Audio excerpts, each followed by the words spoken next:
Now, today, we are gonna see, what if Harry Potter was abandoned and was raised by Dr. Doom? Harry Potter x Marvel. Join Patreon for early ACESS of Super Op stories.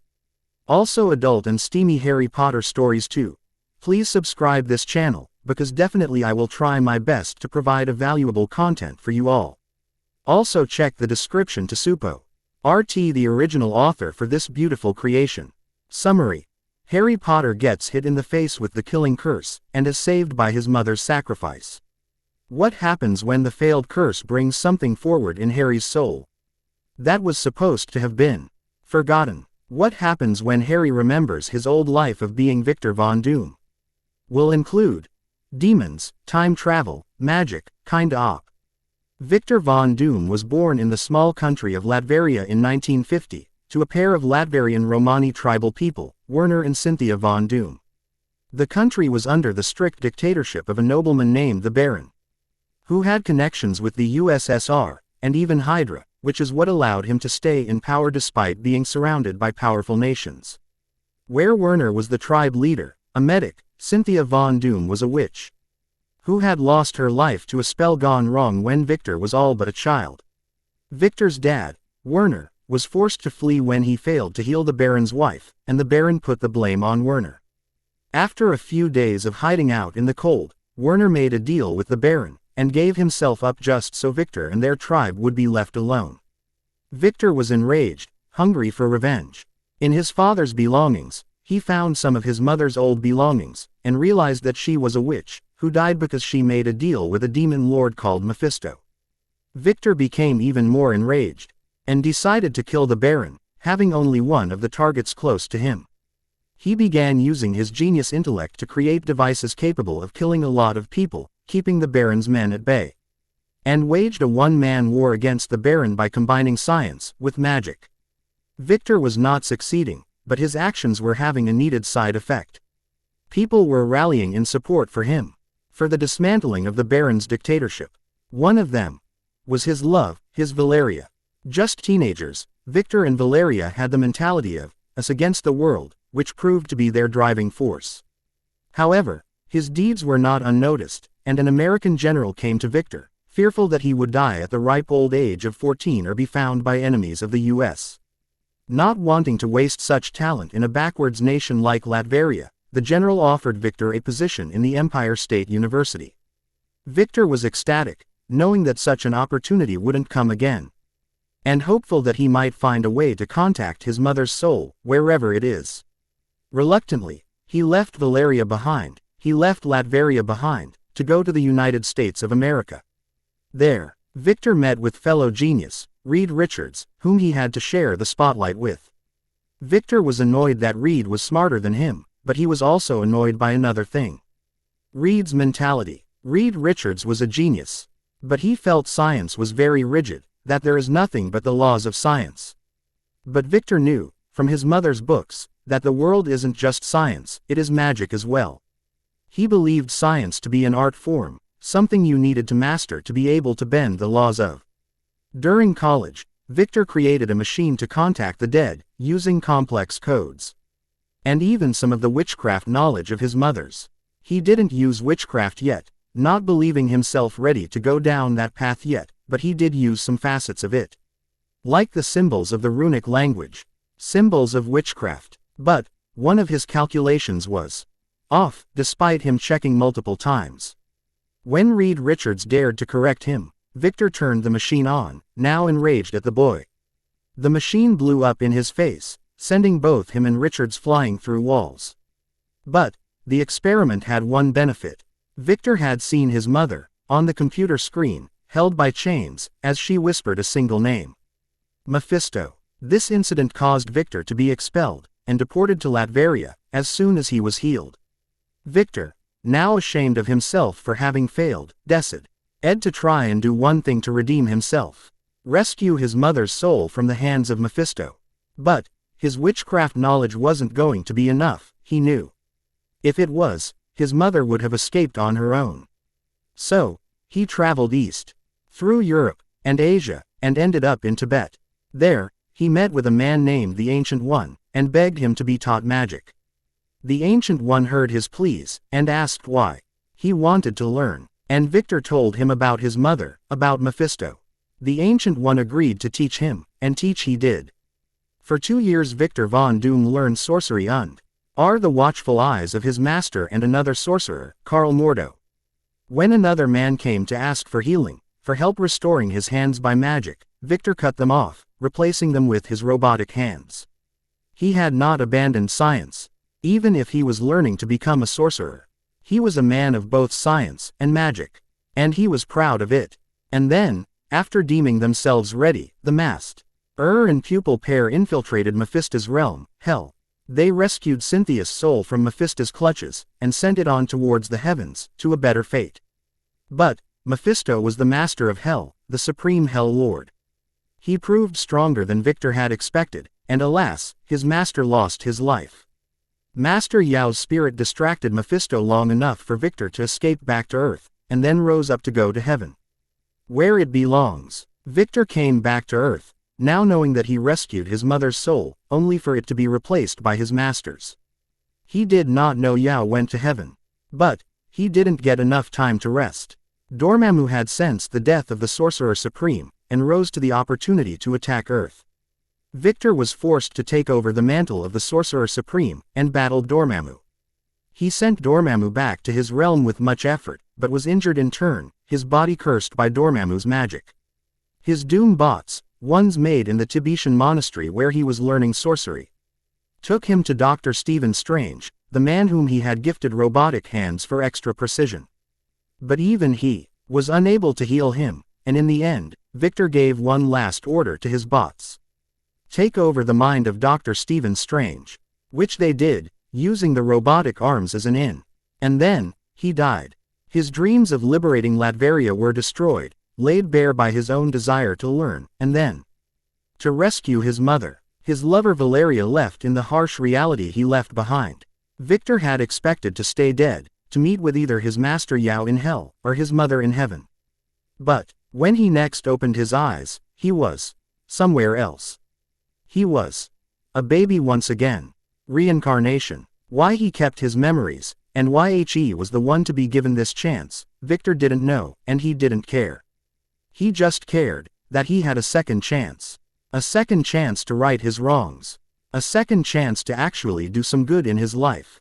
And who knows, maybe he'll get to rescue Yao's soul from Mephisto's clutches just like they did with his mother.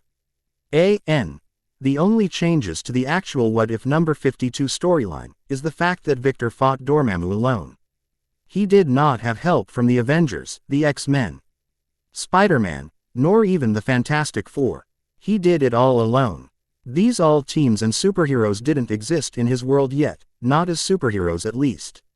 So don't be surprised if he doesn't recognize anyone save for Captain America. Also, don't know if I'm really back to writing or not, this idea was just begging to be written. My diploma's placement program is a bit slow, and I haven't received any calls yet, which is the only reason I'm writing this. So don't put too many hopes on me. I might quit and keep this story open. Ta-ta. Timeline. 1981.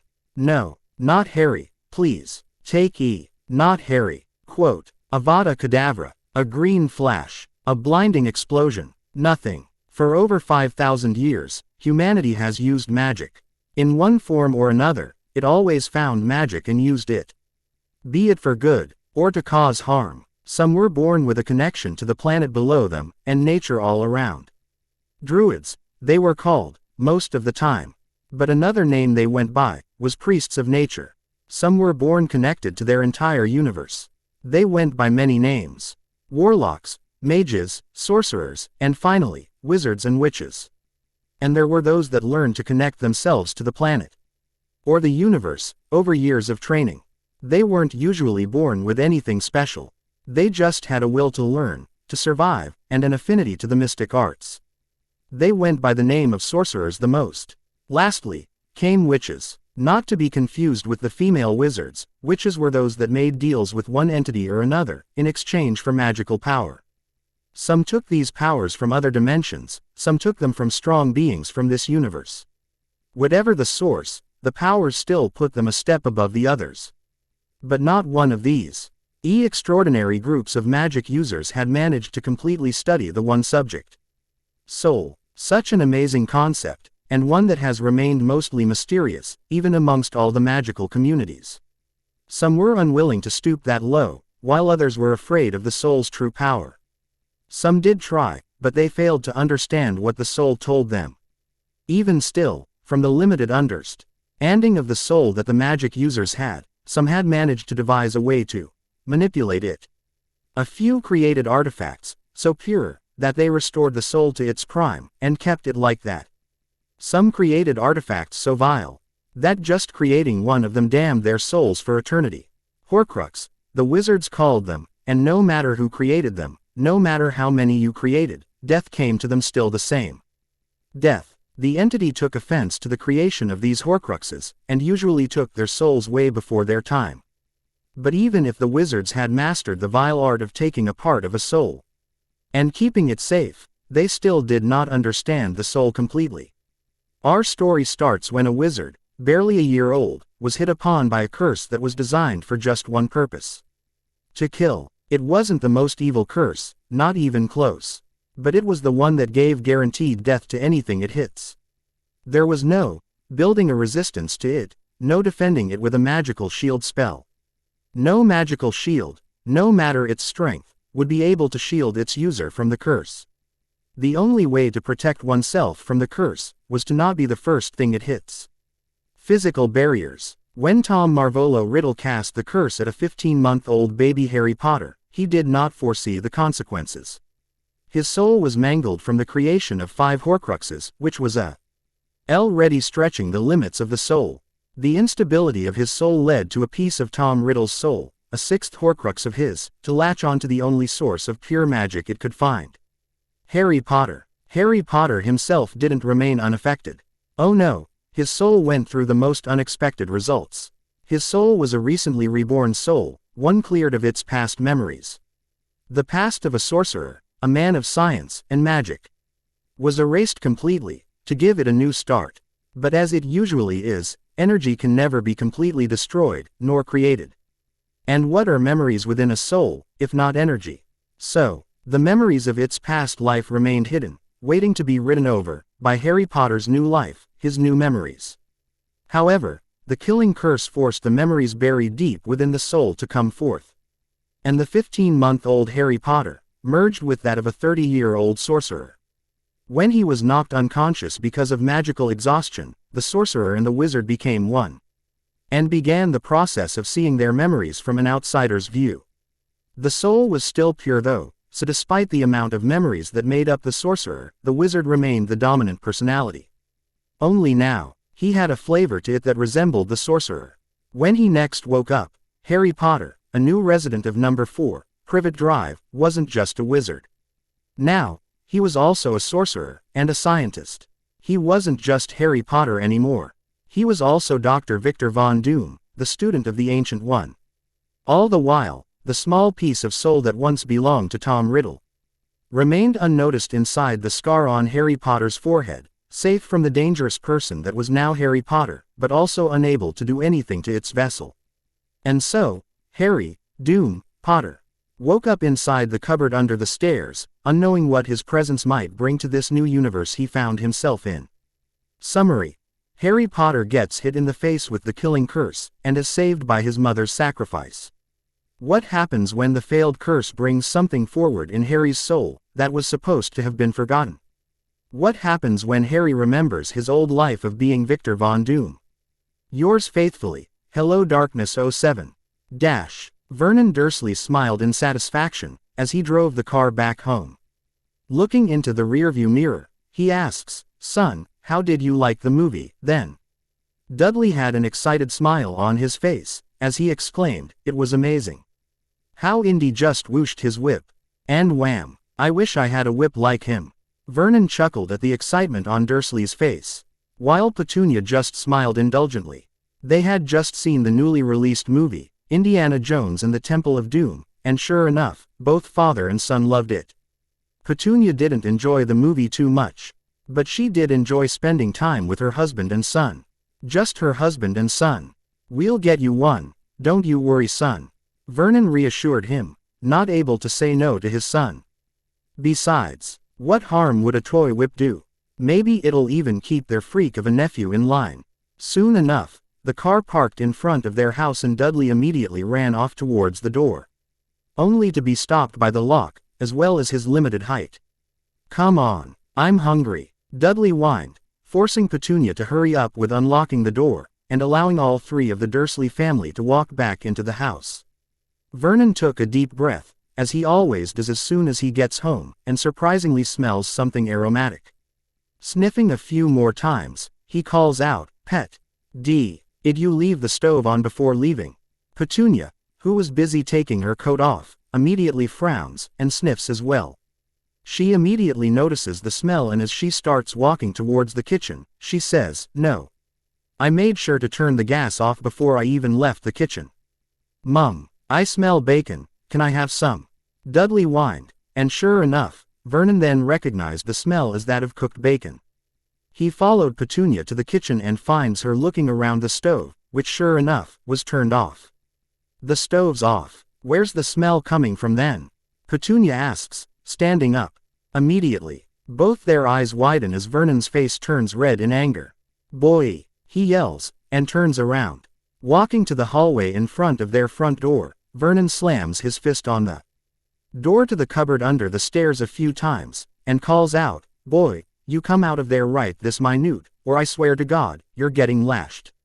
Surprisingly, even the threat doesn't make said boy come out of the cupboard under the stairs. Getting angrier, Vernon grabs the handle and pulls the door open.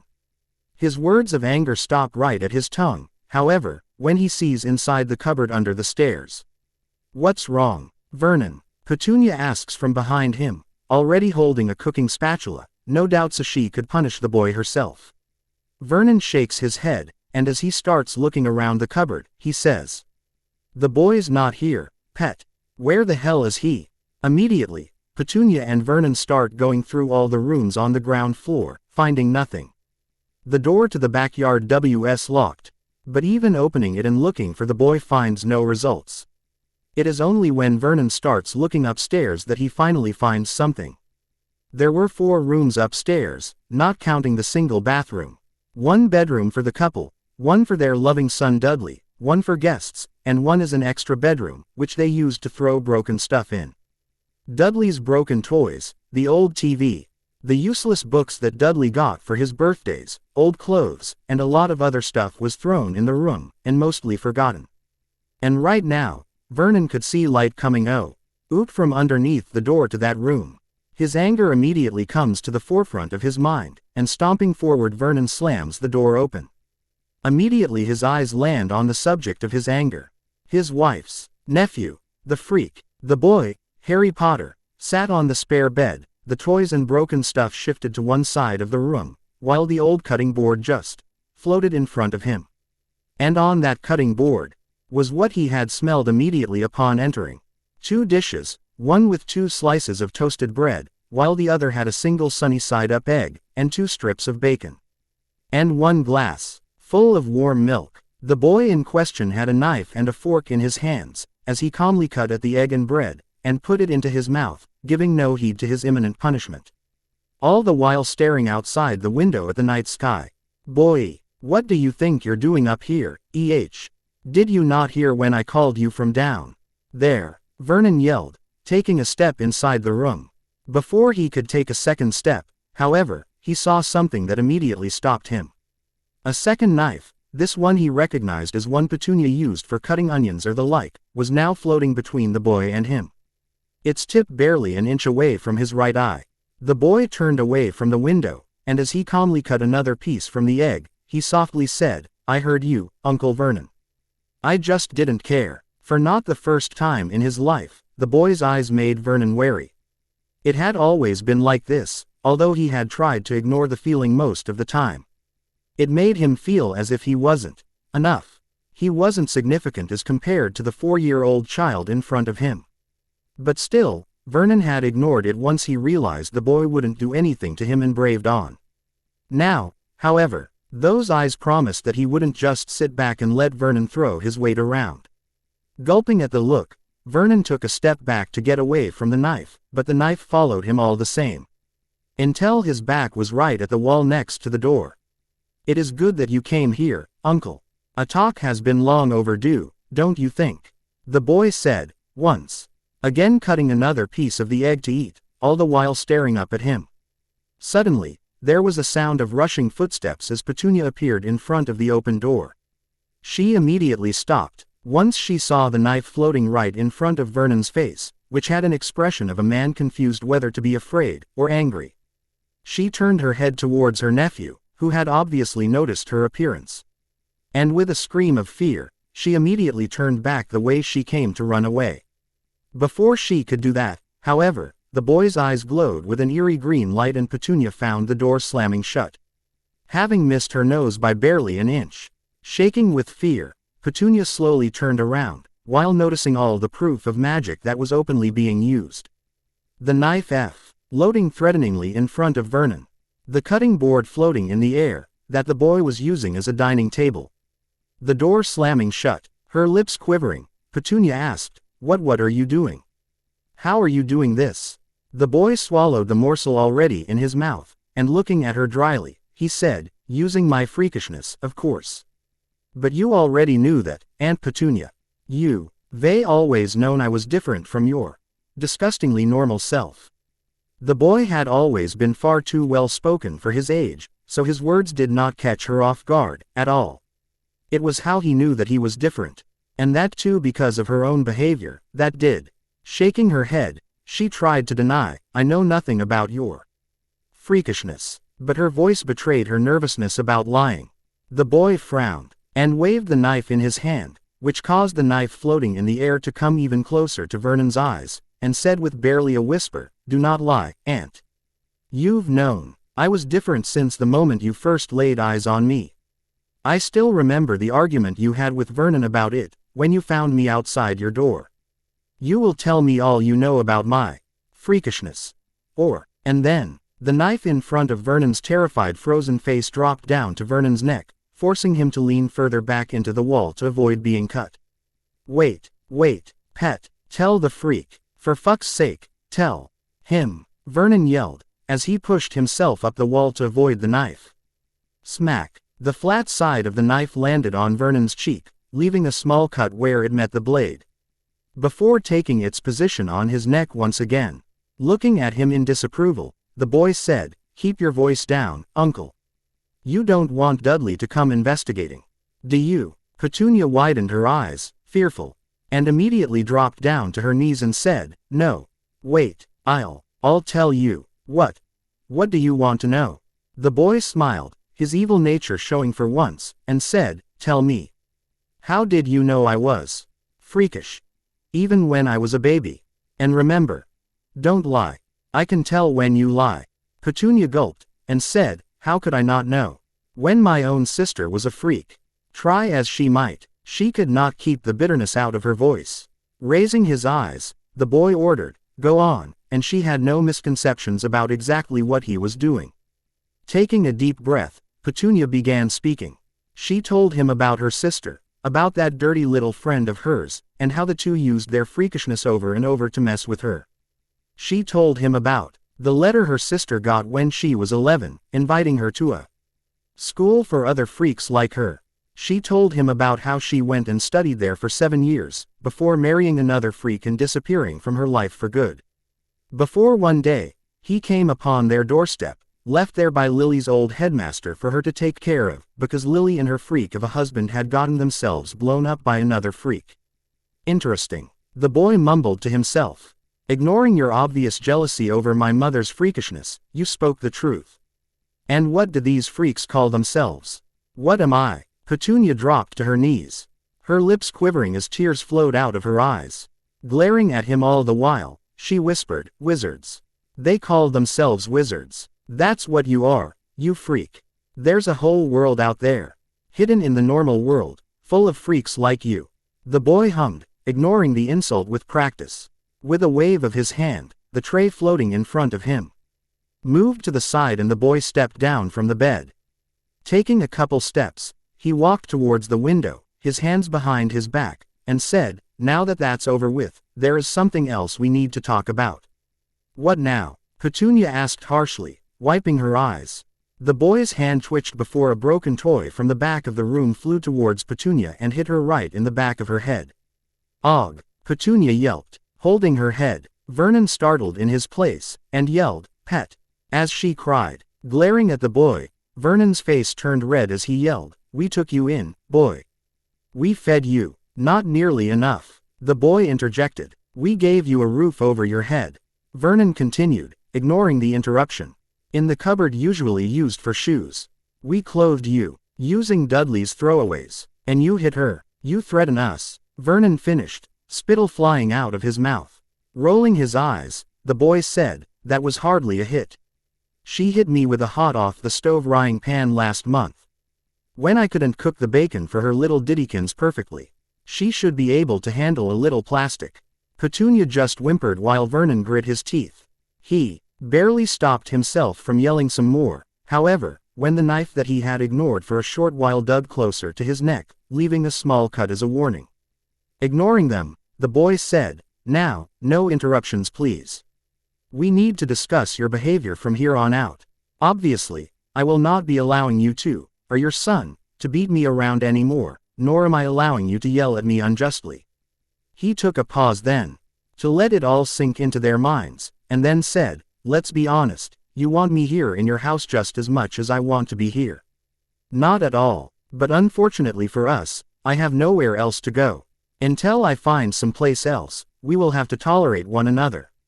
Turning back, he smiled that nasty smile of his, before saying, "So, I offer you a deal. I will be staying in this room from now on. You can still throw in all the broken stuff here, I might just find a use for it or throw it out myself. I will cook my own food, using your rations of course. I will still use Dudley's old clothes, since I don't really care for new ones. And you will leave me alone. And in return, what do we get? What do you even have to offer?" Vernon asked, with false bravado. The boy looked at him with a single raised eyebrow, and asked, "Your life in your own hands isn't enough, Vernon.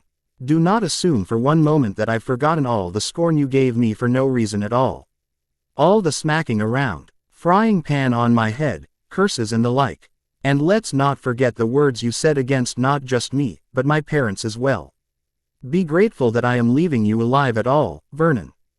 Because trust me, I would lose no sleep at all after killing the three of you." Vernon and Petunia widen their eyes in fear, as Petunia shouts, "No. Don't kill us. If you do, then those freaks will come after you." The boy paused to think and said, "Yes, I suppose that is a factor to be considered. Be grateful then, you will remain in the mortal world at least until I have no reason to make it change." Turning towards Vernon, he said, "As for your demand, in return, Vernon Dursley, I will not use my magic on you.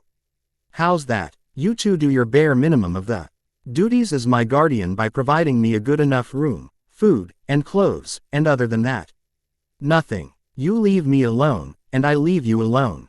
Capiche?" Afraid for their lives, Vernon and Petunia had no option but to agree. Despite him saying that he would not kill them, neither of the pair totally believed him. Especially after the cut he had left on Vernon's neck. "Good. Now that we're all in agreement, get out. It is 5 minutes past my bedtime, and I find myself terribly annoyed for having missed those 5 minutes." The boy said with a smile. Petunia hastily got up from the floor, and both Vernon and her scrambled out of the door, which slammed shut as soon as they were out. Heart beating quickly, she looked at Vernon and whispered, "Vernon, what will we do?" Vernon shook his head rapidly, while his reddened face slowly lost its color, and said, "Nothing, pet. I would rather leave him alone and ignore his entire existence than have him spoil our good family." Bloody freak. Hey, Petunia couldn't help but nod in agreement. She just wished she had just dropped him off at the church like Vernon originally planned. Maybe then she wouldn't have been threatened in her own house. Not knowing how their life would change, or if it will at all, Petunia and Vernon stepped down the stairs to find Dudley already asleep on the sofa, having done so while watching the TV. Petunia took Dudley to bed with them that night, not wanting to be away from him after the debacle from earlier. Before sleeping, she couldn't help but wonder, Shall I ask Vernon to go up there while the boy's asleep and put him in his place?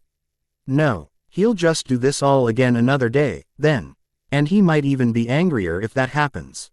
Forget it, I'll just focus on our little family, and hope the boy doesn't mess everything up for us. It is said that memory does not form in a child until they are past their earliest years.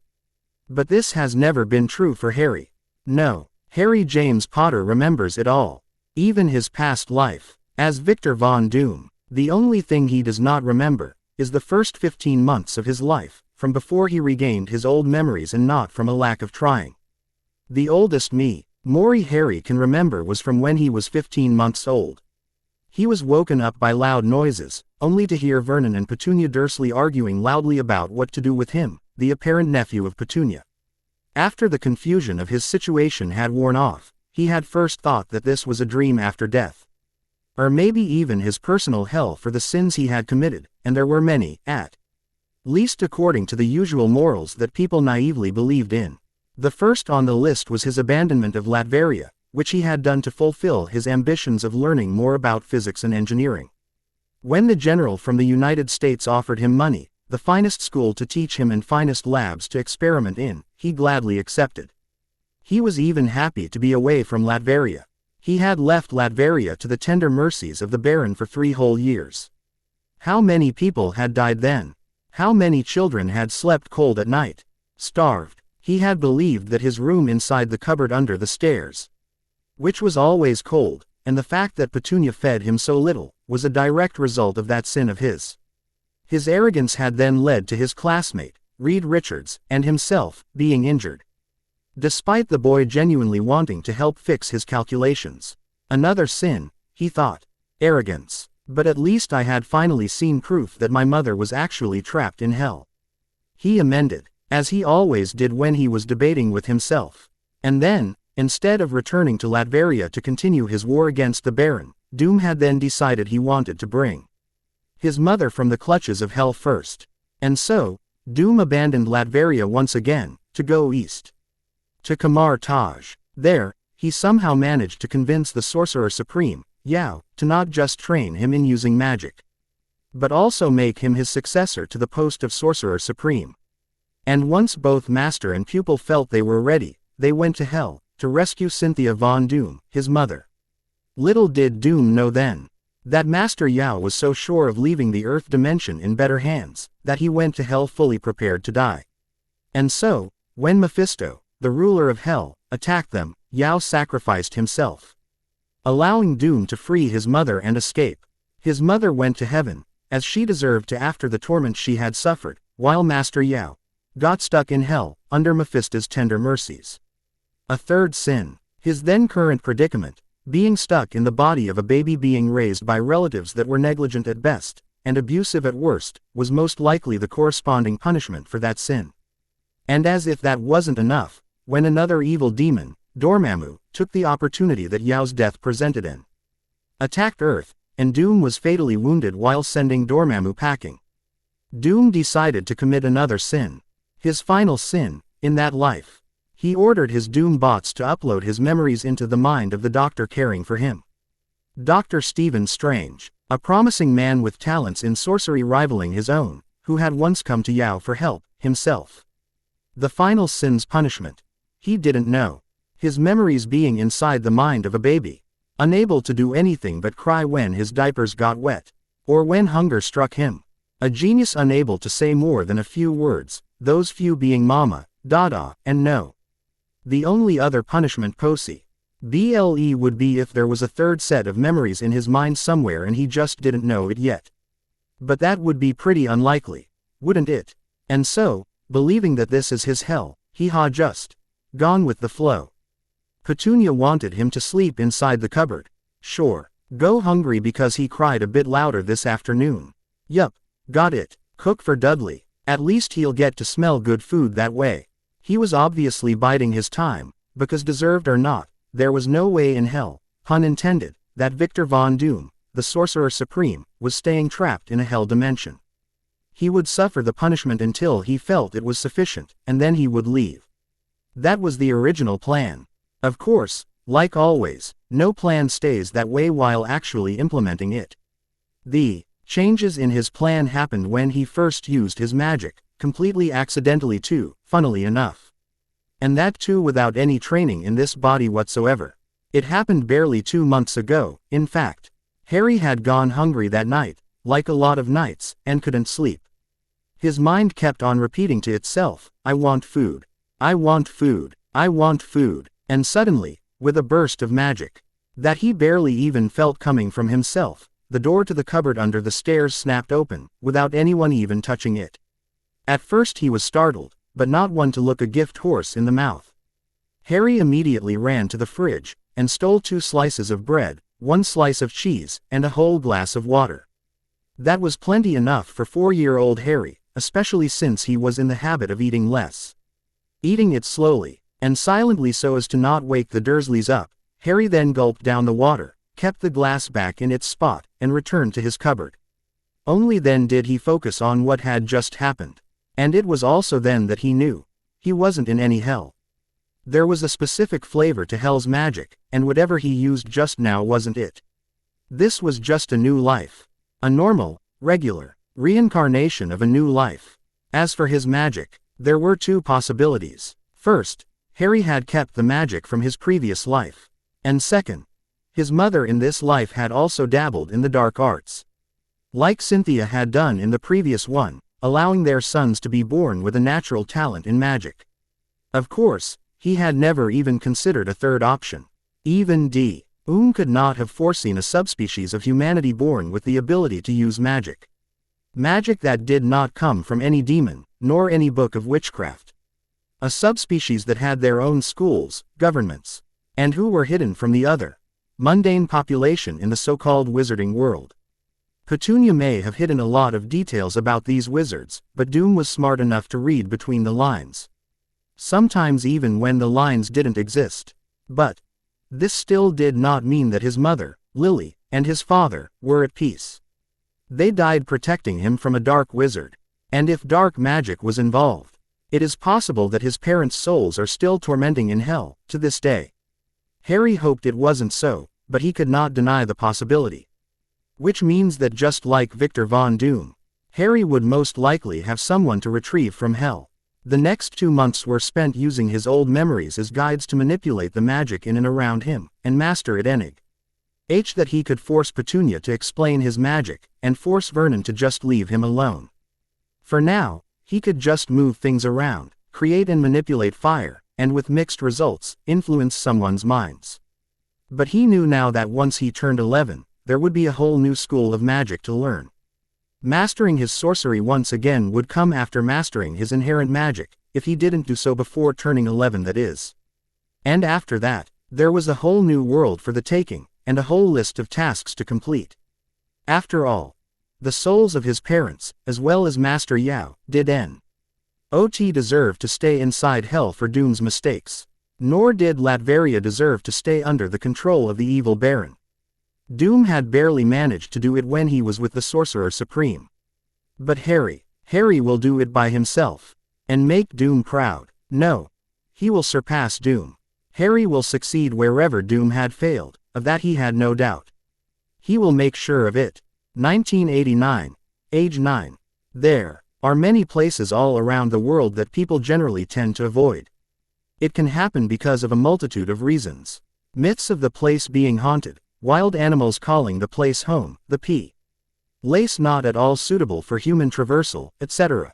For this particular plot of land in a forest outside Surrey, England, covering just shy of 1 square kilometer, the reason was somewhat odd. If Anyo ever asked the locals why they avoid this particular part of the forest, they would say, "Have you ever tried going there, mate?" Even the bloody rats refuse to get close to that place, forget animals and birds. And fuck me if I'm ever going there. Or something of the sorts. It wasn't always like this, of course. One day everything was fine, animals and birds roamed all around the place. And just like that the next day, all the animals and birds vacated the place in a rush that scared the locals. For just shy of 3 years now, not a single soul has stepped foot inside this part of the larger forest. Either due to their respect of whatever's in there, or fear for their life. All. Except for one person, who is coincidentally the source of all the myths surrounding this place. With a soft P-op that sounded loud in the silence of the woods, Harry Potter, formerly known as Victor Von Doom, appeared at the rocky bank of a river flowing through the forest, with an unconscious chicken held in his left hand. And a backpack hanging off his other shoulder. T.W. Gore. Vegans stay away from this part until T.W. ends. Walking back a few steps, Harry stopped in front of a tree a fair distance away from the river. And held the chicken upside down, touching it gently to the bark. Anyone watching would have found themselves mesmerized to see the bark magically extend away from the tree, as it bound the chicken to itself. Although not too tightly. Turning away from the chicken for a moment, Harry walked into a tent that had already been erected on the riverbank, unbuttoning his shirt and taking his backpack off. And exited barely a few seconds later with 2 items in his 2 hands, sans his shirt and backpack. The first was a copper bucket that was at least half a century old, while the other was a normal steel knife. Although it was sharper than almost any kitchen knife in London. Harry gently placed the bucket below the upside-down chicken. Joining his hands, he bowed his head to the chicken, and softly whispered, "Thank you for your sacrifice." And then, with a clean and strong swipe of the knife, Harry cut into the carotid arteries at the neck of the chicken, allowing the thick lifeblood of the chicken to start draining into the bucket below it. Once the chicken had died, Harry turned away from it and with nary a single bout of hesitation, jumped into the river after taking off his pants as well. TW over, but there will be mentions of what has been done. TW didn't read. Harry drained the blood of a chicken that he killed himself into a copper bucket. Harry's POV first person. Present tense. After washing my hands and face with a healthy amount of soap, and cleaning myself as much as I can, I get out of the water. A simple wave of my hand causes a LL the water still stuck to my body to float away from it, and return to the river, allowing me to dry quickly. Another wave of my hands causes the campfire I had set up so long ago to light up, and my bag to eagerly fly out of the tent. Wearing my clothes once again, I pull out the tiffin I had packed before coming here, and start eating the sandwich while soaking up the heat of the flames. 5 years have passed since I discovered the magic already inside this body, and learned about the subspecies of humanity named wizards. 5 years, since I gave up on pretending to be the weak child the Dursleys wanted me to be. And became who I always was. Doom. And every day since then has been spent getting better and better at manipulating, at using the magic in me. But, I may have been Victor Von Doom, former sorcerer supreme of the universe, but this body is still that of a young child, and so, I am limited in how much magic I can expend at a time, or even in a day. If I try to cross those limits, physical, mental, and magical exhaustion, that can last up to a week. And that's over the spells failing. Of course, like any good scientist, I learned about it through experience. But after these 5 years, I have discovered wonders about this magic of mine that would have seemed impossible in my past. It would have once required me to cast a long incantation to teleport from one place to another, either through portals or direct spatial manipulation. But now, in this body, all I needed to do was think about going somewhere and I am already there. Once I would have had to create a potion and read a spell out of one of my mother's books to have a vision of someplace else. Now, scrying was something I could do with any reflective surface, albeit with a lot of focus, and with mixed results. As for actually viewing the past, I haven't been able to achieve it yet through direct application of magic, but I have no doubts that I will be able to do so soon enough. For Doom's younger years, magic was limited to using rituals to imbue his electronic devices with wild magical energy, and something that just could not be directly controlled. But for me, Harry, magic was something I could directly control to give rise to effects that I just have to will into existence. And it has never been easier than this, not even when I was the actual Sorcerer Supreme. There were a ton of such examples which made me glad that I had this new magical body. This place was something I had claimed for myself after I first discovered my ability to teleport without using sorcery or witchcraft, through direct wormhole creation. It was a fascinating find for me, and even to this day I am still discovering the limits and rules about this type of teleportation. Doom's life had taught me At using magic in front of everyone might be a wonderful way to get control over a clan of gypsies, but at the same time it was the worst way to bring attention towards yourself while you're not strong enough. And so, these last 5 years have helped me become a master in pure manipulation of this magical energy that wizards have inside them. This did not mean, however, that I ignored my other talents. I was once a master of witchcraft, sorcery, and science. I was once the sorcerer supreme of my universe, and as I have said before, Doom does not forget. Alas, while my witchcraft knowledge has proved of use to me in protecting this place from wandering eyes and wild animals, for example, the sorcery knowledge is not something I can use as of yet. And the primary reason for that is my physical age. Sorcery, the study of mystic arts, the study of ancient spells in 100 languages, and of other dimensions, of gods and demons. When Master Yao took Doom under his wing, it took him a week to cast his first spell. And of that week, 5 days had been spent getting used to sensing the magical energy that sorcerers use and getting the body and spirit used to casting said magic mill. After that, however, it took me only days to master what my fellow students took months. But now, my body has not yet grown. It is not yet capable of channeling the vast energies that I had learned to manipulate as a sorcerer.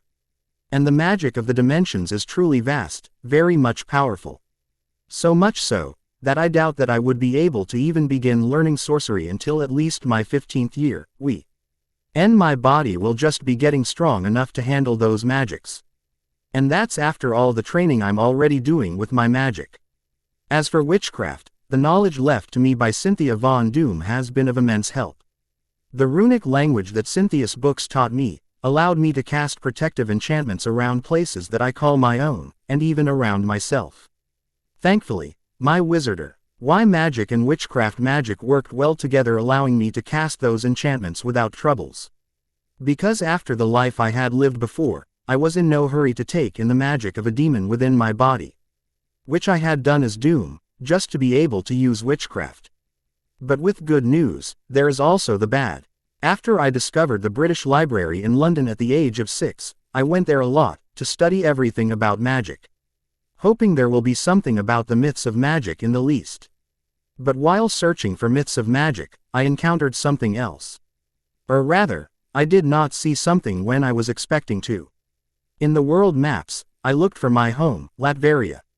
And no matter where I looked, I just could not find it anywhere. It was supposed to exist between Romania, Serbia, and Hungary, and easily visible. But I did not find it. Not in current geography books, not in those of the past. The only mention of Latveria was of a small failed kingdom in the 13th century, which was defeated and later absorbed by Wallachia, which was ruled by Basarab I. Doom died in 1977, after becoming the Sorcerer Supreme for barely an hour, and I regained my memories in the winter of 1981. But still, somehow, I was not in the same world that Doom used to be in. So there was no Latveria, no Valerie to find and ask forgiveness from, no Master Yao to rescue from hell, and probably no Mephisto to take revenge on. Even still, I did not lose hope. Just because the world has changed does not mean my goals have. I will still become the strongest I can be. I will still become Doom. And hefty goals means hefty threats. So, there were many enchantments placed about this small plot of land that I had claimed for myself, anchored to 8 rune-carved trees in 8 cardinal and ordinal directions. And 1 central rune-carved tree, powered by my own magic. Enchantments, to induce fear the closer a being gets to the center tree, which is where I have left the chicken to drain, of its blood. And an enchantment to make the entire plot completely inaccessible to any scrying spell or spying spell.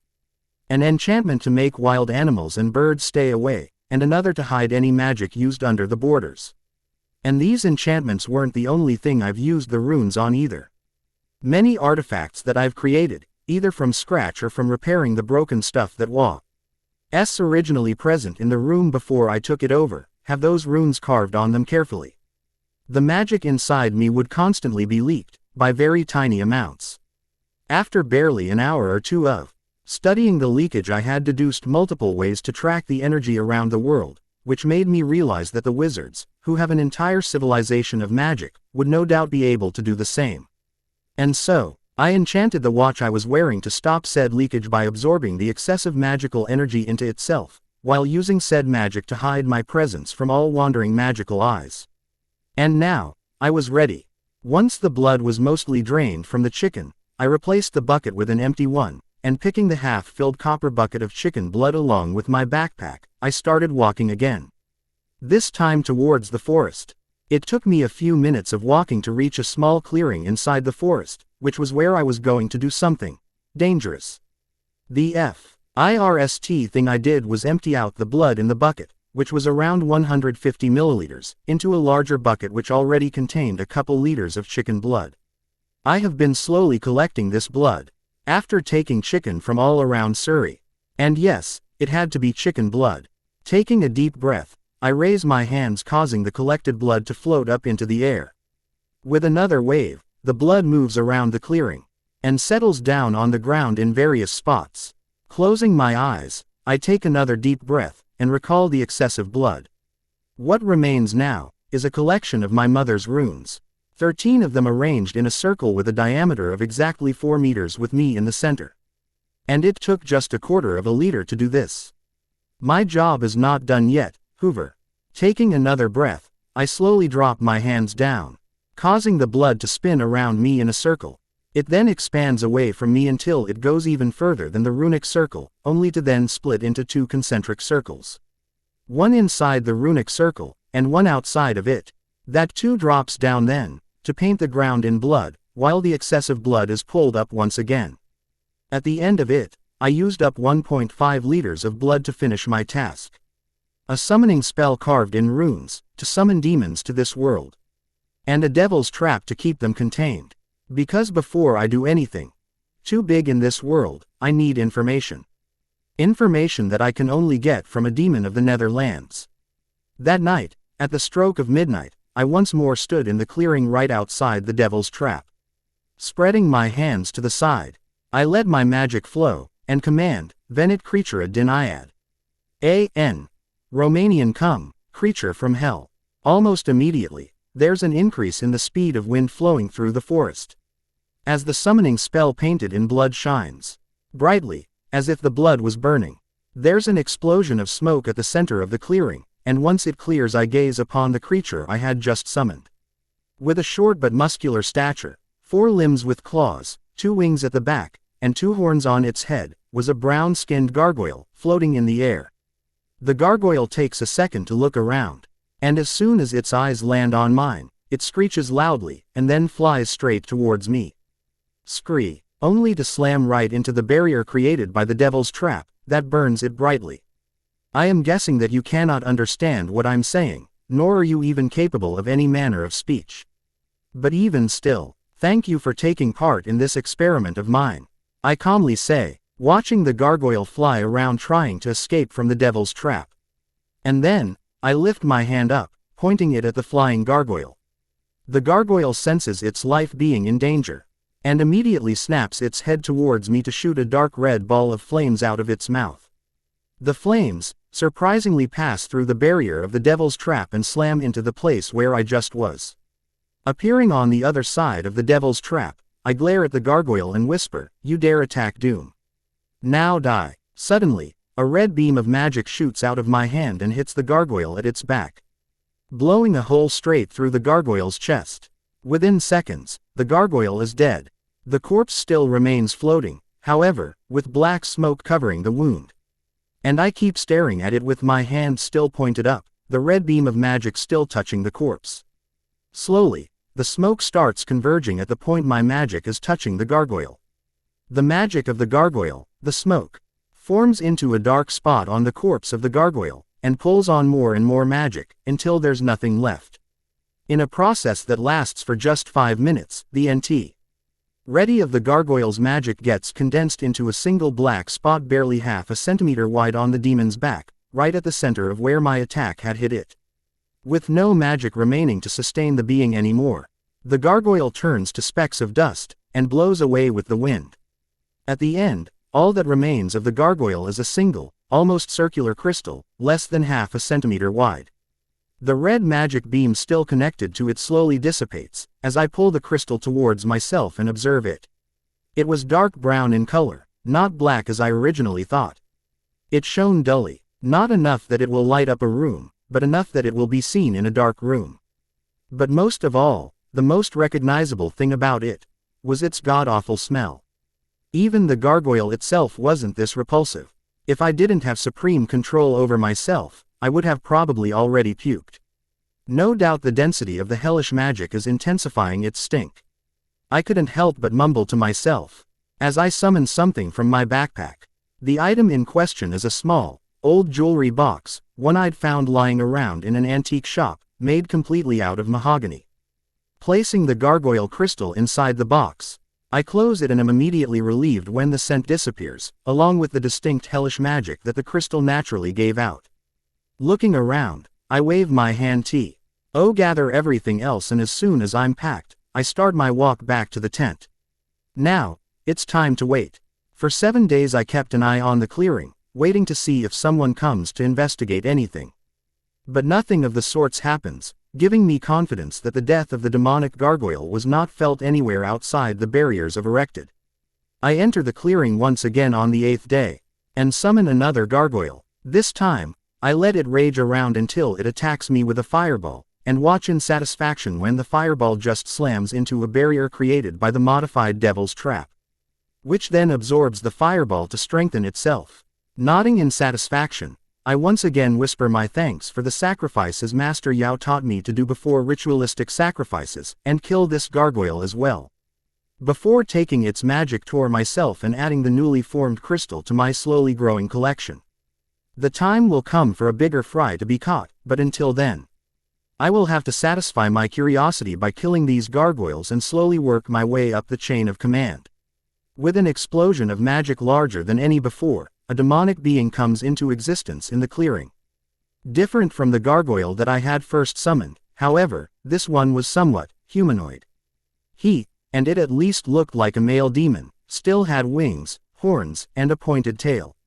All of which I assume they have a habit of maintaining in the mortal world, and his skin too was an unnatural shade of purple. But he had more than a hint of intelligence in his pure black eyes. After appearing in the clearing, he takes a moment to first look around. As soon as his eyes land on my short form, he looks down. And frowns. Runes, he says to himself, annoyed. I should not have answered your call, wizard. Quote, so he recognizes that I'm a wizard. I guess my magic hiding techniques don't work too well on demons, which means it probably won't work that well on gods as is. I shall have to keep that in mind. I look at him, and point out, the call was open for all Tier 3 demons of the Netherlands. If not you, someone else would have accepted the summons anyway.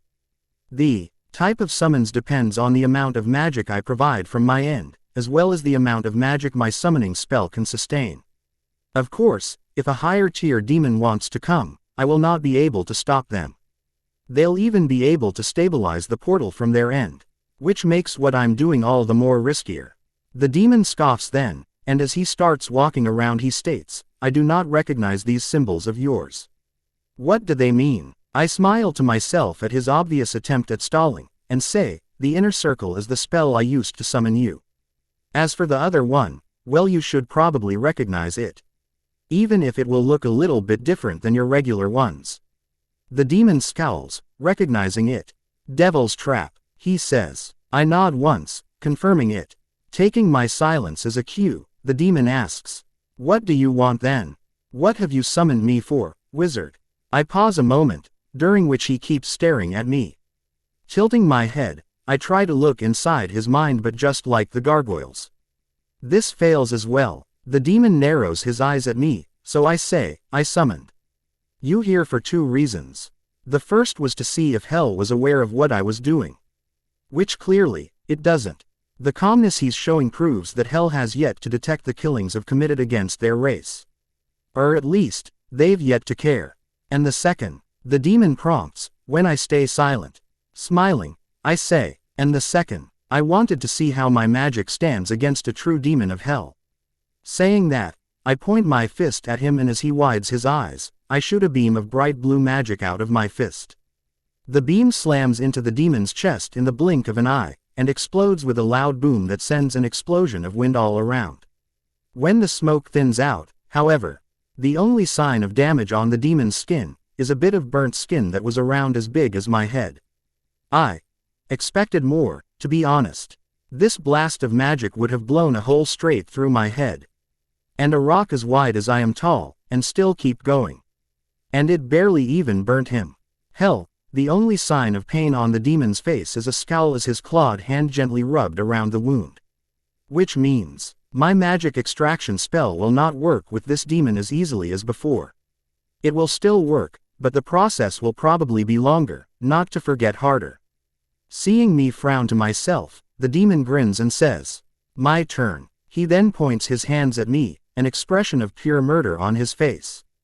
The hands glow a dark shade of red, just the feel of which would have frozen a normal man in fear.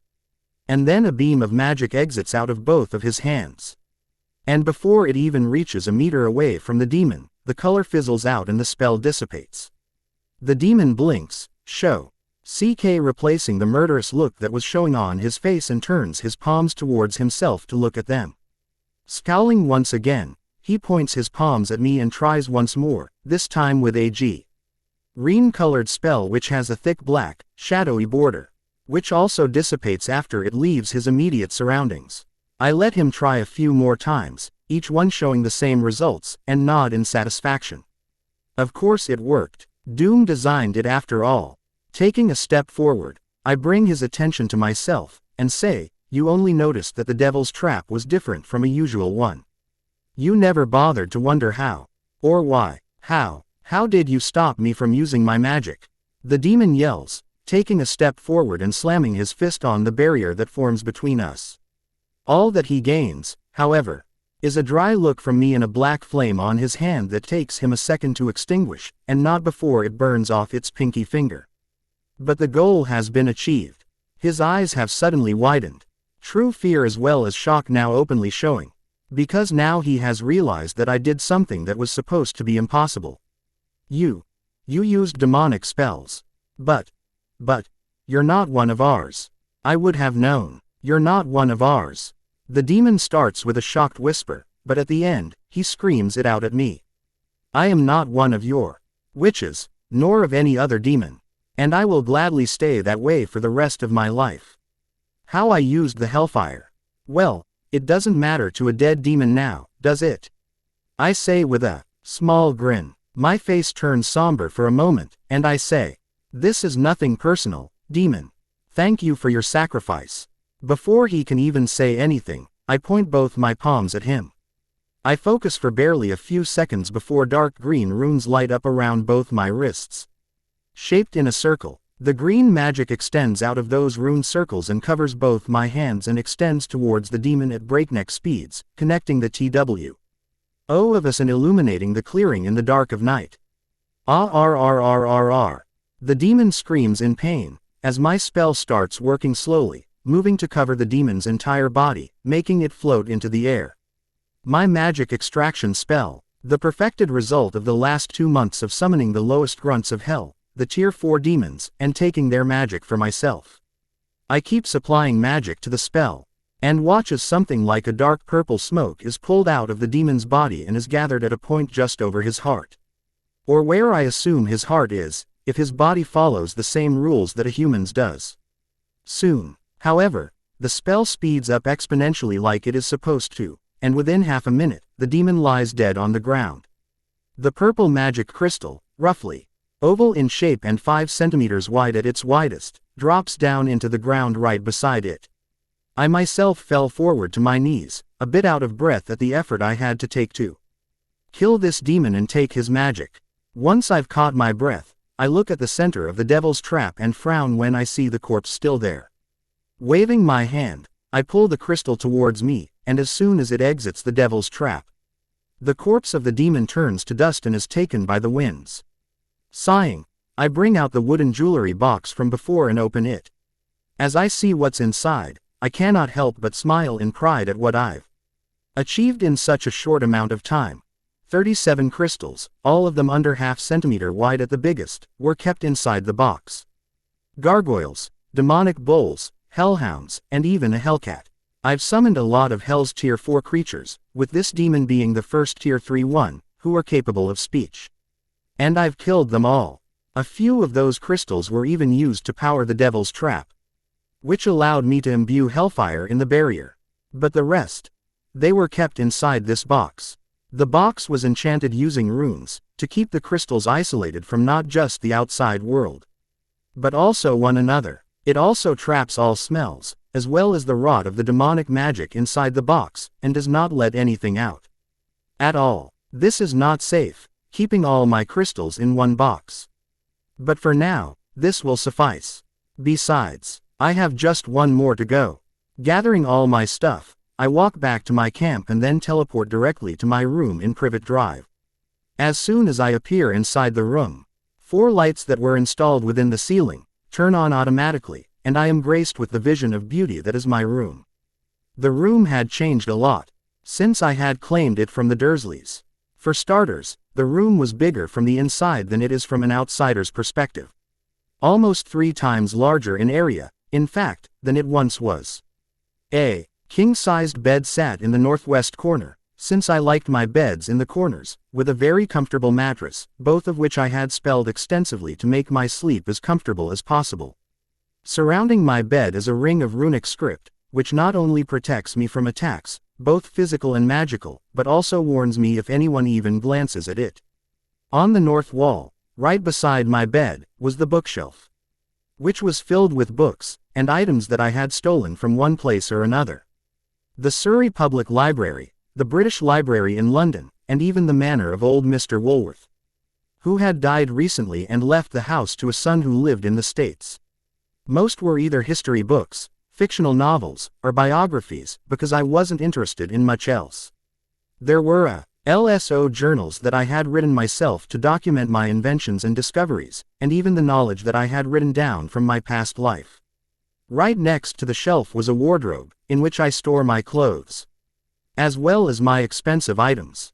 On the east side of the room was the sole window, and right in front of the window was the study table workbench.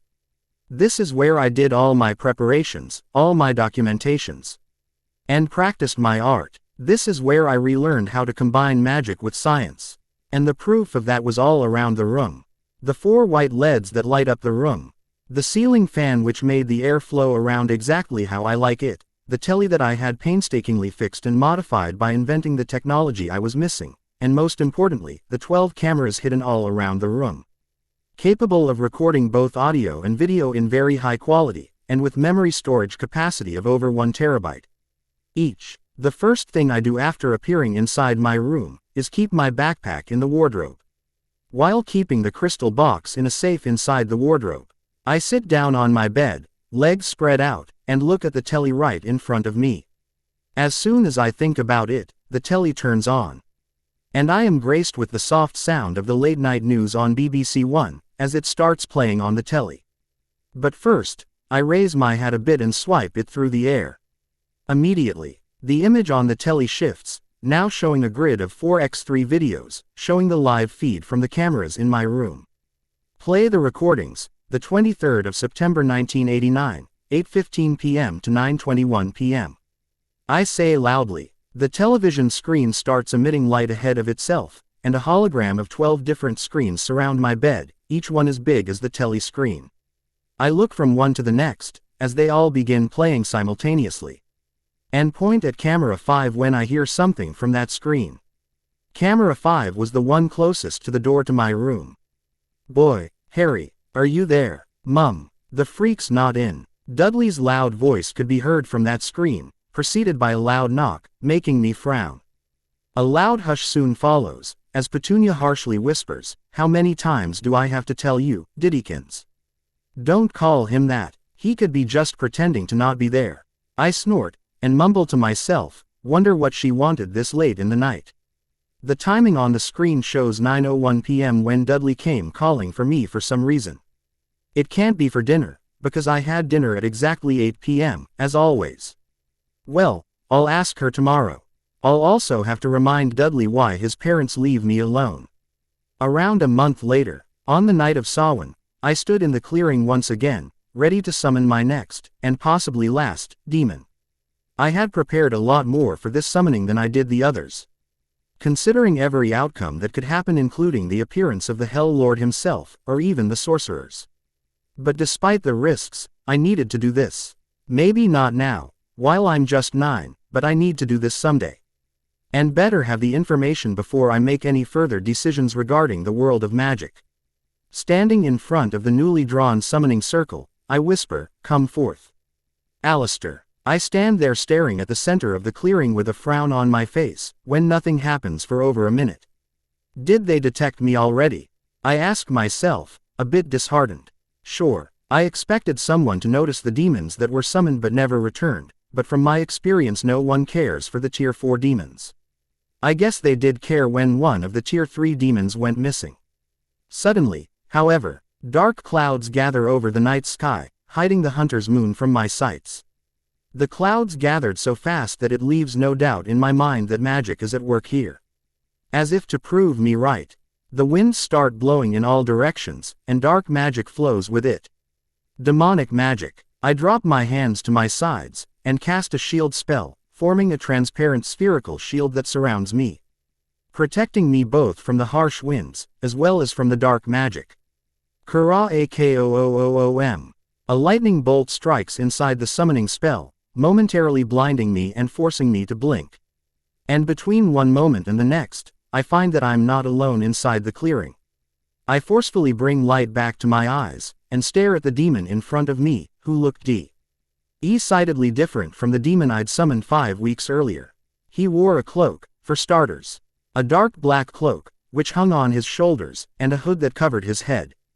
The demon was around 8 feet tall, but had a lean build as compared to the Tier 3 demon's bulky one. He still had wings, horns, and a spiked tail, and the wings went through the cloak. His skin tone was a red that looked like blood, while his eyes, they were white, pure white. He stared at me calmly, his full white eyes locked on mine, as he floated in the air even as his bat-like wings were folded behind him. His hands were folded in front of him, making it seem as if he was relaxed, but I stay vigilant, without dropping my shield, nor my guard. Slowly, the demon smiles, showing dark yellow teeth with hints of blood and flesh still stuck in them, and whispers with a carrying voice, saying, "Harry Potter, the boy who lived." And I can somehow just hear the hyphens in that. I look up at him, a bit confused, but stay silent. How does he know my name? And why the fuck is he calling me that? The boy who lived, as in others don't. When one of us was summoned, and then killed by the summoner. We did not expect it to be a wizard. Least of all, you. I assume you are behind those other killings as well. The demon continues. I stay silent, not willing to speak yet. His floating body slowly moves forward, and I see him stop just before the devil's trap barrier could show itself. He then looks down at the trap, and says, "It is surprising that you know this language of runes, wizard. How did you come across it?" The demon chuckles, when I stay silent again, and a psionic attack lands on my mind. I scowl, and as I forcefully repel the mental attack, I finally say, "My mind is a sacred sanctuary, demon. The only way someone is getting inside is if I allow it." The demon laughs loudly, and says, "Ha. It seems wizards have evolved since the last time I came here. To use a language that we destroyed all traces of 1,000,000 years ago. To build enough mental resilience to repel an attack by me. Speak then, Harry Potter. Speak. Why have you called demons of hell to this mortal plane? It cannot just be so you can kill us one by one. Even a wizard cannot be that arrogant, or stupid." Again, I feel a mental attack, no doubt to persuade me to answer correctly, and I fight it off just as easily as before. I look him in the eyes, and say, "Alistair, the grand torturer of hell. I have called you here to make a deal." The demon chuckles, and says, "You know my name. You know what I do. And yet, you still dare to summon me, child. What could possibly possess you to do such a thing? I am guessing that the others you summoned were so you could practice summoning, and killing, demons." I stay silent again, answering his question just the same. This demon, Alistair, is a lot different to the one before. Alistair narrows his eyes at me, seeing me stay silent again, and then asks, "What deal do you want to make?" I nod, and answer, I have a few questions for you. Answer them. And I will let you go where you belong. At that, Alistair laughs loudly. Ha ha. Ha, ha ha. You'll let me go. Turning suddenly, he slams his fist on the barrier, sending a wave of magic through the magic-absorbing barrier, making me skid backwards a bit, and growls, "You'll let me go. You do not let me do anything, wizard. You may have killed the weaker demons you summoned before, but I am leagues above your weak magics." Looking at him seriously, I say, "I deem it different, demon. All you do in this clearing is because I allow you to do it. Even that little tantrum of yours was something I allowed to happen." The demon narrows his eyes at me, and as his eyes glow with white flames coming out of them, he raises both hands to point them at me. Not needing another cue, I raise my both hands up till they're level with my head, and swipe with both hands. Immediately, 8 iron daggers, L enchanted with another magic prohibiting devils trap each fly from 8 different directions, and stab through the demon's hands, legs, wings, and his eyes, and get buried straight inside, leaving not even the handle out for him to pull. All at the exact same moment in time. Alistair, finding himself suddenly blind, yells in pain, as he tries to move his hands towards his eyes. Alas, all his limbs fail to respond to him at once. And he drops down to the ground, no longer floating in the air. "What did you do?" Alistair yells, enraged, as he finds himself in constant pain from all over his body. I keep my shields raised, and as I take a few steps forward, I say, "I have stopped you from seeing, moving, and using your magic, all at once. Do not bother trying, the weapons were made out of consecrated iron. And keep a steady flow of holy water in you. If I know your anatomy right, you will be unable to move for around 10 minutes, but having felt your dense magic, I say, 6 minutes ND 37 seconds before your body starts healing you." Raising my eyes from his bleeding ones, I look at his cloak, and with a single flick of my fingers, summon it towards myself. Pulling it over my body, I smile as it shrinks to fit me. And say, "Nice cloak, Alistair. I'll take this as payment for not immediately taking the deal. As for your pain, that you can consider as payment for trying to attack my mind not once, but twice. Now, I'll say it again, Alistair. Would you accept my deal, or should I kill you now and summon the next Keeper of Souls when they are elected?" Alistair grit his teeth, from the pain or the embarrassment of having lost to a child, I do not know, and asks, "How many?" "How many questions?" I shrug, and say, "Just 5. 5 questions, and I'll send you where you belong." The demon's head twitches, and belatedly realizing that he cannot move his head, he says, "No, not enough." I raise an eyebrow, and say, "Alistair, buddy, I don't think you understand the situation you're in. You are in no position to make demands off of me. You are my prisoner." Alistair scoffs, and immediately winces when it hurts him, and says, "I understand perfectly, wizard. I also understand that the sorcerers would have sensed me being summoned. And if they find us, I'll just be exorcised. You, however, you'll be taken captive or killed for trying to make deals with a demon." It must have been prohibited or something. And it must be common knowledge for Alistair to threaten me with it. Or he's just a lying liar. Very well, what do you want in return for answering my questions truthfully? I ask, not bothered in the least.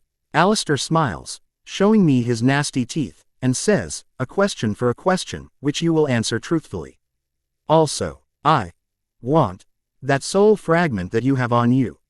I blink again, and ask, "The what?" "The deal first, Harry Potter," Alistair says, and I don't fail to notice that his voice is a tiny bit less painful than it was just a few moments ago. Guess he got used to the pain of the holy water earlier than I had calculated. I nod, and say, "A question for a question, but I will make the decision on the soul fragment, whatever that is, after you tell me about it. And in return, as I said, I will send you where your kind belongs." "Deal." Alistair nods back, wincing in pain still, and says, "Deal." "Ask your question first, wizard." Taking a second's pause, I ask, "You're the Keeper of Souls in hell. Are my parents, James and Lily Potter, in hell?" Alistair huffs out a laugh, and says, "And here I thought you were different from other humans, Harry. I am truly disappointed. No, your parents' souls do not exist inside hell. A bit of free information, very few wizards get taken to our hell. I nod, making a note to ask about it soon, and say, your turn. Alistair hums, still lying helplessly on the ground, and asks, how do you know about my title? Soul Keeper, even if you call it something else. I take a pause, and answer. I have always had an unhealthy interest in hell and its hierarchy. The different kings of hell, the different beings all calling themselves the true devil. A few years ago, I managed to peek into hell. I learned about the title through that chance encounter with the demonic. The demon nods in acceptance, so I ask, why aren't most wizarding souls never taken to your hell? They cannot all be that nice. Alistair chuckles a little, and says, you wizards. You were created 20,000 years ago by two beings working together. They gave you your magic, and so, when you die, your souls are claimed by them. He just purposefully left it vague, didn't he? Fucking dick. How do you know this runic script? It was lost for mankind even before I was born. Before the wizards were created, even. Alistair asks next. Well, two can play this game. I dryly answer. My mother had some books which she left for me when she died. Alistair frowns, no doubt realizing that I had caught on to his vagueness. That was 2 questions each. The third one. Why did you call me the boy who lived? I ask next, noticing once again that his pain has decreased some more. Alistair laughs loudly, and says, you don't know. Oh, how precious. You do not know. Your family was attacked by a wizard when you were younger. The wizard cast a killing curse at both your parents, and even yourself.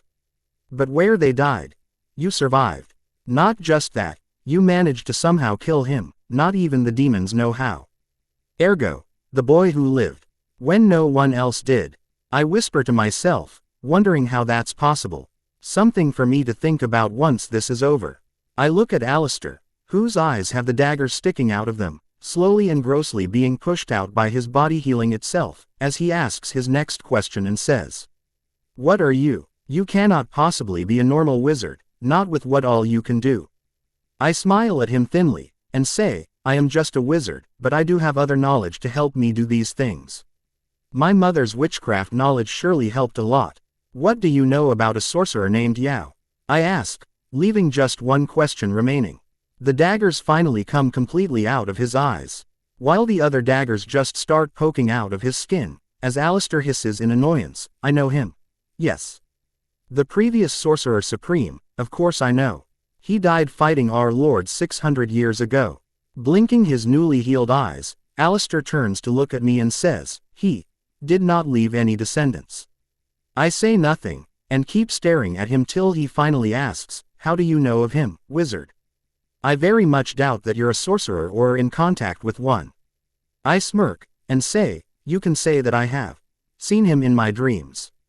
How he fights, how he uses magic, how he taught magic, I've dreamt it all. Tilting my head, I say, now, tell me everything about this soul fragment, and don't forget to tell me why you want it so badly. That is not a question, Harry Potter. Alistair warns with a scowl. I shrug, and say, if you want the soul fragment, and don't deny it, you'll tell me anyway. Besides, this is my last question. Alistair huffs out a laugh, and says, you're an interesting wizard, Harry Potter. Very well. The soul fragment you have on you belongs to the wizard known as Tom Marvolo Riddle. The man who killed your parents, and failed to kill you. And the reason I want it is so that I can use that fragment to finally claim what's rightfully ours. He made a deal with you and reneged on it. What was the deal? I ask, curious. Alistair starts standing up, the daggers now almost out of his body, and says, that is not your concern, Harry Potter. That is between Tom Riddle and the demons. Now, what is your decision? Will you give me the soul fragment willingly, or should I take your soul and the soul fragment to hell and reclaim my cloak myself? I stare at him, watching as he heals from the injuries right in front of my eyes, and say, you made a few mistakes today, would you care to know? Alistair stops stretching his body, and says, you will tell me anyway, wouldn't you, you arrogant little wizard? I smile, and say, yes. Yes I would, and I prefer, prideful. Your first mistake was taking things at face value. You saw my spells falter at the force of your magic, and got yourself trapped by my daggers.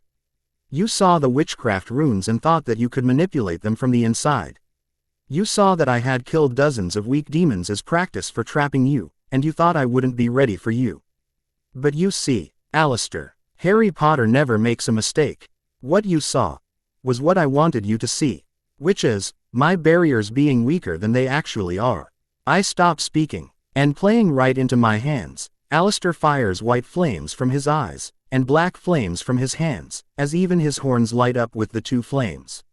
The flames, black and white, all slam into the barrier which he had slammed his fists into earlier, and break through it with some effort. A new barrier forms right outside it, however, stopping it with no issue whatsoever.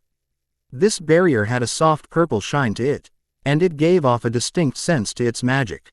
It was something new for me, something higher, something divine. The flames are all sucked right into the barrier and taken underground, without harming a single thing outside it. As Alistair goggles at the sight, I continue as if I hadn't stopped at all, and say, but your biggest mistake of all was underestimating me. I then point both my hands at Alistair, and as the green runes surround my wrist, Alistair yells, "We had a deal, wizard." I nod, and as my palms light up with the green magic of my magic extraction spell, I say, "And I am fulfilling my end of the bargain. I am sending you where you belong. Wherever demons go, after they're killed. I suppose you'll find others of your kind there as well. I have killed a fair few like this myself." Quote, and then, my spell shoots towards him. Alistair is still a tier 1 demon, however, and answers back with a blast of magic of his own. The two beams meet in the middle, right where the newer barrier of mine is, and unfortunately for me, the magic of the demon is a lot stronger than my own magic. Unfortunately for the demon, however, there is a barrier between us that prevents his attack from even coming close to me. It also absorbs most of the magic that he's using to defend himself, leaving me just enough of his attack's magic that I can push it back towards him. I glance down at the ground, which liquefies, and tilt my head up towards the beam. Suddenly, at my prompt, something jumps out of the ground, and slams into the meeting point of the two magical attacks. As soon as the item touches my magic spell, the power of my spell increases 1,000-fold, and pushes Alistair's spell back towards him. Bit by bit, it starts, until suddenly, RGH, Alistair suddenly yells, finding himself surrounded by a green glow that was pulling dark black magic out of his body in the form of smoke. Another thunderstorm returns above head, as my SPL starts working in pulling the demon's magic right out of his body.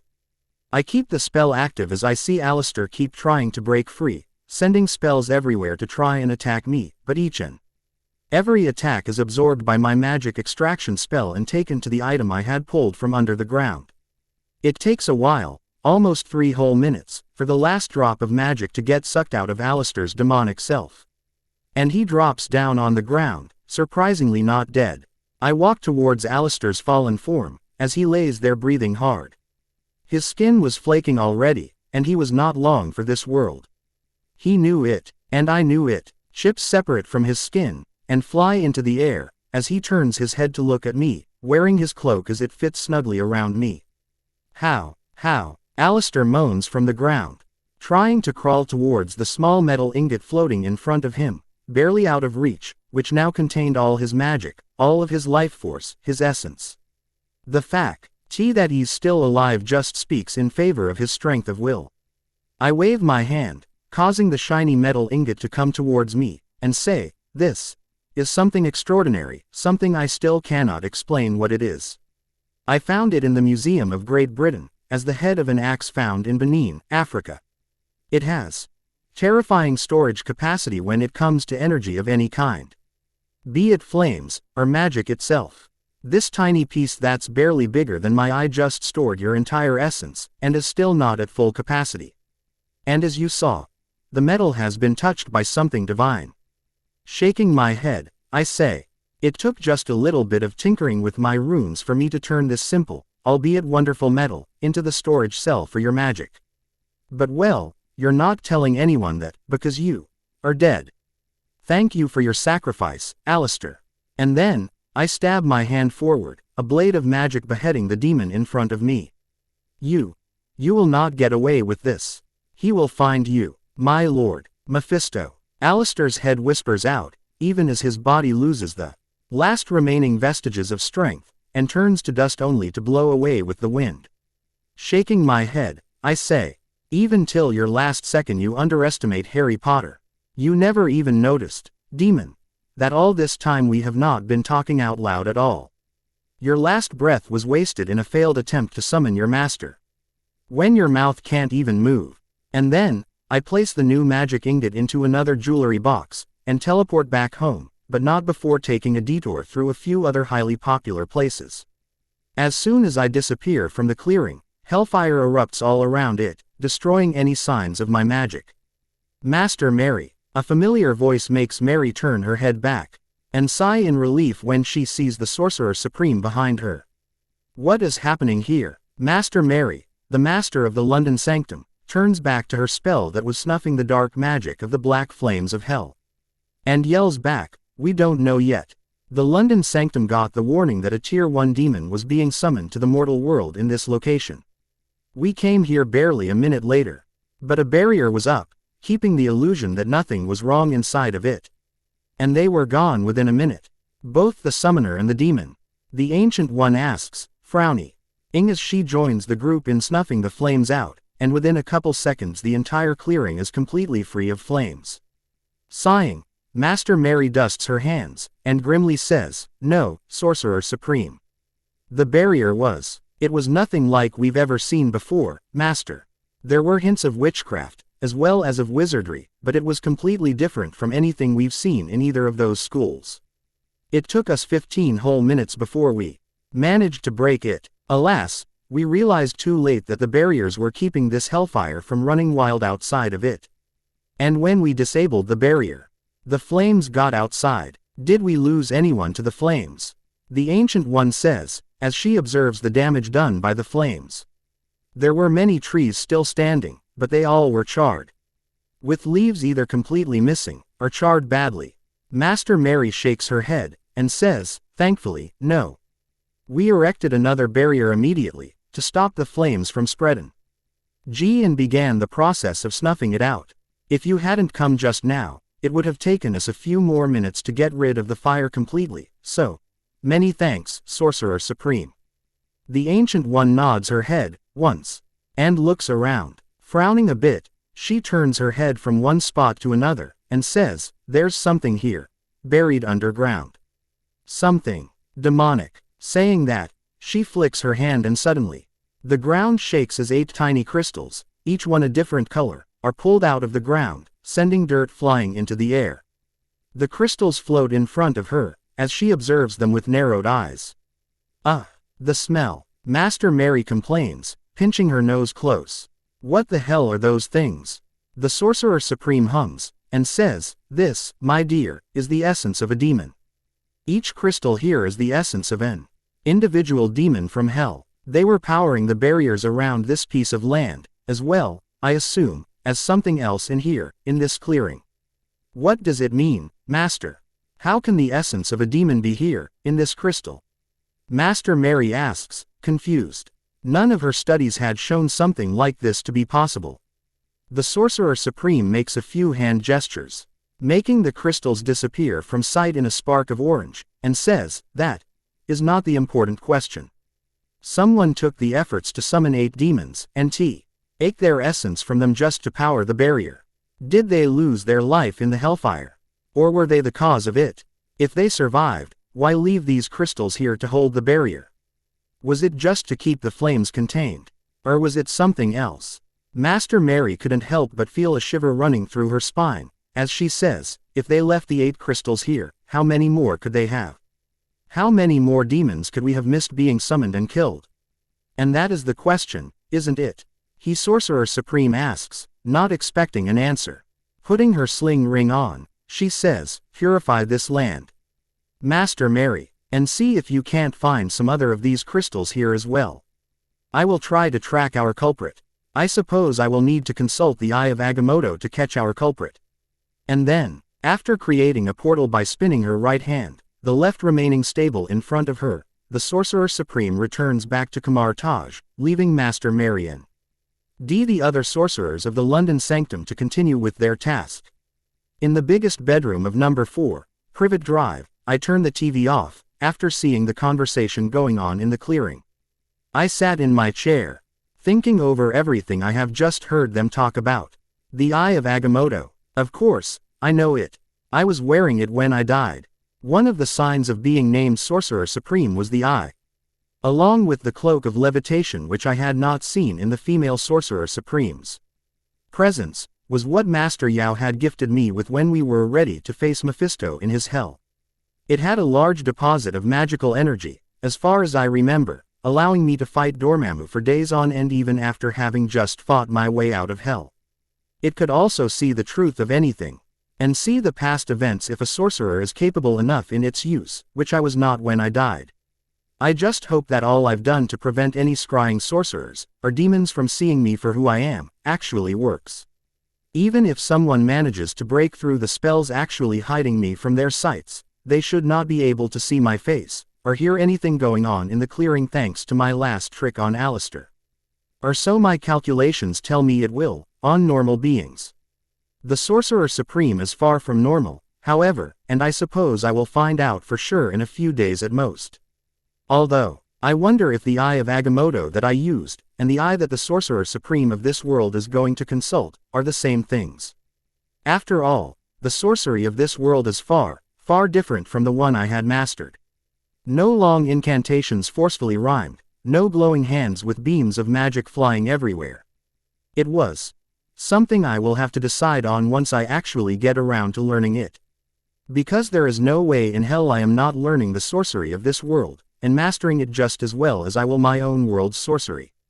As soon as the threat of the Sorcerer Supreme is negated. But I have something far more important than the Sorcerer Supreme to worry about. There is a soul fragment on my being, and I can harbor a guess as to exactly where it is.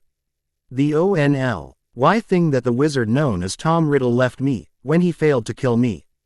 My lightning bolt scar, a remnant of my parents' killer, stuck in my forehead. A piece of his soul. The only subject it has even less pieces of information than the bloody nation of Latveria. I suppose a visit to this wizarding world is finally due. You too. Yup, the Doctor Strange What If episode did inspire this. But I didn't want Harry becoming inherently demonic, or anything. Doom is proud, he won't like to depend on someone else's magic when he has it inside his own body. Sci-fi. I've read many fics where a young Harry becomes a sorcerer or something, and no offense to them at all, I enjoy them. But how I see sorcery is they take magic from the universe and other dimensions, that has to be more dangero. As for a child's body than the normal magic. And Doom knows that, so no sorcery. He thinks that astral projection is a sorcery technique so he won't even try it. As for telepathy, he was for in that scene, telekinesis is enough. Don't you think? Negating the threat was wrong of me to write. He wants to make sure she is not a threat to him, either convince her that he is not a danger to the magical world. Or get rid of her if she proves to not believe him. He likes Yao, sure, but he doesn't know this ancient one.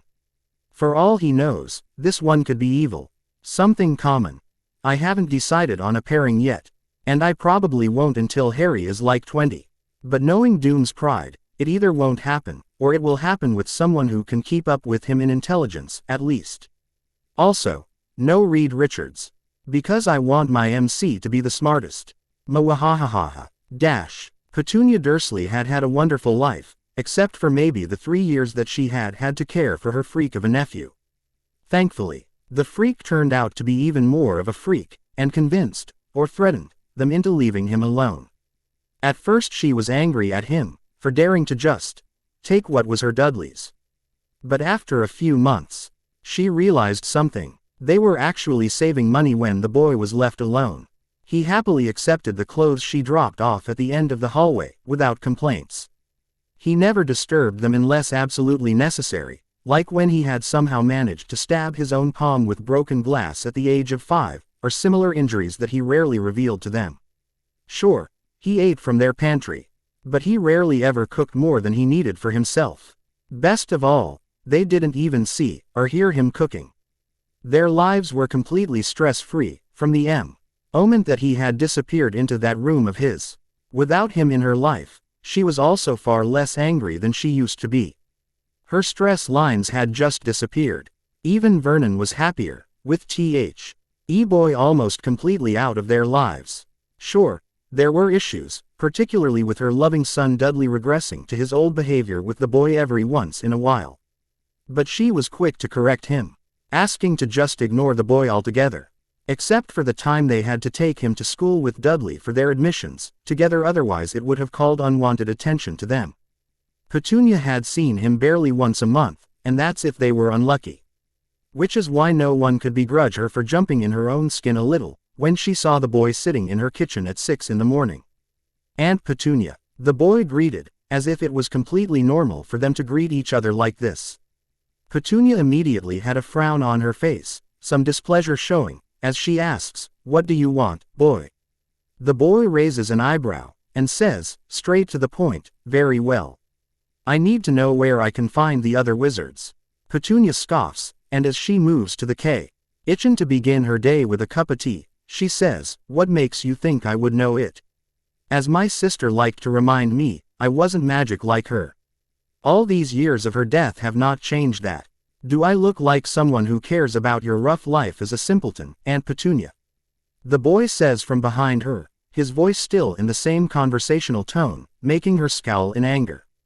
After a scoff, he continues, "As for why I believe you know something, you're far too nosy to not know, especially when the possibility of you learning magic was thrown in the mix." She snaps her head around, her eyes widened, and angrily asks, "Did you use your freakishness on me, boy? You promised you wouldn't." The boy looks at her, daring to look annoyed, and says, "I have no need of using my mag. I see to find out what you think in that pointy little head of yours. Your eyes tell me all I want to know. I saw the jealousy in you the first day I laid eyes on you." She begins to deny her jealousy at her bitch of a sister, only to be cut off by the boy raising his hand and glaring at her. He says, "We can make both our days worse by arguing about it, which I will end by taking the information I want out of your head. Or you can just tell me what I want to know and I will leave your presence." Petunia huffs at the threats, believing them completely, but not wanting to have him in her kitchen anymore. She says, "I don't know much about them. I know that the school that you're supposed to go to is somewhere in Scotland, that the train that will take you to the school leaves from King's Cross. And I know that she went to London to shop for her things somewhere around Charing Cross Road. She knew it cause her parents had taken her with Lily and that professor from that school, for shopping. And they had parked the car on Charing Cross Road. But she had refused to go to that place for Lily's shopping, and so, had waited for them in a nearby cafe." The boy sighs, and as he drops down the chair and starts walking out, he says, "I guess that'll have to do. Thank you for your help, Aunt Petunia." When he finally leaves the room, Petunia can't help but let out a breath out of relief. He may have promised to not use his freakishness on any of them, but the way he spoke, the way he behaved ever since he was a toddler, everything about the boy was far too odd for her to be comfortable with. She just hoped that he didn't change his mind about leaving them alone once he found a place for himself to stay. Appearing with a soft pop out of a wormhole of my own creation, I take a look around to see if anyone saw me. Just like the previous times that I had teleported around London, my good luck held true and no one saw this piece of magic.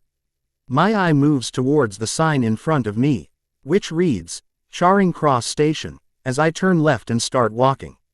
I don't know what I'm looking for exactly, but I know from the vivid image that Petunia thought up for me, that the Evans family, my mother's family, had parked the car somewhere around here.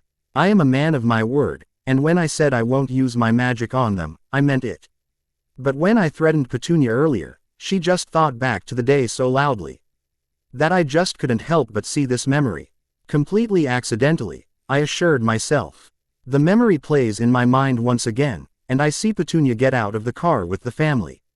But while my mother and her parents went left to meet with a woman in green dress, Petunia stomped towards a cafe on the opposite side of the road after a short argument.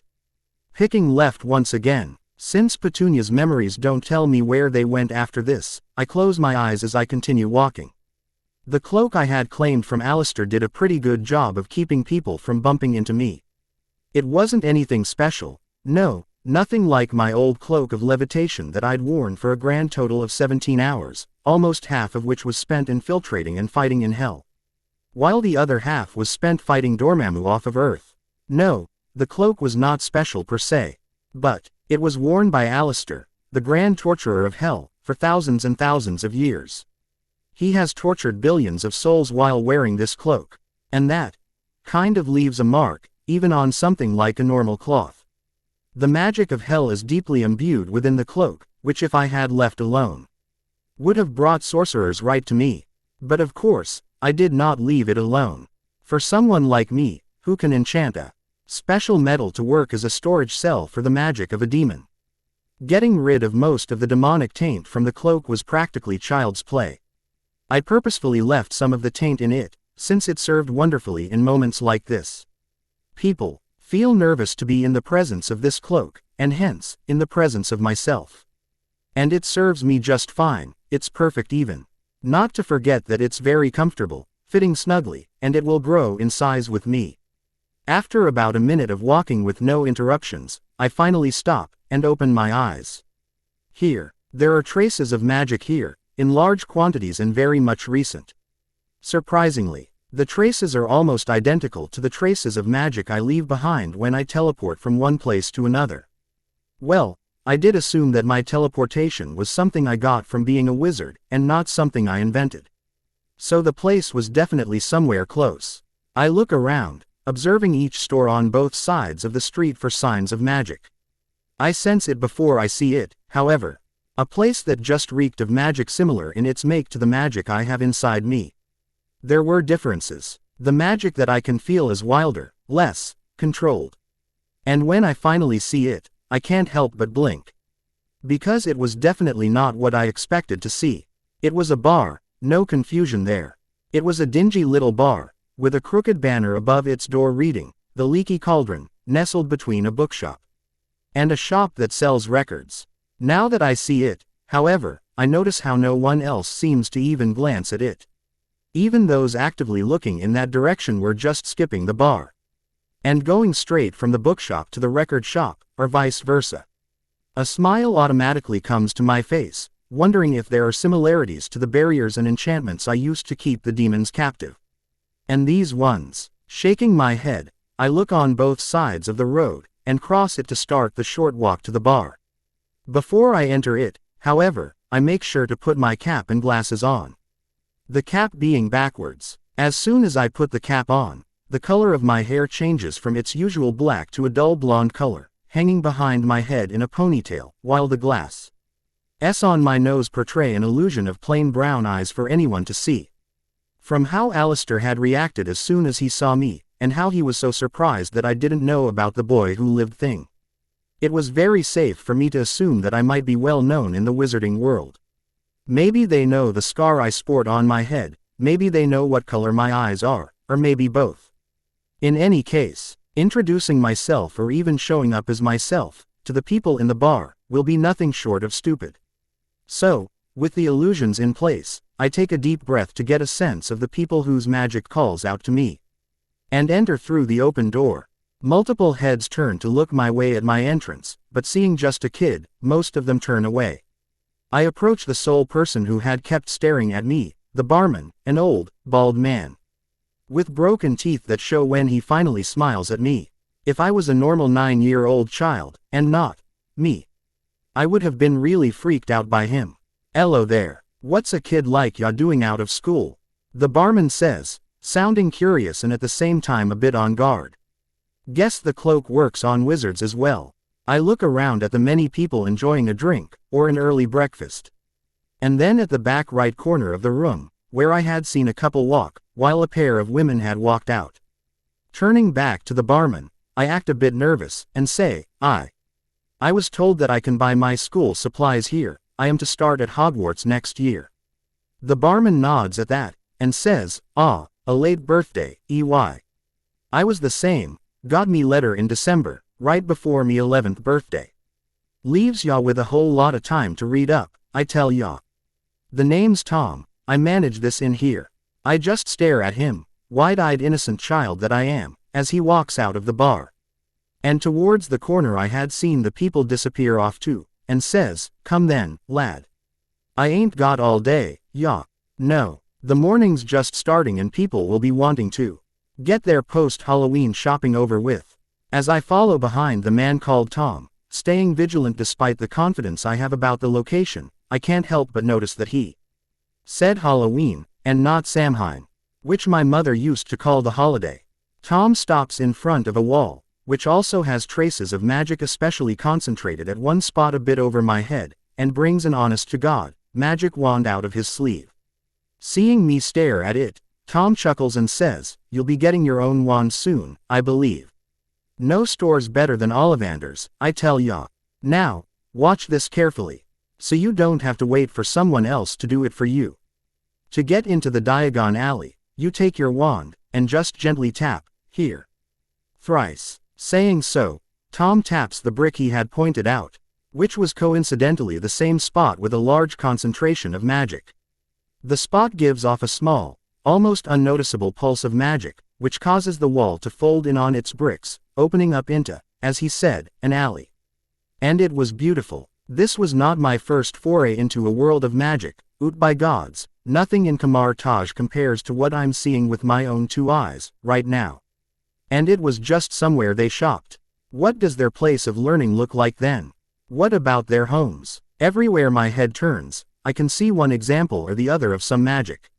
Moving pictures posted on walls. Airplanes and birds made out of paper just flying everywhere, and something that makes me pause. Flying brooms. Seriously, I can't help but mumble to myself, a bit amused.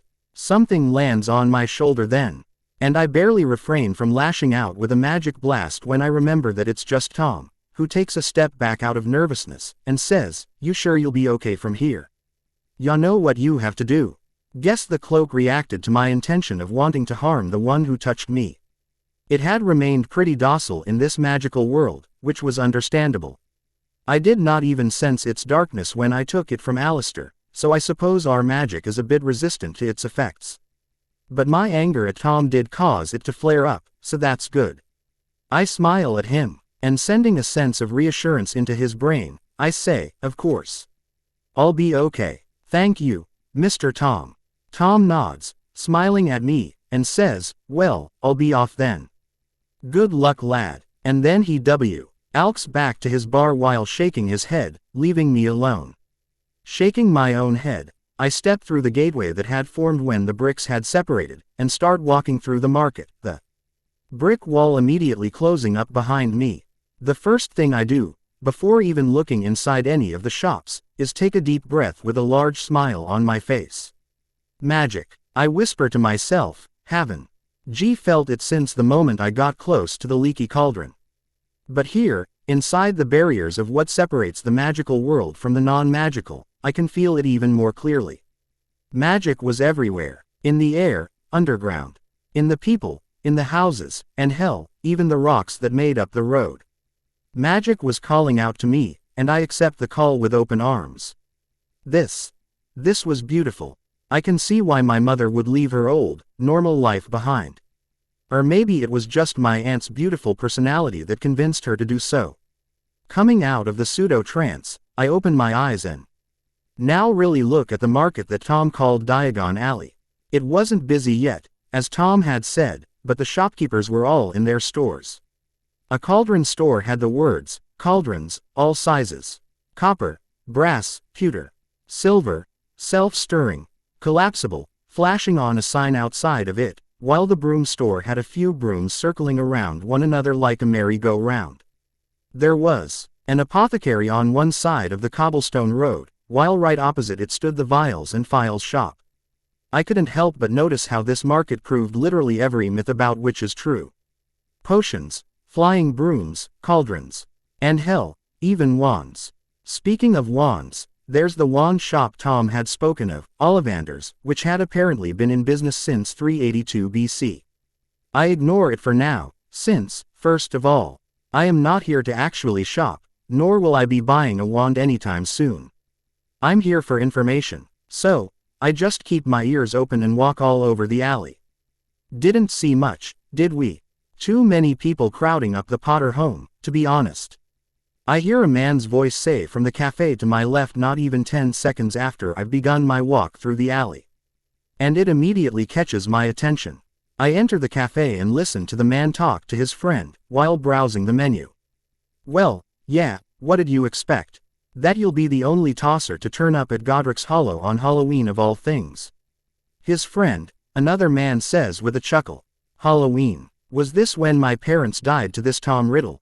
I might have perfect memory, but it only came to me when I woke up at the Dursleys, which was on November 2nd. The first man drops his head, sighs and says, well, yeah. But there were loads of people there, wizards I mean. The Muggle children were also crowding the streets, annoying little shits. We didn't even get close to the gates, let alone try and go inside. Godric's Hollow, Potter House. My parents had a house in which they lost their lives.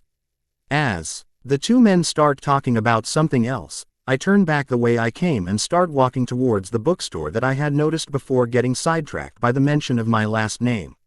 I enter the shop, flourish and blots, and immediately walk up to the clerk manning the counter, who was reading a book. Looking around in curiosity, I ask, where can I find the books about the boy who lived? The title leaves a bad taste in my mouth, but I don't let it show on my face.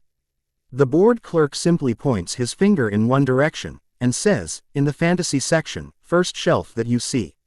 The Harry Potter collection is kept there. Fantasy. My eye twitch, as I make a point to visit that too, but I grit out, I mean, the books that detail what happened to him and his family. About his parents' death. The clerk points to another section, looking at me like I'm dumb, and says, the history section then.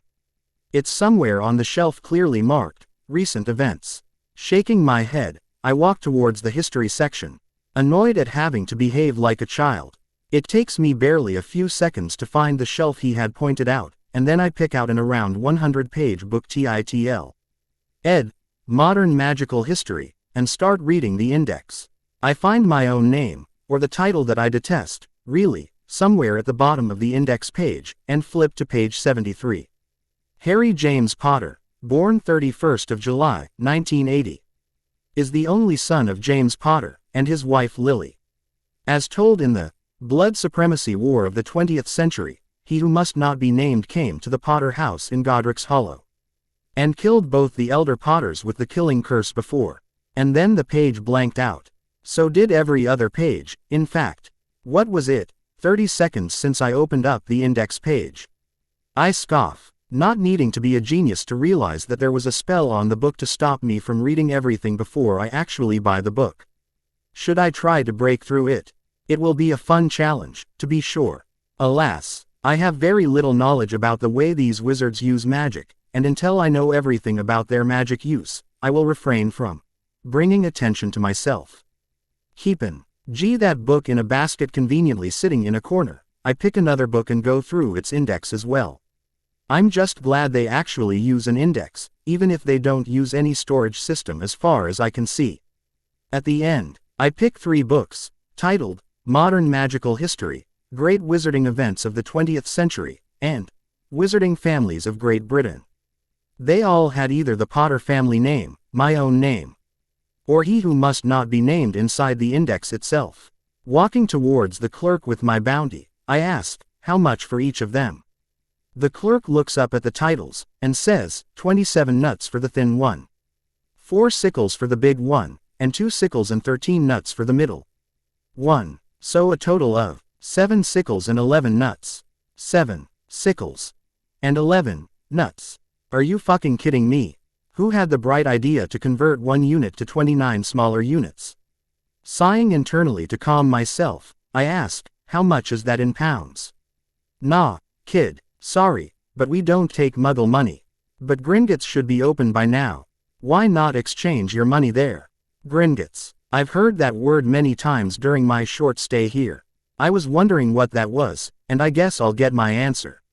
Nodding, I hand him my basket full of 3 books, and say, keep that safe, I'll be back for them. And then I walk out of Flourish and Blots, and after asking the first person I see, I get to see for myself what exactly Gringotts is. Barely 10 minutes later, I walk out of the bank run by goblins of all things, 200 pounds lighter, but with a pouch of 37 gold galleons, 49 silver sickles, and 58 bronze nuts. The conversation rates of the currency was mind-boggling, and I just hoped that's what gold, silver, and bronze is worth in this wizarding world. But that's unlikely, considering I got a gold coin around 3 centimeters wide for just 5 British pounds sterling. Odds are, it's just gold-plated or something similar for the other coins. After paying for the books, and a few more that I had the RK suggest for me in regards to the apparent war that my parents were a part of, I have some fish and chips at the Leaky Cauldron, along with the local favorite drink for adults and children alike, butterbeer. It was sweet, and like all things in the wizarding world, had a taste of magic to it. My work here done, for now, I go out to London, or as the wizards call it, Muggle London, and teleport back to my room once I'm far enough. First, I'll learn all I can about my family, and then, I think I'll have to start learning how the wizards use magic. 2 days later, I find myself teleporting to a small hamlet in Cornwall, called the Godric's Hollow, my former home, in this life. From what I had read in the Rise and Fall of the Dark Arts, this village was named after one of the founders of the school my parents went to, who was born in this region. Surprisingly, however, despite this village being home to many wizarding families over the centuries, it was not solely magical. Plenty of normal, Muggle families stayed here as well. Hell, in this day and age, the majority of the population here was non-magical, with just about 10 families calling this place home. And my parents used to be one of them. But despite that, I smile when I appear out of my wormhole, when I sense the magic flowing through the very air in this land. Just like Diagon Alley, but the feeling was decidedly different. From Diagon Alley I could clearly sense the intent of keeping non-magical people from finding it, unless specifically invited in. Godric's Hollow had no such enchantment. Instead, the enchantments were very vague. Keep magic hidden, confusion, something like that. It will take me a while to even sense the intent behind the enchantments clearly, but I have not come here today for that. My steps take me to the direction of where I know I will find it. The house that my parents died in. I don't know what I'm hoping for here. As soon as I learned what had happened, and that they had died in their own home, I've wanted to visit. Maybe I can finally pay my respects to my father, and my mother. My father, who tried to fight against a superior enemy despite knowing he would lose. And my mother, who stood in front of my crib and took a spell meant for me. Both my parents gave their lives so I could live. Paying my respects is the least I can do. The first thing I see is that the house doesn't exist where it is supposed to, because of some sort of illusion the Ministry of Magic, which is a thing, had cast on it. So, the first thing I see is right in front of the empty plot at the end of the street is a monument built to honor the sacrifices of the Second World War. When I get closer, however, the monument changes into a statue, showing my parents standing side by side, smiles on their faces, with a baby in my mother's hands. The statues were moving, like all artistic things in this magical world do, but the movements were repetitive. Just a smile exchanged between the two, as they then turn to the baby Harry in their arms, and then smile again. Knowing exactly what had happened now, even the details that Alistair had left behind, I cannot stop the tears that come out of my eyes when I see that sight. Doom is stronger than this. Strong enough that such emotions don't bother him. Crying is for the weak, I can just hear Doom say. But Harry is not that strong, emotionally. I have not faced the same hardships that Doom did, not in this life. My memories say otherwise, but my physical brain has not gone through the pain that Doom had gone through, that made him grow into Doom. Wiping my eyes, I turn away from the statue and towards the empty plot of land that slowly reveals its contents to me. My parents' house, my house. The house was modest, 2 stories with possibly an attic up there once upon a time. It was certainly bigger than the Dursley home, from the outside, but I don't know if any room inside was expanded or not. At least, the room on the right side of the first floor wasn't expanded. And why would I know that already? Because I can see inside it. The entire top right corner had exploded, leaving a hole wide enough for me to easily fly in sideways if I could do that. Not that I can fly straight either, yet. That open space was probably where the killing curse had apparently backfired, reflected off of my bab. Why self and onto the Dark Lord Tom Riddle. The hedge surrounding the house had grown wild in these 8 years since their deaths, and taller as well. Guess no one took care of the house after their death. Nor did they bloody repair it. I scoffed then, and mumbled to myself, instead they come to gape at the house where their Dark Lord whose name they don't even speak lost his life. Shaking my head, I took a step forward and placed my hand on the metallic gate that was still locked. As soon as I touch the gate, however, something happens. Like a quickly growing weed, a sign had grown out of the ground itself, in the front yard. Made out of wood, there were golden letters shining brightly saying, "On this spot, on the night of the 31st October 1981, Lily and James Potter lost their lives. Their son, Harry, remains the only wizard ever to have survived the killing curse. This house, invisible to muggles, has been left in its ruined state as a monument to the Potters and as a reminder of the violence that tore apart their family." A monument, I hiss out, angry beyond belief. They call leaving this house unrepaired a monument to my parents' death. And they dare claim something that belongs to me, belongs to Doom as a monument. They dare. Around the golden letterings I also make out signatures, names, and well wishes that people had left for me, but after reading those words this just seems to make me angrier. With a snarl and a pulse of magic, the metal gate slams open, the spells and enchantments keeping it locked destroyed by the sheer strength of my magic. I wave my hand, causing the wooden sign to pluck itself out of the ground, and I throw it to the side, where it burrows itself underground again. Anger somewhat abated, I take a few deep breaths, and walk towards the door, unhindered. As soon as I touch the door, however, I get the distinct feel that the door was locked, as a barrier shows itself to my naked eyes momentarily. Even the hole on the first floor was covered by that barrier, I notice. I blink, taken by surprise at the feel of the barrier. It was fluid, far smoother than what I had done using my magic and the witchcraft runes. There were no runes used, as far as I can see. And the barrier was purely spell-powered. But I have no doubts that as I am right now, I will not be able to break the barrier down. Maybe in a few years I might be strong enough to do so, but right now, no. Before I can even start becoming disappointed, however, I sense the barrier pulse, as it looks for something in my hand still touching the door handle. Still keeping my hand on the handle, I raise my left hand up and sense for the barrier with my palm. I pulse my own magic to meet the barriers, and get just one word in answer from it. Blood, I whisper, smirking a bit. Of course, blood. The blood of the family that lives here, I assume. The blood of the Potters. Bringing one of my daggers out, I gently cut my thumb with nary a wince, and hold the handle again with the bleeding hand. The barrier pulses, and pulses once more. Blood, home, welcome. These are the feelings I get from the barrier, as the door lock clicks to an open, and then the door itself opens when I turn the handle. Ingenious, and something I will no doubt use as soon as I learn how. But as my parents' death proves, the barrier is not invincible. Tom Riddle still managed to get in, and kill my family before they could try to flee.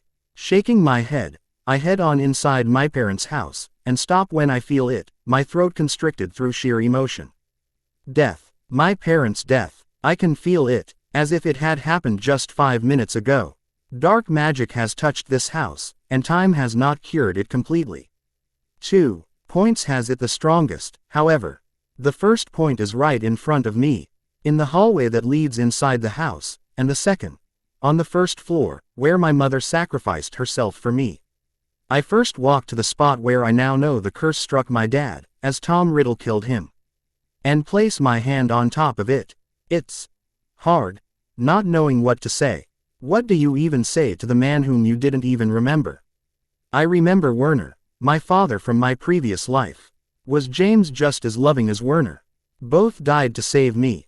Werner gave himself up to the Baron so the Baron's men would leave the tribe alone. And James gave his life hoping to delay Tom till Mother could escape, which alas, Did not happen. I really need to see for myself what exactly happened here. Just being here gives me clues to it, but it doesn't tell me enough about that night. Shaking my head, I stand up.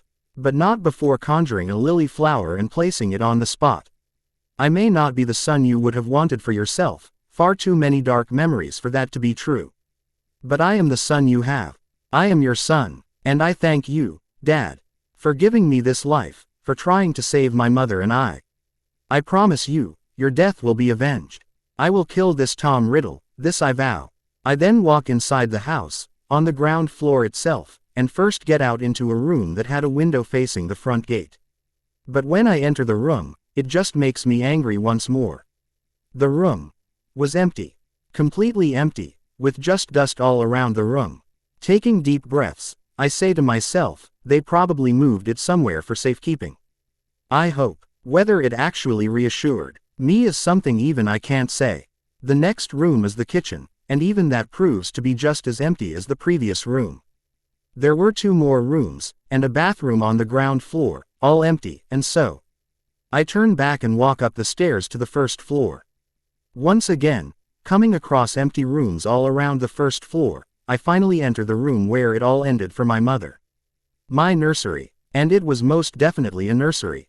This was the only room that it seems they had not emptied out completely. My crib was still there, reeking of dark magic, as was the carpet underneath it. There was a cupboard in the back, but just by the glimpse I see through the open door I can tell that it has also been emptied. I take a few breaths to first calm myself, and then approach the spot W. Here I know for sure that my mother had lost her life. Right in front of the crib. Right in front of me. Kneeling down, I touch the spot on the carpet, and sigh. Mum, I whisper, somehow my heart becomes just a bit lighter. I may not know you, or even remember you a bit. But I am proud to have you as my mother. The books.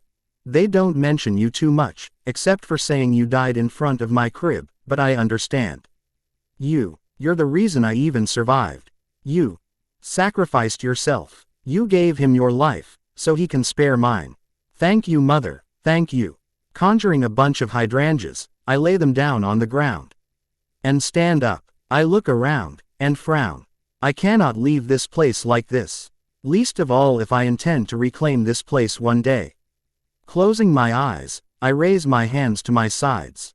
The cloak starts flapping around, as my magic flows out of me in droves, and moves in circles around me. The crib, the curtains, and the cupboard door, all rattle, as a wind of my own creation starts flowing around.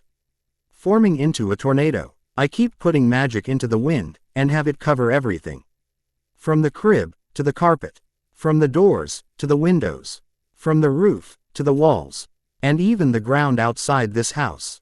I let my magic expand over the entire place, and let it seep deep into the property. My magic sticks to every surface, every nook and cranny inside the house. And grabs hold onto every piece of magic still in here. And there are many of them. Focusing on the dark magic that still remained after the murder of my parents, I grab at it with my magic. And then, I call my magic back towards me. My magic answers my call, and brings the dark magic with it, pulling every little speck of magic inside the house to me. I gladly welcome the magic flowing through the wind towards me, ignoring the rattling sounds happening inside the room, and let the magic settle in an orb, over my right hand. It's all over within a minute, prompting me to finally open my eyes. I smile in satisfaction, when I don't feel dark magic anywhere inside the house, except for the orb I now hold in my right hand. It was a green orb, green being the color that my pure magic tends to take in this life. And even in my previous life, with just 2 separate dark blotches on its surface. The dark magic left behind after my parents were murdered. Frowning, I take my left hand and slowly touch the 2 blotches that represent my parents' deaths with 2 fingers. When I pull my fingers away from the orb, the dark blotches get pulled with them. Now hanging off my fingers like a sticky, dark ink. As soon as the foreign magic is separated from my own pure magic, it gets absorbed back into my body, giving me goosebumps. As for the dark magic in question, I approach the broken walls and flick my fingers towards it, sending the dark magic out of the house, and out of the barriers. No longer in contact with any grounded magic, it immediately dissipates into the wind, and flies away. Where? I no longer care. I smile, however, when I turn back inside. When my magic had touched the house, intimately, I'd felt something. I felt a lot of things. Pieces of magic still left behind. That felt very familiar to the barrier that surrounds this house. But other than that, there was something else, something very familiar. Waving my hand, I make my crib float, and place it in the veranda. Another wave causes the carpet to start rolling up from the other end, and rolls to a close behind me. I ignore it, other than stepping over the roll when it passes me. My eyes stay on the spot on the uncarpeted floor, where my crib just was. Runes, glowing runes, of a language I am intimately familiar with, covering the entire room's floor. And how could I not be familiar with it? This language was the one I learned from Cynthia's books after all. I take a moment to memorize the runes, and then point my hand, destroying the runes burnt into the ground. As I place the carpet and crib back in their place, I can't help but chuckle to myself, a tear involuntarily leaving my eye. Of course, now I understand exactly what happened that day. How I survived, how I became the boy who lived. My mother was a genius. She learned how to do something that even Master Yao could not do. Soul magic. My mother, Lily Potter, was a witch who figured out the purest form of soul magic. I just don't understand. How did she learn this language? Is it possible that just like how Harry was once Victor, that Lily was once Cynthia Von Doom? Or is it something else? I do not know. Another task for me to complete then. Shaking my head, I approach the back wall, and bend down. Finger extended, I inject magic into a spot that I had sensed before, when my magic had tried entering it and failed. And smile when I see the spot light up with a golden light, but nothing else happens. Pressing down on my thumb, I reopen the cut from before, and with the bleeding thumb, inject my magic into the spot once again. This time, there's a soft, but clear click sound, as a rectangular spot on the wall separates out, showing an opening dug into the wall. I put my hand inside it, and pull out a square box that was around the size of my entire forearm. The wooden box was plain looking, with nothing special about it. I grab the top of it with one hand, and gently pull it open, not knowing what to expect. A notebook was definitely not tea. Opening the hardcover, I smile when I see the words written on the first page. Property of Lily Evans, in blue ink, and right underneath it in black ink it said, "Now Potter, my mother's journal." I place it back inside the box, and put the box in my backpack, promising to read it soon. Getting up, I turn around to find what else was hidden around the house. I stop before I even take a single step, however, when I see that I am no longer alone in the house. There was someone else, in my house. I blink at the person in question, not in the least bit surprised, and say, "You're faster than I expected, Sorcerer Supreme." The bald woman that currently holds said title just smiles down at me, and suddenly, the walls around us shatter like a mirror, as I am forcefully taken into the mirror realm. Well, can't say I didn't expect this. But she is very much mistaken if she thinks I will go down without a fight. If you're an author, check out my Patreon page open to all and see if one of the plot ideas catches your eye. Let me know if you take a story for yourself, so I can link it on my own sites. Ta-ta, the Sorcerer Supreme, a position I once held for a grand total of 17 hours in my previous life, in a universe that I'm now 100% sure was most definitely not this one. And now, I find myself standing in front of my counterpart, the Sorcerer Supreme of this universe, inside what appears to be the Mirror Realm. But it is only a guess based on how it looks, and how it kind of mirrors the, shall we say, real world. I'd read up on it, yes. But I had not actually entered the Mirror Realm before. Master Yao had not allowed me to enter the Mirror Realm while I was his student, and my life was cut short before I could do it myself. Apparently, the Mirror Realm had been used to trap so many enemies that it was risky to even try to open up a gateway to it. It seems in this universe, however, that is not a problem. The surroundings look a bit similar to the house I was in, with a few glances at the shattered mirror-like appearance of the realm showing me that I could see outside of it. But the dimensions don't match. The room inside the mirror realm is far, far bigger than the nursery we were just in, with the walls being pushed back. The items that were in my nursery were also missing, but there were a few additions. Like the Asian tea table kept a distance behind her. Mr. Potter, the bald woman I know to be Sorcerer Supreme says in greeting, right after pulling me inside the mirror realm. I keep staring at her, ready to fight for my freedom but not yet ready to make an enemy out of her without sufficient reason. Although, she's already on her way to be it by making me what is definitely her prisoner in this realm.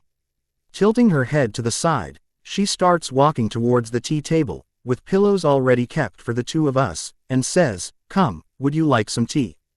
I follow her, weirded out a bit, and ask, "Depends. Are you in the habit of offering tea to every 9-year-old boy you kidnap?" I'd expected her to start attacking me as soon as she saw me, either to capture me or to test me. This talking, I did not expect. The woman chuckles, and sitting down she says, "Only the ones that do something eye-catching, and I don't mean it in a good way. Please, sit." I stare at the sitting pillow for a moment, and then sit down, seeing as I don't really have another option. Taking the tea she offers, I take a sip to try the hot tea, and raise an eyebrow at her. "That's just how I like it," I say, wondering if the eye showed her how I liked my tea. The Sorcerer Supreme takes a sip of her own, with her lips curved up, and says, "I am the Sorcerer Supreme. Finding how you take your tea is not something I had any trouble with." Shaking my head, I finish the tea in a few more sips, and keep the cup down, waiting for her to do the same. She takes her time, almost a minute in fact, and then finally returns my stare, her elbows resting on the table between us. "So, you know who I am." She begins speaking, and I just nod in assent. Nodding back, she says, "How much do you know about me, may I ask?" Frowning, I take a moment to decide how much to reveal.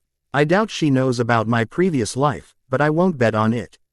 So considering that she knows all I've done from the moment I was born, to maybe even a few years in the future, thanks to the Eye of Agamotto, let's just assume she knows everything about Harry Potter. Focusing back on her, I say, "I know about the existence of the sorcerers. Although I don't know what you study, where, or how. I know that you're the leader of the sorcerers, Sorcerer Supreme being your title, and your job is to safeguard the planet against external mystical threats, demons, dragons, rogue sorcerers and the like. Other than that, I know nothing about you." The Sorcerer Supreme raises an eyebrow, and asks, "And how do you know all this?" "Sorcerers have spent a lot of time keeping our existence a secret." Humming, I answer, "I learned about your existence through Alistair, the demon I had summoned that day. I got proof of it when your sorcerers came to the forest, and I learned about you when you yourself came to the forest. The rest were just deductions, until you confirmed them for me. Not all of it is a lie, funnily enough. I did not know that this new world of mine had sorcerers, not for sure anyway, until Alistair mentioned them." The Sorcerer Supreme nods, accepting the answer, and says, "Let me introduce myself properly then. I am called the Ancient One, the Sorcerer Supreme of our world, and leader of the Masters of the Mystic Arts Sorcerers. As you said, my duties include protecting the world from otherworldly threats. And while we do focus on mystical threats first, we have fought against other, non-magical threats as well. Along with that, my duty as a Sorcerer Supreme includes keeping track of all the magical communities around the world, and making sure they're not a threat to the world."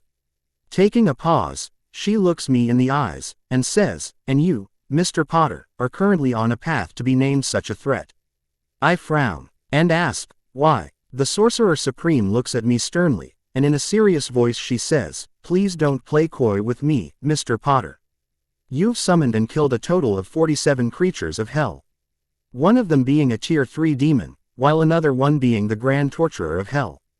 Your actions have been noticed, not just from this side, but on the other side as well. The next demon you summon wouldn't just lead to your own death, but the destruction of Earth as well." I nod, accepting it all, and say, "Which is why I've stopped summoning and killing demons." She raises her eyebrows, and asks, "Have you, now, and I'm supposed to just take your word for it?" I smile at her, and say, "Of course. You'll take my word for it because if you didn't believe me, I would have been attacked by you, not spoken to. She stares at me for a few seconds, and then chuckles. Shaking her head, she says, "You know full well, Mr. Potter, to take advantage of your age. What were you even trying to achieve by summoning and killing all those demons?" Snorting, I say, "I wasn't trying to achieve anything, Sorcerer Supreme. I just needed some answers, and Alistair was the only one who could provide me. Whom I wouldn't lose to. The ones before Alistair were practice, so I could improve my spells." The Sorcerer Supreme blinks, surprise showing plainly on her face. She opens her mouth, and asks, "You risk a war with hell for answers?" "They were very important questions, you wouldn't understand," I simply say, staring at her to show that I will most definitely not elaborate. "And why did you kill them? Why take their magic?" The Sorcerer Supreme asks, raising her voice a bit. I look at her, more than a bit annoyed at the raised voice, and say, "I didn't want to warn hell of my actions. Obviously, nor any magicals keeping an eye on the creatures of hell being summoned topside, like yourself. So, I knew that I had to kill the creatures while at the same time making sure their magic does not cause damage to the world. Not before I had my answers anyway. And so, I took their magic and crystallized it." Taking a pause, I notice that she's listening carefully, no doubt to see if I'm lying. At her nod, I continue and say, "When it came to killing Alistair, however, I had no other option. My magic, strong as it is for my age, would not have been able to kill him. And I did not want to let him go back to hell. So, I did to him what I did to the others. I took his magic as well." The Sorcerer Supreme sighs, leaning back, and asks, "And did you get your answers from Alistair?" I shake my head, and say, "Not all of them, no. But if you're asking if I'll be summoning any more demons, then you do not have to worry. I won't be summoning any more demons. I'll instead be going to hell myself, someday." "Are you sure about that?" she asks, sounding dubious. I nod, completely serious, and say, "As of now, and maybe for the next few centuries as well. The Lord of Hell will be keeping an eye on all the demons summoned to Earth. If I even try to make contact with Hell, he will know it was me, and I'll either end up in Hell myself, or I'll end up summoning him here. Which I want just as much as you do. So yes, I won't be dabbling in demons for the foreseeable future." The Sorcerer Supreme accepts the answer with a nod, and says, "You're surprisingly mature for your age. Perks of being raised in an abusive household. You know how it is." I simply say, not at all blind to her change in topic. She hums, and says, "That's not all, though, is it? Your maturity is more than a consequence of your situation growing up. In fact, from what I've observed, you've been mature ever since you were left at your aunt's house. Tell me, are you Actua LLY Harry Potter or are you someone else?" I look at her in disbelief, and ask, "Shouldn't you have asked this before we even spoke about demons and all?" Shaking my head, I make eye contact, and without hesitation I say, "I am Harry Potter. I am not someone else masquerading as Harry Potter, or someone using his body. Harry Potter. Doom. I'm both one and the same. I am Harry Potter. Harry Potter is me. I used to be Victor Von Doom. But that's besides the point." The Sorcerer Supreme hums, and says, "I'm afraid I find that a bit hard to believe.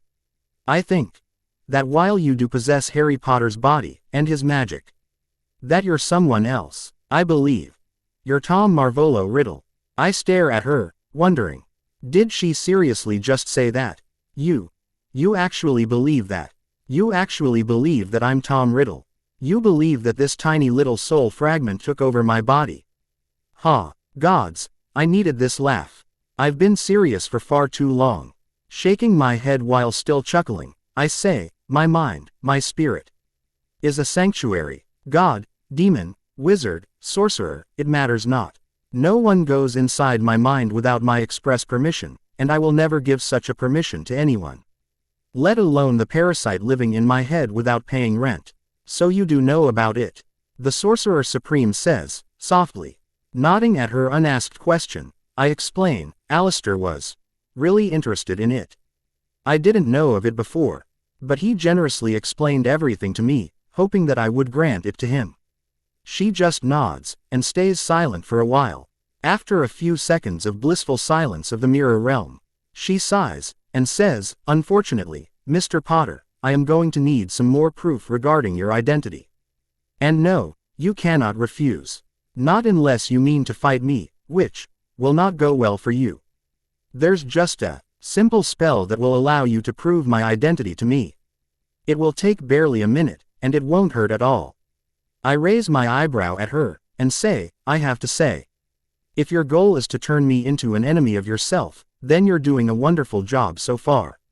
I have no intention of making enemies out of children, Mr. Potter." She frowns. I shake my head and say, "From where I'm standing, that's exactly what you're doing. You kidnapped me while I was emotionally vulnerable, maybe to catch me off guard. You're interrogating me about things you already know about. And now you want to forcefully cast a spell on me. How is that not making me an enemy?" The woman sighs, and says, "Try to look at this from my side, why don't you? You're a wizard child, with knowledge of witchcraft that only one woman in the entire history of humanity has been known to possess, your own great-grandmother, with no hints as to how that knowledge came to be in your possession. Not just that, but you've already made contact with hell, and almost definitely declared war upon it, endangering the entire universe. If you were an adult, we wouldn't be having this conversation, Mr. Potter. You would have been killed without a question." Scoffing, I say, "If I was an adult, you would never have caught me off guard. Besides, you're one to talk about declaring making contact with demons a crime. After all, haven't you done something far worse than just make contact?" At that, I pointedly look at her forehead, which is where the connection is focused. And I can feel it clearly. Despite the countless methods she may have used in hiding it, I can feel it. I can feel him, because how could I not? I have spent my last moments as Doom in the presence of that magic. It would be very hard to hide him from me. The Dread Lord, Dormammu. The woman snaps her eyes up at me, no emotion on her face, and slowly says, "Choose your next words wisely, Mr. Potter." Fuck it. Scoffing, I stand up, and say, "I have nothing left to say. You've been reassured that I won't be dabbling in the demonic for the foreseeable future. My identity is my own concern, and not yours. And if you still want to condemn me for making contact with demons, I expect you to condemn yourself as well." Pausing, I lean down on the table to stare in her eyes, and say, as both of us have said, we don't want to make an enemy out of one another. Because as of now, if we fight, yes, you will win. But if you force this on me, if you do make me your enemy, I assure you, Ancient One, you will not like the consequences. She'll win if a fight happens. Maybe she'll even kill me. But hell or heaven, wizarding version or the ones I already knew of, I will find a way to come back. Just so I can have my vengeance. Even if she manages to trap me, I will come back just so I can have my vengeance. The Sorcerer Supreme keeps her eyes on mine for a long while, after which she nods, and says, I'll take your warning to heart and give you one in return. You're already in my sights for what you've been doing, Mr. Potter. And my sight transcends time itself. So if you do something else like this, you will not like the consequences either. Saying that, the woman raises her left hand, a strange two-fingered ring adorned in her index and middle finger, and moves her right hand in a circle repeatedly. It conjures sparks in the air, which then spin around with her hand, forming into a stable portal, still with sparks spinning from it. Convenient, but there's a lot of energy wasted as compared to my teleportation. Although, I suppose traveling through different realms is not something my teleportation can achieve. For now, as I start walking towards the portal, the Sorcerer Supreme says, Stay out of trouble, Mr. Potter. And we won't see each other again. Waving my hand without even stopping, I step through the portal and say, Send me a list of things I shouldn't do to keep out of trouble, and we'll be set. May we never meet again. Oh, but we will, Mr. Potter. We most definitely will. The Sorcerer Supreme says with a strange look on her face, as she closes the portal back up. Strange. Despite me defying her, why does it feel as if this conversation went exactly how she wanted it to go? Shaking my head, I look around the house, finding it exactly how I had left it, and start looking for anything else my parents had left behind, hidden in the walls. Finding a way to block scrying beyond what I can block right now has just jumped at the top of the list. Although, I doubt I can do it with the knowledge and skill level I am at right now. Hopefully, something works, because like hell I'm being observed by these sorcerers for dangerous magics that I'm definitely going to practice. I should also find a way to learn more about this great-grandmother of mine. My mother's journal should provide me with the answers I'm looking for. After gathering all the stuff I find hidden in the house, I step outside and just stare at the house. This is my house. This is where my parents were hoping to raise me. It's not grand, but it's mine. And I am not letting the wizarding go. RN men treat something of mine as their own. Raising my hand, I focus on the house, and send a beam of my magic towards the corner that was destroyed that night, all the while focusing on just one action: fix. The broken walls glow with my green magic, and within moments, so does a spot on the front yard. Slowly, bit by bit, the dirt from the ground flies up towards the hole in the wall, and fills it up, while at the same time getting transformed into the brick and mortar that the rest of the house is made out of. Within around 20 seconds, the wall and roof that had been blown out on the Halloween night of 1981 is nowhere to be seen, and instead, the house is completely fixed. Taking a breath, I let my magic flow once more, this time to cover the entire house, and fix all the cracks and chips that had plagued it. Nodding in satisfaction once that's done, I leave the house and teleport away, back to number 4 Privet Drive. I have a home now, my own home. Not the Dursleys. They will definitely be happy. I have found a place of my own, and as promised, it is time for me to leave their house. It is time for me to move out of number 4 Privet Drive. For good. The Ancient One, seeing the boy known as Harry Potter walk away from her, the most powerful sorcerer in the world, sighed in frustration. Variables. She did not like those much. They may sometimes make her life a bit more fun, but in this case, the only thing it gave her was headaches. The headache being the entire life of Harry James Potter. The boy was dangerous, there was no doubt in this. He has knowledge of runes that she can find no hints of, with the only other user being his own great-grandmother. He has used said runes to great effect, keeping even herself blind to his deeds before she was forced to use the Eye of Agamotto. Summoning and killing demons was just the riskiest of things he had done, which she wouldn't have even blinked at in previous years. But when the culprit in question is just 9 years old, even the Ancient One has to take a step back and observe. And observe she did. For over 600 years she had lived her life, considering one set of paths for herself, where Dr. Stephen Strange, a boy of just 13 as of today, will succeed her as Sorcerer Supreme, and she'll die after some demon or the other manages to destroy the 3 sanctums and tries to enter the mortal world. In most cases, it is Dormammu. But now, those possibilities are still there, but in some of them, Dr. Stephen Strange does not become the next Sorcerer Supreme, but Harry Potter does. Hell, in some of them, he challenges her for the title before she can die, and wins it from her. And in a frightening majority of the other possibilities, Harry Potter becomes either the savior of the world, or its destructor. And all of these changes began with one single event. The Halloween night of 1981. Something happened when Tom Riddle attacked the baby named Harry Potter, which was not supposed to.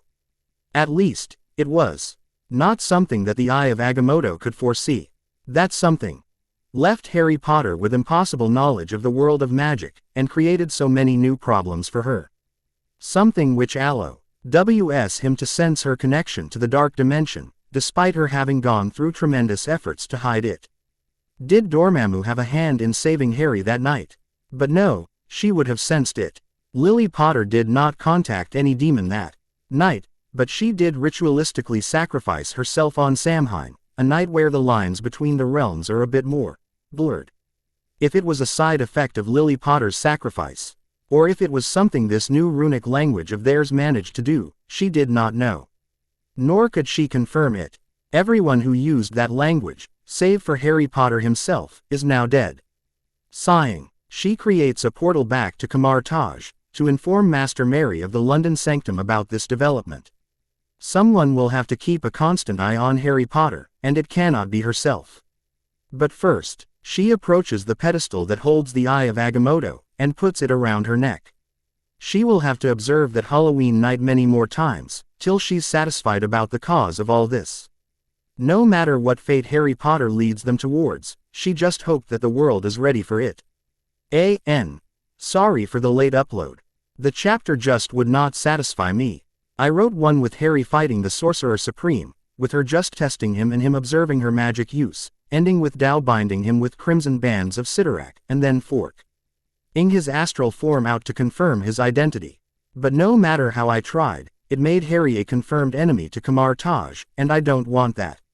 So, I rewrote it, twice. And this is the final product.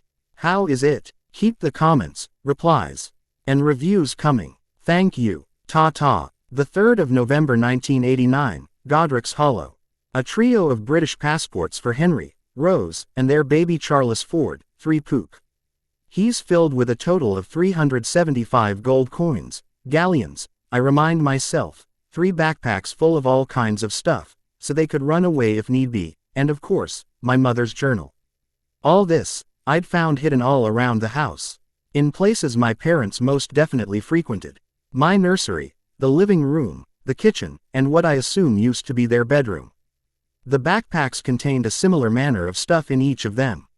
Food stuff, potions and potions brewing kits, a compass, a small glass top of some kind, and a thermos that was far bigger on the inside, already filled with drinkable water. Although the food stuff, potions, and the potion ingredients have all gone bad, the water was still drinkable. I naturally took a few minutes to empty the backpacks, so I can throw away the stuff that has gone bad, while keeping the backpacks for me to use. Magically expanded space, especially one created without using my runes, is something I'll also be sure to study. The compass was a normal compass, and I have yet to examine what the purpose of the glass top is. But the most precious item I had found hidden in the house was my mother's journal. She had begun writing the journal when she turned 17 and in her final year at Hogwarts. Coincidentally, it is when my mother's grandmother, Selina Redwood, gave my mother her own books on witchcraft, before dying a year later. Books on spells, rituals, potions brewing, crafting, and a lot more. None of which was in the house. From what I've read till now, Lily spelled the journal to have never-ending pages, so she could keep just one journal for the rest of her life. I have no doubts that this journal will give me deep insights into exactly what kind of person my mother was, and how much she learned about witchcraft before her death. Picking one of the pouches of gold coins, I place it in my pocket, which I'd magically expanded a couple years ago, and keep my mother's journal in another one. Taking the rest of the stuff, I move towards the wall where I'd placed the wardrobe from Privet Drive, and stuff it all in. This entire day was spent just moving all of my stuff from number 4 Privet Drive to this cottage in Godric's Hollow, with a few hours spent just reading. All this, in my new bedroom right beside my previous nursery, and in front of the bedroom that used to belong to my parents. Now there's just one last thing to do. Protection. The Sorcerer Supreme had proven to me that the protection spells, or wards, around the house were not unbreakable. Not like many barriers are, in essence, unbreakable. Everything is breakable, it's just a matter of power and skill needed to break through it. Just like how she came here and kept herself hidden from my senses, I have to assume that there are wizards who might be able to do the same. Which means that I cannot depend on this ward to protect me as it is. I need to make it better. Time to get to work, before I finally announce to the world of magic about my presence here. A few hours of preparation later, I stand in the hallway, on the spot that is an equal distance from all corners of the house, on ground level. Looking up, I point my finger at the front door right in front of me, and send a tiny pulse of intentionless magic. The pulse causes the ward around the house to come into view, and I smile. It looks like a translucent layer of bluish magic that surrounds the walls from both sides. Although from what I can tell, if one side is destroyed, the other will follow immediately after. The first thing I do after the ward becomes visible from inside the house is hold both my hands in front of my face, palms touching. Lightning blue wisps of light covers my hands, stopping just at the wrists. Taking a deep breath, I pull my hands apart, and sigh when the magic remains connected where my fingers had just touched. Twisting my palms in clockwise direction, I pull them further apart, detaching them from the slowly stabilizing sphere of magic floating in the air in front of me. The sphere of magic is hollow, looking like a cage of magic, with just lines going from the top to bottom making it up, and nothing more. One palm still facing it to keep it stable. I use the other hand and draw a runic spell in the air, a spell meant to purify magic. With a wave of my hand, the bright white runic spell floats over to the sphere, and merges with it, making it flash once before the runic symbols show themselves on the tendrils of magic that make up the cage. One by one, I draw a total of 7 runic spells in the air, and merge them all with the sphere floating in front of me. At the end of it, its color goes from lightning blue to a deep purple, due to the variety of spells that I had just used. Taking another deep breath, I put my free hand inside my pocket and pull out the jewelry box that still contains 38 crystals, and 1 metallic orb, all filled with the magic and soul of a demonic creature each. As the box floats in front of me, I wave my hand, causing one of the smaller crystals to float out of the box. I close the box and place it back inside my pocket, before waving my hand, causing the soul crystal I'd brought out to start slowly moving towards the sphere. I take care not to let it touch the magic of the sphere while passing it through the open space, but as it is with magic, magic calls to magic. And so, as soon as the dark brown crystal of demonic magic passes through the bars of the cage, the magic of the sphere pulls at it, and immediately brings the crystal to its center. With a soft hum, 6 lines emerge out of the sphere and attach themselves to the crystals in the 6 directions. 4 of them pointing to the cardinal directions, and the remaining 2 directly perpendicular to all of them. The connection of my sphere to the crystal immediately causes the sphere to flash once, before it gets just a bit brighter, the power providing it intensified. And now for the hardest part. Focusing on ACH of the lines connecting the sphere of my magic to the demonic crystal, I expand them, causing them to shoot outwards, towards the inner walls of the ward protecting the house. Once again, the ward springs into the visible spectrum, and its color changes from the soft blue it held, to a darker blue, before becoming invisible once again. And then, I let go. The sphere of magic, the crystal held inside, immediately drops down on the ground, before burrowing its way into the ground, without even a hint of disturbance on the floor itself. I wait a moment, but then smile in satisfaction when nothing happens. The modification of the ward is successful. Wards. Wizarding wards are a thing of beauty. When I create my runic barriers, like the one around the clearing that hid my actions from the sorcerers, I have to anchor them either to runes drawn on the ground, powered by a few drops of my blood, or to sources of magic like the demon crystals. Wizarding wards, however, had no such anchor. From what I can sense, they were just a collection of spells, layered on top of one another, causing them to merge into one, woven directly into the walls of the house, and/or the ground underneath it. The anchor, so to speak, was the very earth itself. This can have a wonderful advantage, I've noticed. Unless you specifically look for a ward, you may not even find it. For example, I only noticed the traces of magic around the leaky cauldron, and not the ward around it. The protection spells hiding the leaky cauldron from non-magical people, making the space bend so for anyone else, the land here goes from one end of the Diagon Alley straight to the next, with nothing in between, were something I only sensed after practically going to look for it. But just like any school of magic, there are advantages, and there are disadvantages. In this case, for example, the strength of the wards, while enough to keep potential thieves from getting in, is not enough to keep a determined Dark Lord out. Nor is it enough to stop a sorcerer from teleporting in through their portals. I also know that for someone like me, who can manipulate magic with expertise, destroying these wards will be worth barely a few minutes. Half an hour at the worst. But only if the mastery of pure magical manipulation is somewhere around my current level, or above. And so, my modifications. 6 additional spells, on top of the singular entity that the ward had become, making it a total of 7. The first, and foremost, to purify all magic that's being used to power the ward before it can power it. In this case, the magic within the crystal. Demonic magic. The spell will purify the demonic magic into pure magical force, banishing the darkness somewhere far away from here. I care not where. This will ensure had my house doesn't light up on any dark magic radar, for its ward being powered by a gargoyle.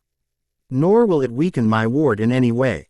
Second, to absorb the magic that's being used to attack the ward, and store it inside the crystal. It will also use it to make the ward stronger, while at the same time using the sphere and the crystal as a mediator between the earth and the ward. This way, the crystal will keep steadily absorbing the magic from the earth and keeping the ward at optimum strength, no matter what anyone tries.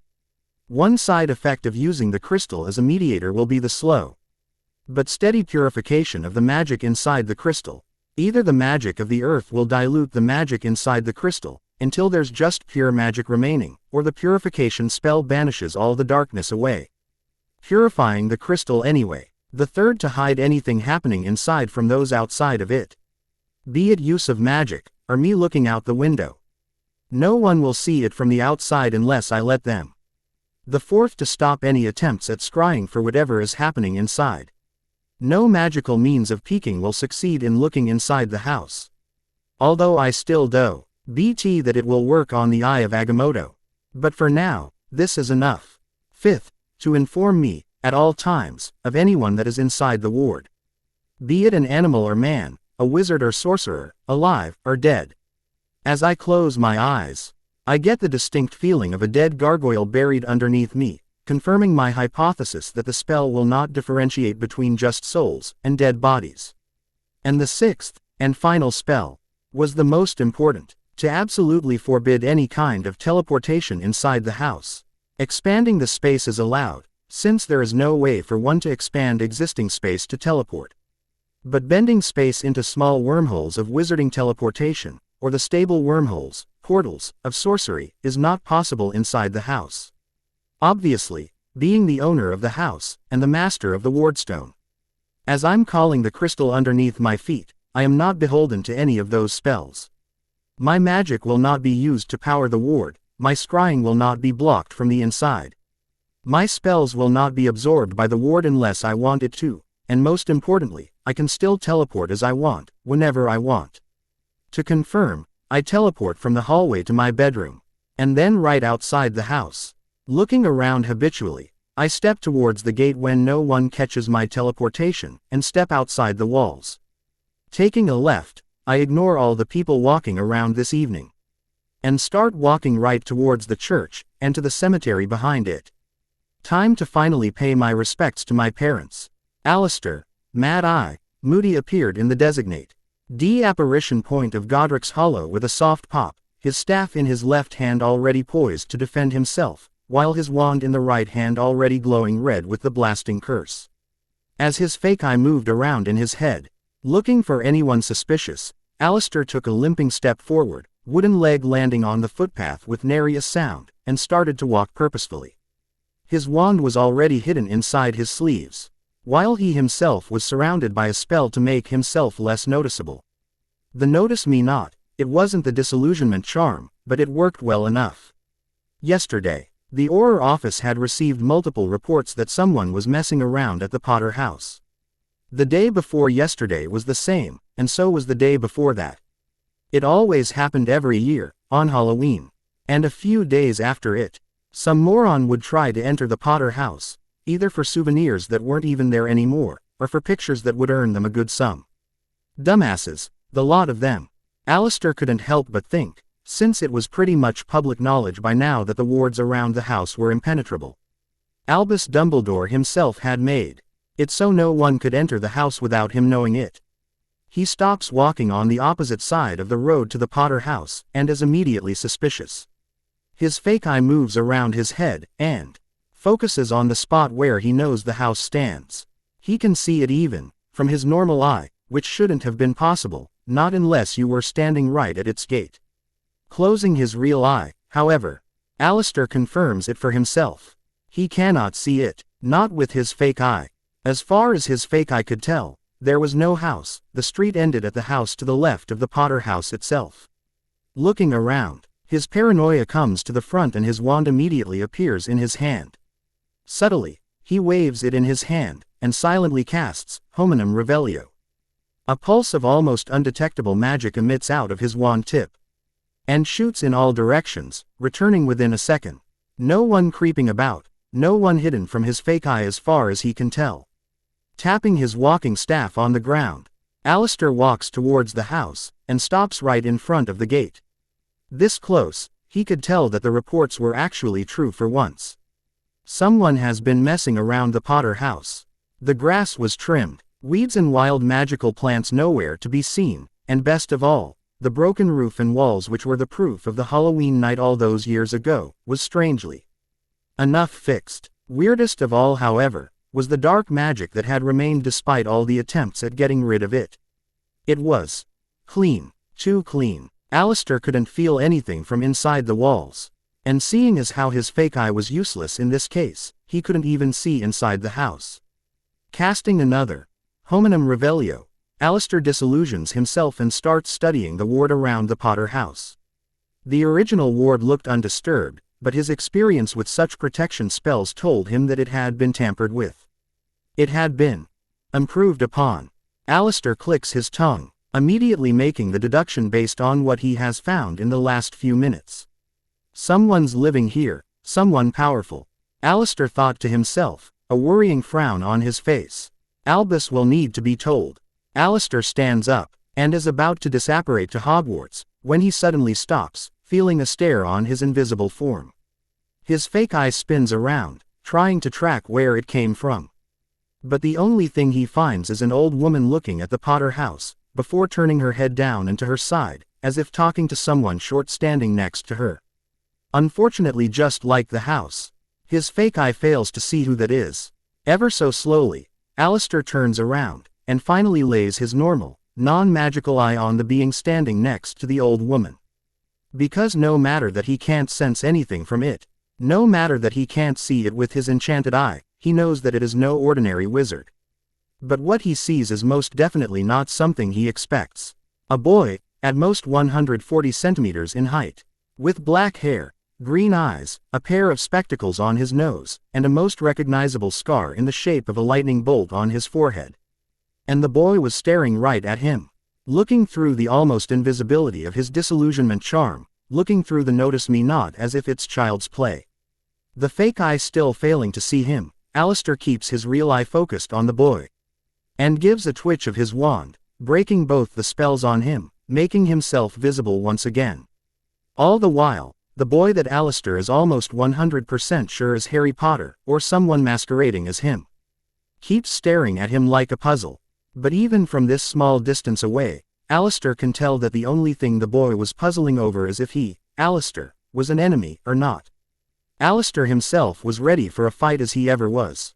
Because no way in hell was that boy a normal 9-year-old, which means someone had either possessed the boy, or was polyjuiced as him. Turning to the old woman, who had jumped a little at his sudden appearance, Alistair limps towards her and says, "Bagshot, introduce us to your young friend, wouldn't you? Whatever it is, he needs to send a message to Albus. And delay the boy until Albus got here. Let's just hope he survives till then." James Potter, born the 27th of March 1960, died the 31st of October 1981. Lily Potter, born the 30th of January 1960, died the 31st of October 1981. The last enemy that shall be destroyed is death. I read out loud the words written below their names and dates of birth and death, on the sole headstone made out of white marble. They had been buried together, which I hope is something they appreciate in death. But the words, what were they? A family saying? A motto? What did they mean here, in this case? Is death an enemy to be destroyed? Or are they saying that death is the last entity you should think about defying and turning into an enemy? I wouldn't know, not yet at least. I have yet to learn much about my family, and even the wizarding world. I know the bare basics, like my grandfather's successful career in potioneering, the miracle baby they had in James Potter, and my father's cousin's fight in the Second World War against the Dark Lord Gellert Grindelwald. But except for one line, which said that the Potter family is over 800 years old, I haven't found much else. Shaking my head, I conjure flowers, lilies, and hydrangeas and gently place them in front of the gravestone. Kneeling down, I touch the grave, and say, "Hello Mum, hello Dad." Taking a pause, I think on what I want to say, and finally open my mouth. "I'm probably not what you expected a son of yours to be. But I have to assume that you're still happy with how my life has been till now. Or maybe not that happy, considering the first few years of my life. If things were different, I probably would have been still working my butt off in the Dursleys' house, cooking for them while taking their harsh words and beatings. Which, by God, Mum, I have only been through a couple months in your journal and I still wonder how you're even remotely related to a bint like Petunia. Sighing, I say, I won't harm them, no matter how much I want to, and I guess a motor like yourself would want to as well. Despite everything, Petunia and Dudley are my last remaining relatives from your side, and I don't want to hurt you. Wherever you are, Dad, you tried delaying Riddle so Mum and I could escape. You laid down your life so Mum could try to flee with me. And for that, I will be eternally grateful for having you as my dad. Thank you, Mum. Thank you, Dad. Another pause. A long one this time. Shaking my head, I say, I do not know what else to say, I just knew I had to say something. I hope your souls have peace wherever you are. I hope you're happy with how I'm living this life of mine, that you gave me the chance to live, Mum. Twice even. I hope that you don't disagree with how I do things, or how I'll be doing things later as well. That's it, I guess. Goodbye, Mum. Dad, rest well. Even if you're not currently, you will soon. It is a promise by Doom. I didn't think I would see you here this soon, dear boy. An aged voice says, bringing me out of my thoughts of the possibility of my parents being in a hell dimension. Turning my head, I look at the person who spoke, and I find my eyes landing on an old woman, who I had no doubts was at least a century old. I was aware of her presence in the graveyard, of course. Her magic was clearly felt as soon as she entered the graveyard a few minutes ago. As this village was a mixed village, meaning wizards and non-magical people, muggles, live in concert, I did not pay her much heed. But I do wonder why she chose to speak with me. My eyes meet hers, and I say, and why is that? The woman chuckles softly, and says, you've been away from the wizarding world for 8 years, Mr. Potter. I assumed, like so many others, that you would only come here after your Hogwarts education begins. So she recognized me. Not that I'm hiding, but still.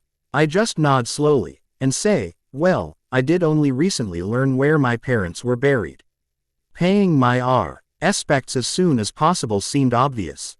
The woman walks slowly to join me in front of the grave, turning to look at the headstone, and says, you're a good lad, dear boy. Brave pair, your parents. Nice people too. I cannot count the number of times your father helped me fix something at my house, or when your mother brought me my groceries. That was before they went into hiding, of course. Before you know who targeted them. So they were targeted. The books aren't really clear about why exactly Tom Riddle, or you know who, came to our house, and tried to kill me. The reason for trying to kill me is still unknown to me. However, you've lived here long, I ask instead. The woman nods enthusiastically, and says, oh, yes. I've lived here all my life. All 139 years of it, in fact. I was born in Godric's Hollow. And I suspect I will die in Godric's Hollow. Dear me, I never even introduced myself, did I? Bathilda Bagshot, at your service, Mr. Potter. I can't help but raise my eyebrows at that. She's older than I expected. I should look up how long wizards tend to live. But the name does seem familiar. Taking a moment to remember, I ask, you're the author of A History of Magic, and Hogwarts, a history, among other titles, yes. In fact, your mother was really fond of another book of mine, The Decline of Pagan Magic. Such interesting conversations we've had on the topic. The woman, Professor Bathilda Bagshot, says with a small proud smile. Pagan magic. Did she believe her witchcraft to be pagan Wicca? I'll see if I can find this book in the bookstore once I return there. For a few seconds we stay silent, just staring at the headstone with thoughts in both our heads. Suddenly, she straightens up in her place, and says, come, let's have a spot of tea, shall we? I hope you don't mind hearing tales of your family from an old lady. Chuckling a bit, I say, no, I don't mind. I was in fact hoping to ask you a few questions myself. As she starts hobbling towards the gate of the graveyard, she enthusiastically says, of course, Mr. Potter. But first, let me tell you about the wonderful history of the village of Godric's Hollow. Bathilda Bagshot, a woman old enough to have seen both the world wars as an adult, a woman old enough to have the majority of her books as suggested reference materials for anyone studying history. A woman who was apparently a good friend of my parents. I listened to her talk about Godric's Hollow, how Godric Gryffindor was born here, how his family owned a castle somewhere here. Unfortunately, it was destroyed by goblins in 1376, in a war that they began so they could get the sword of Godric Gryffindor back in their possession. The goblins believed that the professors of Hogwarts at the time, and the descendants of Godric Gryffindor, had hidden it away somewhere. Preposterous, of course. No one's seen the sword since a few years before Godric's death in the 11th century. Bagshot explains, as I listen intently. She is highly knowledgeable about the history of the wizarding world. The way she speaks, it is not arrogance in her beliefs, but a confidence in her facts. And I am glad that she's sharing her knowledge while I'm yet to read most of her books, which I will be rectifying as soon as possible. The topic turns to the Potter family within half a minute of our slow walking. As she explains, the cottage, it was built along with most of the other houses around Godric's Hollow. In 1692, when the International Statute of Wizarding Secrecy was established, the village was properly established as a refuge for wizardkind. Many families chose to establish their homes here, since a few prominent families had connections here already. Your grandfather was the first to move into the house in over 200 years. Fleement was his name, and he was a talented potioneer. I use his Skelligro almost once a month. These old bones aren't what they used to be, you know. As she keeps speaking in a voice that belays her history of teaching, I keep listening while keeping an eye out for trouble. Fleement, being a potioneer of some repute, had frequently visited St. Mungo's, you see. During one of those visits, he met with your grandmother, Euphemia Reyes, a bright young healer, almost a decade younger than Fleement. They married within 2 years of meeting one another, but alas, they had the strangest bad luck when it comes to having children. They didn't know why, despite dozens of years of research, but Euphemia just wouldn't fall pregnant. Fleement wasn't alone, of course. He still had his older brother Fergus and Fergus's son, Charles. But tragedy struck in 1929, just 4 years after Fleement lost his father, Henry, and Fergus was killed by an opponent of his from the Wizengamot. Charles was still young, of course, just shy of 14. Then, Fleement took over the raising of Charles, and Euphemia became a mother figure to him. For a while, they lived happily, and then the war happened. Grindelwald, I ask, seeing her face become sad suddenly. The woman nods, and then shakes her head. That's not a tale for ears as young as yours. She says firmly, and I understand that she won't be saying anything on it. She then continues, telling me how my father's cousin, Charles, married Doria Black in 1947, causing a big scandal. Apparently, the Potters being a very Muggle-supportive family, and T.H.E. Blacks being a very anti-Muggle family, they had never married into one another. Ever. 1947 is also when my grandfather, now over 60 years old, and Euphemia, in her 50s, decided to move out of the Pottery, which she explained was the ancestral home of the Potter family, and into the cottage that I recently claimed. Once I find out what happened to my parents' stuff, I'll try to track the castle down. Over a decade later, in 1960, the couple had their miracle baby in James Potter, but tragedy struck again soon after, when Charles and Doria both lost their lives one after another. Charles in 1963, to dark magic left over from his injuries during the war, and Doria barely a few months later, in childbirth. The child didn't survive either, unfortunately. As she is speaking about how Fleeman, T and Euphemia mourn for their loss of a nephew by spoiling their miracle son, and how James was the apple of their eye, we finally reach the street that housed my house, and her own a few houses down.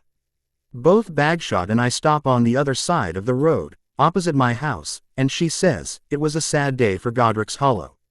The rest of the wizarding world may have celebrated the fall of you-know-who. But for the residents of Godric's Hollow, we lost one of our own. We lost one of the families living here. She continues saying platitudes about my parents' deaths, but I've stopped listening. An instinct in me warning that something was wrong. Not wrong, no, just different. Different from what my eyes told me was true. Narrowing my eyes, I slowly rove my eyes all over the opposite side, finally stopping in front of an inconspicuous-looking spot in front of the gate leading into my house. Someone was there, someone invisible. My eyes glow a bit with green magic flowing through them, and my eyes slowly start making out a figure standing in front of my house with their back turned to me. I couldn't see them like they were visible, it was more like I could see the magic that surrounds their body, making them glow a bit to my eyes. It was a man, a bit on the wider side, with a staff held in one hand. Not many people use a staff these days, I've learned. Most prefer wands over any other focus. There was a prosthetic leg, that much I can make out, but other than that, I can't see anything except for the soft blue glow he gave out. I keep staring, trying to deduce what he wants. Because he's not doing anything, merely studying the ward I erected barely 2 hours ago. I cannot sense any attempts at tampering with the ward in question, nor do I sense any hostile intent. But why then, is he outside my house? As I stare at the puzzle in front of me, I feel the person tense, as his own instinct no doubt warns him of his useless invisibility, and after a tense few seconds, he turns around. I feel his eyes on me. As I stare at where I believe his eyes are, openly curious while just slightly angry. If he had been trying to break in, it would have been another matter entirely. For a tense few seconds, as Bathilda Bagshot talks continuously words that I listen half-heartedly, the man brings out a wand, making me wonder at the duo of foci, and turns himself visible with a flick of his wand. His eyes, or eye really, as the other was another prosthetic, was still locked to mine, as he limps forward with the help of his staff, wooden leg stomping on the ground, and gruff. Lee calls out to the startled woman beside me and says, "Bagshot, introduce us to your young friend, wouldn't you?" A few minutes later, the man whom I've since learned is named Alistair Moody, and I sit in the drawing room of Professor Bagshot, as the woman hummed to herself in her kitchen, preparing tea for the two of us. Moody had refused the tea, claiming allergies. All while Moody and I observe one another. Turning to glance at Bagshot, I softly ask, "So, is sneaking around other people's homes in the job description of being an Auror, or is it a personal hobby of yours, Mr. Moody?" Aurors, magical police. Bagshot had introduced him as one of the best Aurors around, with over 50 years of experience in the field. He was apparently a companion to Charles Potter, during the Second World War. Moody also once used to stay in Godric's Hollow, as a permanent Auror stationed here, before the Blood Supremacy War forced him to join the active efforts against the Dark Lord. The man named Moody grunts, and says, "It is our job to keep the peace around magical Britain.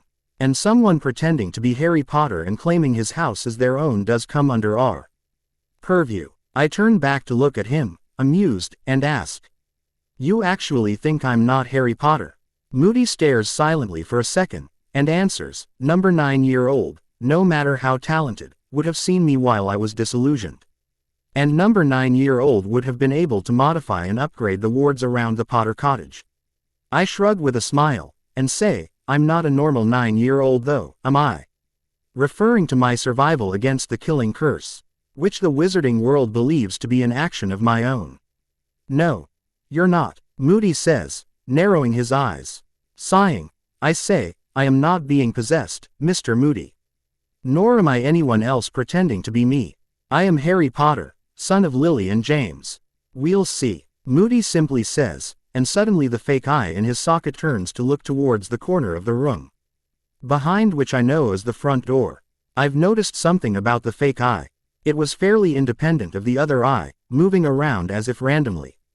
But the way Moody's normal eye twitched, glancing at the door and then back towards me, I have no doubts that he can see through both of them. And more than that, his fake eye can see through a lot of things, including as of just found, walls. Unfortunately for him, I've also noticed that while the eye is focused on where I'm sitting, it cannot see me. It is just a tad bit too late to look at me, as compared to his normal eye.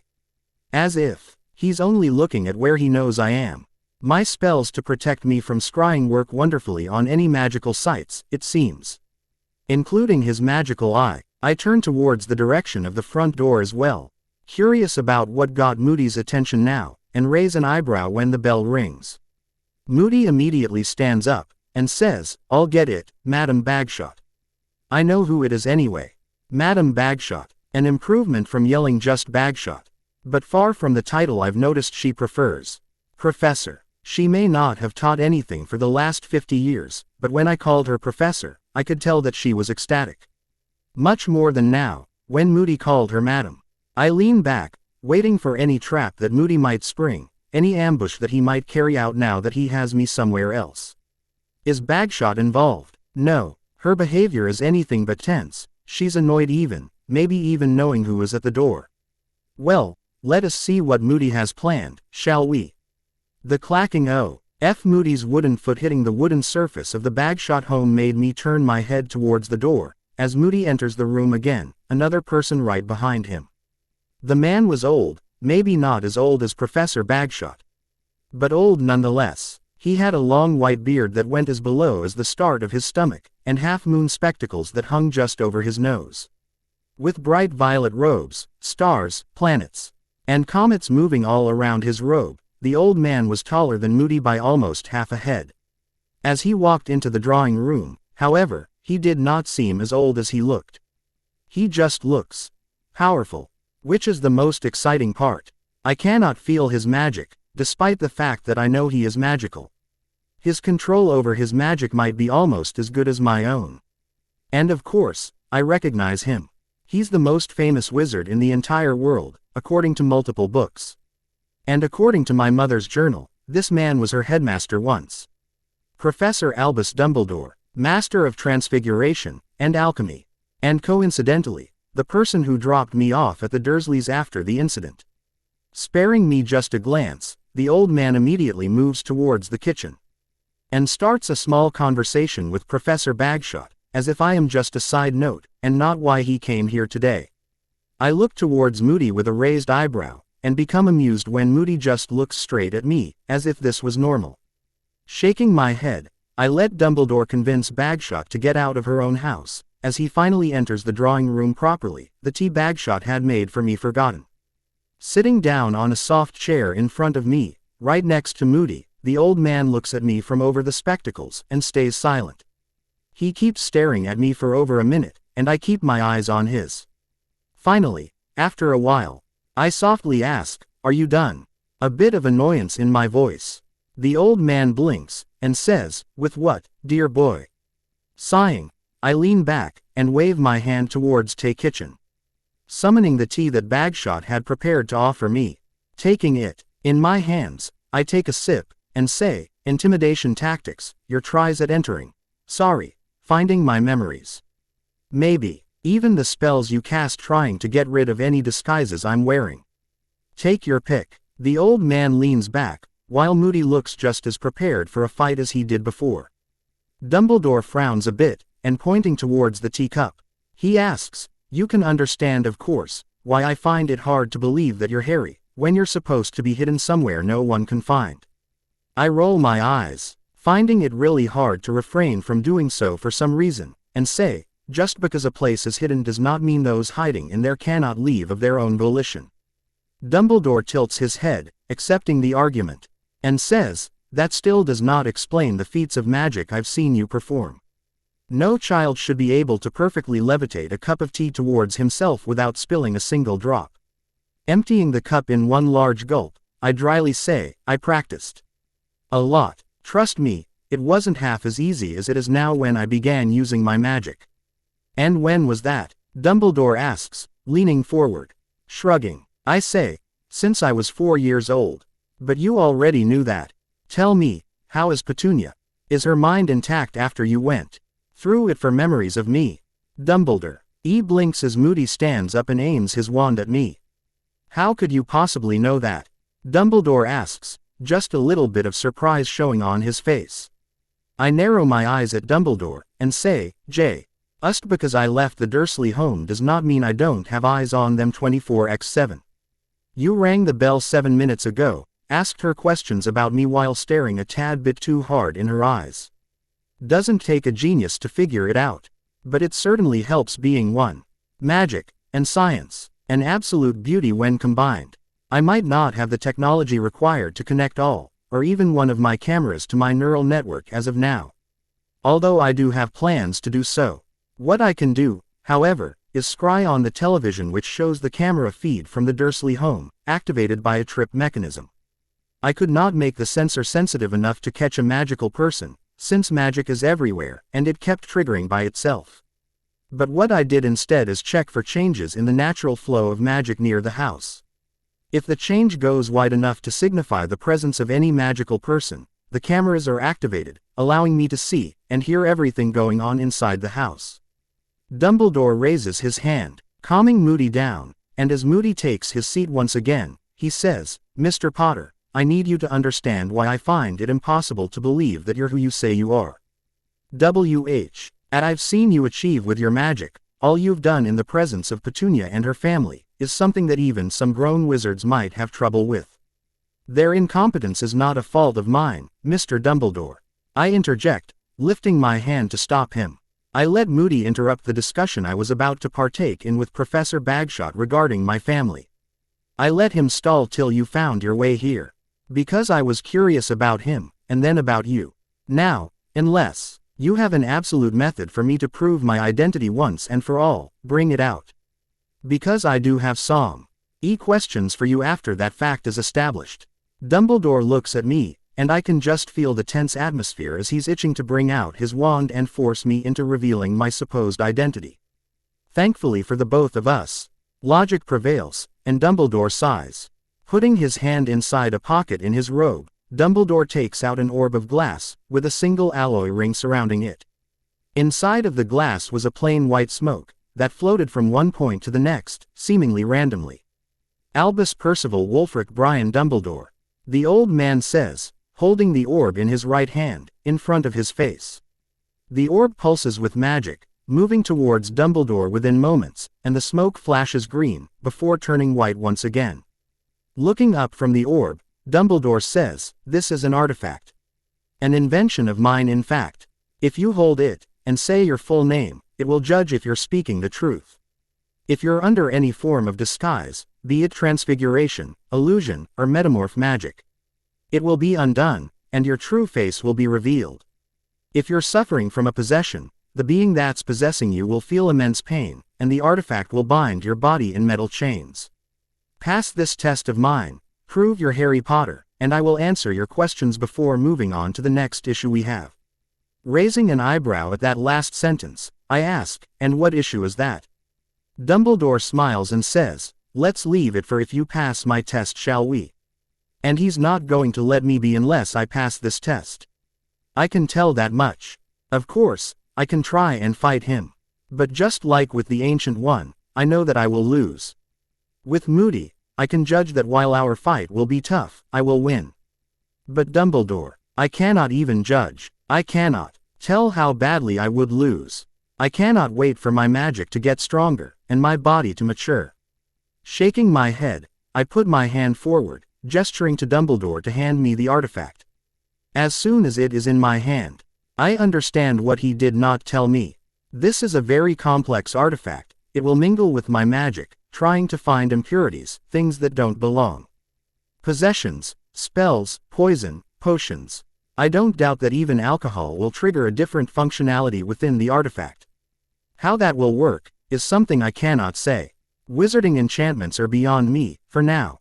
Harry James Potter, I intone, staring at the orb resting in my right hand. Just like with Dumbledore, the orb flashes with magic, and I feel a pulse travel all over me. My pockets cause it to have a reaction. And so do the glasses on my nose, along with the locket I am wearing, and all my clothes. Despite it all, however, the smoke within the orb turns green, before returning to its white state. Looking up at Dumbledore, who was staring at the orb with a frown, I ask, "Are you satisfied?" Dumbledore looks up at me, and slowly nods. Turning towards Moody, who still had his wand out and was standing behind Dumbledore. The older man says, "It is him, Alistair. You sure? He could have tricked it." Moody grumbles out, looking at me with suspicion clearly visible on his face. Dumbledore nods, and says, "I created that artifact myself. My friend. Of course I'm sure." Moody narrows his eyes at me. He says, "I'll still be keeping an eye on you, boy. You'll try, I just say, and turn towards Dumbledore with a raised eyebrow. Dumbledore takes the orb from me, and placing it inside his pocket once again, he says, "You have questions. Please, ask, before we get to a bit more uncomfortable topic." Nodding, I look him in the eyes, and ask, "Where is all of my parents' stuff? I found a few things hidden by blood locks, but the house itself is practically empty. Where is it?" Dumbledore sighs, and mumbles, "You surely don't start small." A bit louder, he says, "I'm afraid during the first few days after the incident, more than a few people managed to break into your house for a souvenir or two. By the time we realized it, a lot of your baby clothes, pictures, and your old toys had gone missing. The ministry decided to collect everything and lock it all up inside a vault at Gringotts. Only after which, your parents' house was declared a monument to protect the vandals from doing anything else to it. That's reassuring, although I hope for their sake that I never find those who dared steal from me." Narrowing my eyes, I nod at Dumbledore, and ask, "I will be needing the key to that vault. Speaking of, my mother's journal tells me that both my parents had vaults at Gringotts as well. I will be needing those keys as well." Dumbledore nods slowly, and says, "That can be arranged, albeit not by me. Alistair will have to take you to the Ministry of Magic for you to claim our inheritance." I turn towards Moody with a raised eyebrow, and he just nods gruffly, still suspicious of me. Turning back to Dumbledore, I say, "Why do people refuse to say the name of the man who killed my parents? All I've been hearing is you know who, whenever someone wants to refer to him. This one isn't that important of a question, but still, I am curious why people refuse to say the name of the man." Sighing, Dumbledore says, "The man who killed your parents called himself Lord Voldemort. Unfortunately, during the war, he used a taboo spell to track anyone who said that name. If you said his name, you summoned his servants at your location. This made people afraid of saying his name, so much so that even now they're afraid of it. I can understand fear. I might not be afraid of anything, but I understand fear. Doom had taken advantage of the fear people felt towards him. But even after they believed him to be dead, at least now I know why Tom Riddle is not known to be the Dark Lord. He went under a pseudonym. I take a few seconds to think of any more questions I want to ask him. I do have a lot of questions still, but not for him. They're questions related to magic, and I will discover the answers myself once I'm proficient enough in wizardry." Nodding at Dumbledore, I say, "Lastly, I will be staying at my parents' old house, ergo, my house, from now on. Who will I have to talk to make it so?" Dumbledore blinks, and then sighs. Running a hand through his beard, he says, "And that brings us to my own issue, dear boy. You cannot stay there, and you cannot stay alone. I still in my place." And slowly lean back into the chair. I say, "I think you must have misunderstood my words. I am not asking for anyone's permission to stay there. In my home. I am asking so I can have the legalities of it all behind me. So I can get the appropriate papers in my hand." Dumbledore calmly says, "And that cannot be made possible. Not until you turn 17, which is the age of majority in the wizarding world. Mr. Potter, you are a 9-year-old child, no matter how talented at magic you may be, or how maturely you behave. There are laws that everyone must follow, and one of those says you will have to stay with your guardians, ergo Mr. and Mrs. Dursley, until your age of maturity." As he says those words, I just keep getting more and more annoyed. Tapping the arm of the chair with my fingers, I say, "Professor Dumbledore, let me tell you in words you'll understand. I will be staying in that house, just like I had planned to do once I learned about it. You may try to convince me otherwise, but I assure you that you will fail. Mr. Potter, you are 9 years old. It is absolutely not safe for a 9-year-old to be living alone. Especially not in the same house that saw your parents die. There are traces of extremely dark magic inside, which will have consequences on anyone living there. Nightmares, insomnia, itching that you can't get rid of, unexplainable fear." Dumbledore argues vehemently. I wave my hand, and say, "I got rid of the dark magic traces before even deciding to start living there. As for not being safe, it is far safer for me behind the ward than in a magicless environment at Privet Drive. Not that I am afraid for myself, of course. If anyone wants to harm me, let them come. I will personally show them the error of their ways. But, Dumbledore begins, but I just stop him by raising my hand and standing up. Looking out towards where Professor Bagshot is in her garden, I say, unless you have some other topic to go over, this meeting is finished. I will not be changing my mind. Mr. Moody, set up a date and time for when you'll escort me through the Ministry of Magic, and I will be waiting for you in front of my house. Until then, Professor Bagshot promised me tales of my parents and grandparents.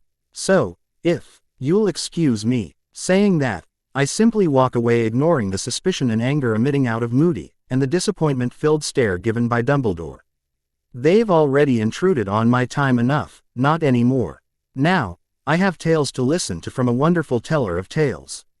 Tales related to my family, to my heritage. Albus Dumbledore POV. When Alastor Moody had contacted him, sending a message that Harry Potter was in Godric's Hollow, Albus did not entirely believe him. One guess was that someone had transfigured themselves, or a child, into Harry Potter's likeness, trying to take advantage of sympathetic fans of the boy. Another one was that Alastor had finally lost it, his paranoia had finally turned him demented. But still, there was a tiny bit of a chance that it was true, and so, he had apparated to Privet Drive. The first thing he had done on appearing in Privet Drive was check on the ward around the entire area.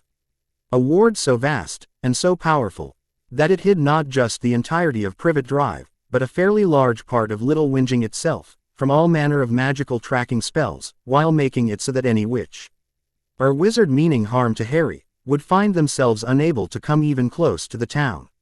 Seeing that the ward was completely intact and untampered, Albus then checked on the Dursleys and interrogated Petunia, while subtly reading her memories of the boy. And he was left shocked. Not only had Harry discovered magic at the very young age of 4, he had used said magic to threaten his family, to barter a room from them. He used said magic to come to and from the house, hiding his presence from the Dursleys unless there was an actual need, while getting better and better at it. Harry Potter, the boy who lived, practiced wandless magic to such an extent that it looked seamless. And that's just what he allowed Petunia to see. Conjuration of flames, telekinesis, and even a manner of protective enchantments, small wards. Harry Potter learned it all before the age of 7. All thanks to just one reason. Petunia couldn't keep her jealousy away. She projected all her insecurities, all her hatred of magic, onto Harry, and abused him for almost 3 whole years. Until Harry snapped, and gained his independence. Despite that, Albus still could not deny the possibility that something else had happened. That someone had taken advantage of Harry's beaten-down self to take over the body. Thanks to the traces of demonic magic he had found in Harry's old room, he had then suspected said possessor to be a demon. But the Orb of Truth had proved that despite whatever they might think, it was still Harry Potter in that body. Now watching the boy walk away, to talk about his long-dead family with Bathilda Bagshot, Albus could only wonder. Did Harry Potter make a deal with a demon for knowledge and skills in magic? He hoped not. Voldemort is still out there, somewhere. And if Harry dies to fulfill his end of the deal, if Harry's soul ends up in hell, then the wizarding world will be beyond saving. For neither can live, while the other survives. That's besides the fact that Harry Potter, a talented wizard from what he has seen, dabbling in demonic arts, will lead to nowhere good. Shaking his head, Albus stands up, and turns around to walk out of the house. Alastor soon joins him, his fake foot making noise alongside his staff, and in his usual gruff tone he asks, "What now, Albus? You're going to let the boy stay in that old house? You know as well as I do that the traces of dark magic will overwhelm the boy."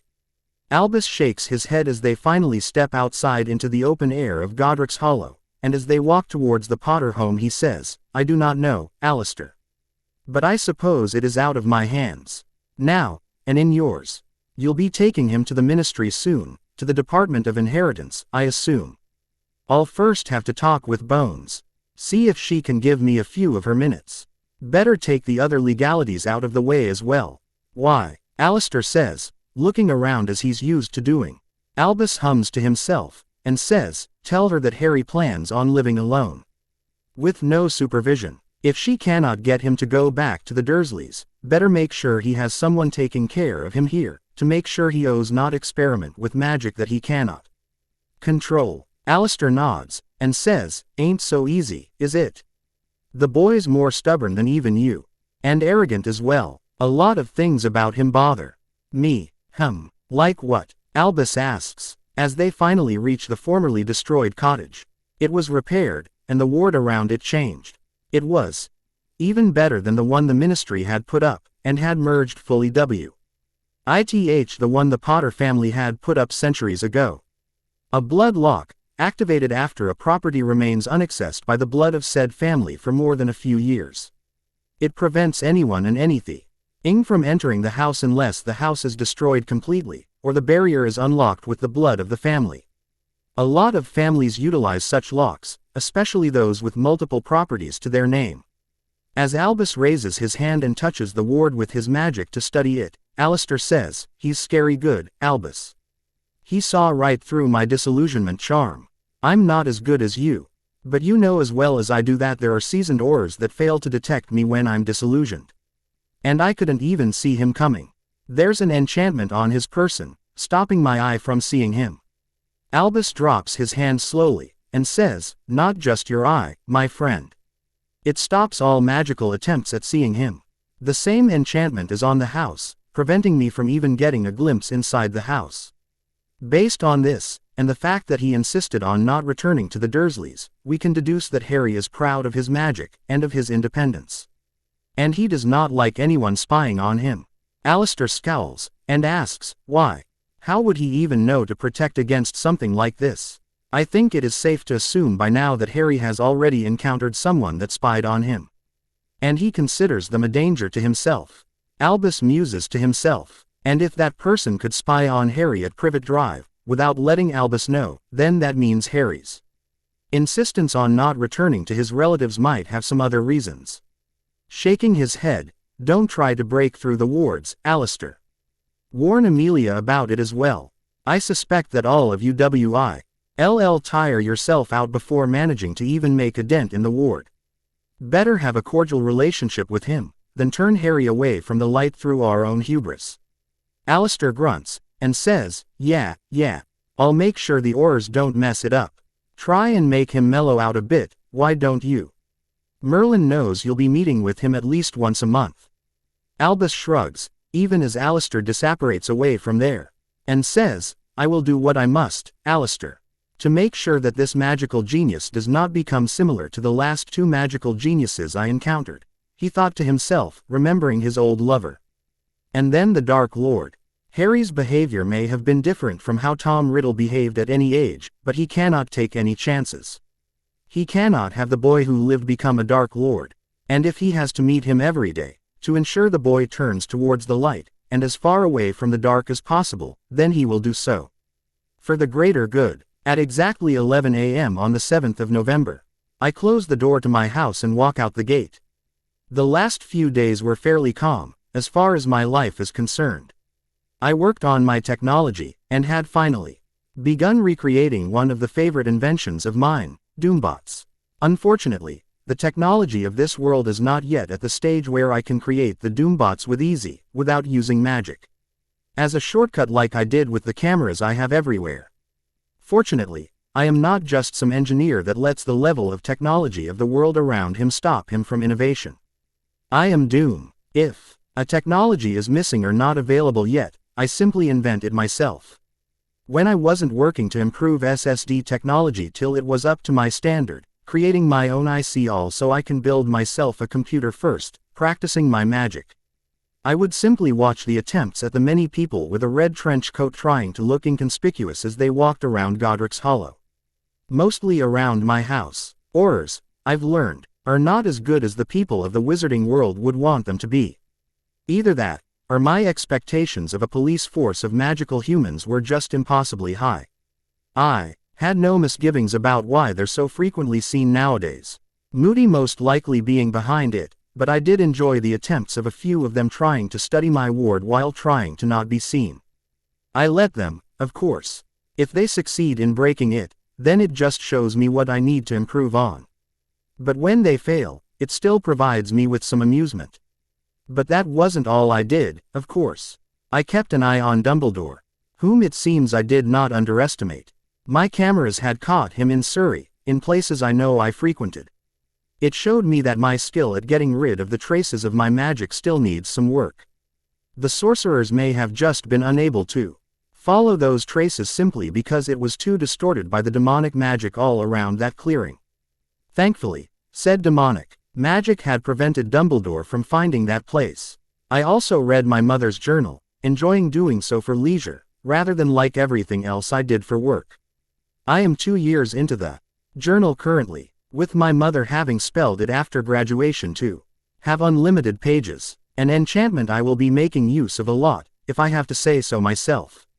By 19, my mother had already begun our king with the witchcraft knowledge that Selena Redwood, my great-grandmother, had left her, and was apparently part of a vigilante organization created to fight Lord Voldemort. The journal entries of this time mostly spoke of deaths of different people she knew of, or knew personally, along with her crushed hopes at becoming a charms master. If it wasn't for the war that was going strong at the time, my mother would have gotten her dreams of being a princess of enchantments, by her own words, fulfilled. Alas, the war stopped that from happening. 19 was also the age when James Potter, my father, asked her to move in with him. And she agreed, hoping that her presence at the forefront might protect her parents, and her sister's family, from the wrath of Lord Voldemort. The war spilled over in the normal world anyway, and the Death Eaters, followers of Lord Voldemort, managed to track down my grandparents, leading to their death in one of the attacks. So I have even more reason to kill Voldemort and his band of terrorists. But today, I will not be spending doing any of that. Today is the day that Alastor Moody will be taking me to the Ministry of Magic for an official visit. Granted, I will most definitely be keeping an eye on the house still, since I have no doubt that the Aurors and who knows who else will be taking the opportunity of my absence to try and find a way inside. But I am actually looking forward to visiting this Ministry of Magic. To learn about how the magical world governs itself firsthand, without relying on highly propaganda-filled books is one aim, of course. But the one thing I am looking forward to the most is gaining access to the vaults my parents have at Gringotts. To finally gain something that I should have had access to since the beginning itself. I don't have to wait long before I see the limping form of Alastor Moody walk towards me, having teleported in a spot a small distance away. Stopping in front of me, he looks down, his fake eyes still failing to see me, and says, "Come on then, we don't have all day." Raising an eyebrow, I say, "You're late by 1 minute and 39 seconds. If anyone is the reason for us being late, it's you." I am very particular about my time. He told me that he will be picking me up at 11 in the morning, and I expected him to adhere to that time, or maybe even appear earlier to be safe. Moody simply scoffs, and says, "Don't be a smartass, Potter. Now, we'll be apparating to the Ministry's atrium. You know what apparition is." I nod once, and say, "Teleportation." "Good nah," Moody answers, and holds out his hand. "You'll feel uncomfortable, as if you want to puke, and I encourage you to do so. Now, hold my hand, and it will be over in a jiffy."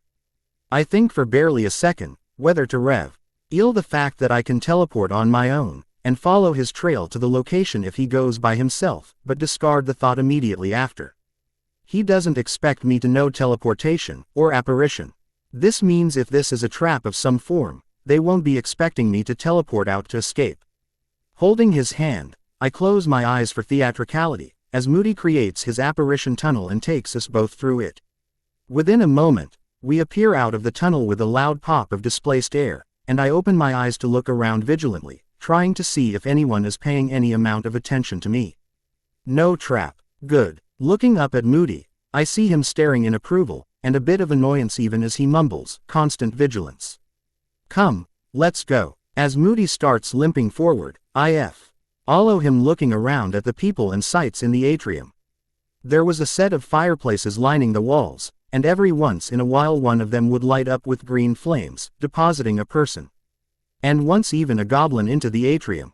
There was also what looked like a telephone booth at the very back, that was just sitting there for some reason. Soon, Moody and I reach a guard station. who simply sees Moody and lets us through without a single word spoken between them. We enter a lift filled with a few more people, which moves in all 3 physical dimensions, and in a few minutes, Moody has us get off at the level which houses the DMLE. And a few minutes of walking later, he finally knocks on the door to the office of the head of the DMLE. Amelia Bones is a stern-looking woman, wearing high-quality robes that didn't scream out that she's rich, and a monocle on her left eye which I can tell had some enchantments on it, although not to the same extent as Moody's fake eye. A.F. Chair welcoming us in with a loud and clear voice, Madam Bones, as of red she prefers, had offered me the seat opposite her, a work table between us, while Moody stood behind me, at the door. For a few seconds, she just stares at me, seeming disapproving of me for some reason. I spoke with Professor Dumbledore.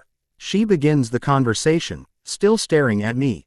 He spoke droves about how you should be allowed leeway to live alone. Quote, I expected him to speak with her, although his support for my independence is surprising. He was pretty adamant that I needed to go to the Dursleys before. So what changed? And I don't suppose you're just going to grant me that right? I ask, already knowing the answer. No, she simply says, right, so I need to convince her as well. Wonderful. Sighing, I ask, and what would you propose then?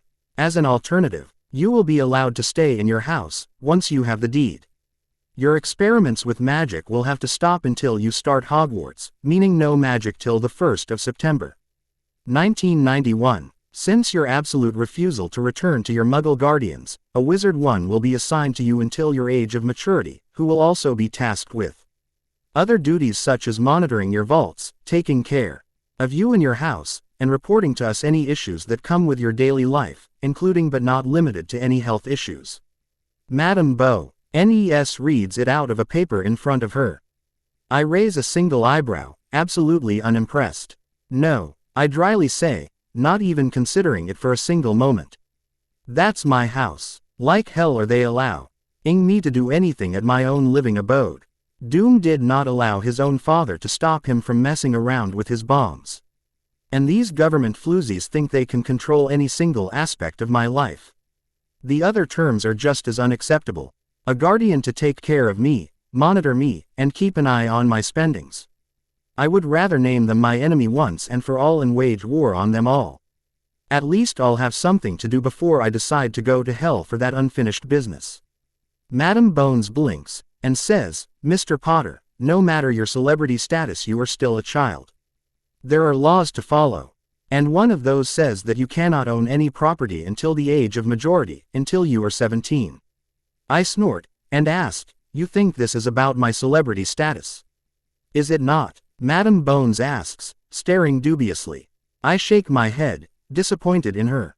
Not that my expectations were high, but still she managed to disappoint me. Leaning back in my chair, I ask, did Dumbledore mention anything about my life at the Dursleys, Madam Bones? Madam Bones takes a moment, and answers, he told me you discovered your magic at a very young age. He said that you used your magic to threaten your Muggle family. Which is not considered a crime yet solely for the reason that you were a child who was also unaware of the wizarding world. And he told me that your intelligence is above what's normal for your age group. Above normal? That's insulting. Shaking my head, I say, you know a lot, so I'm taking a leap of faith and assuming that you know about the abusive nature of my IFE there from ages 1¼ to 4½.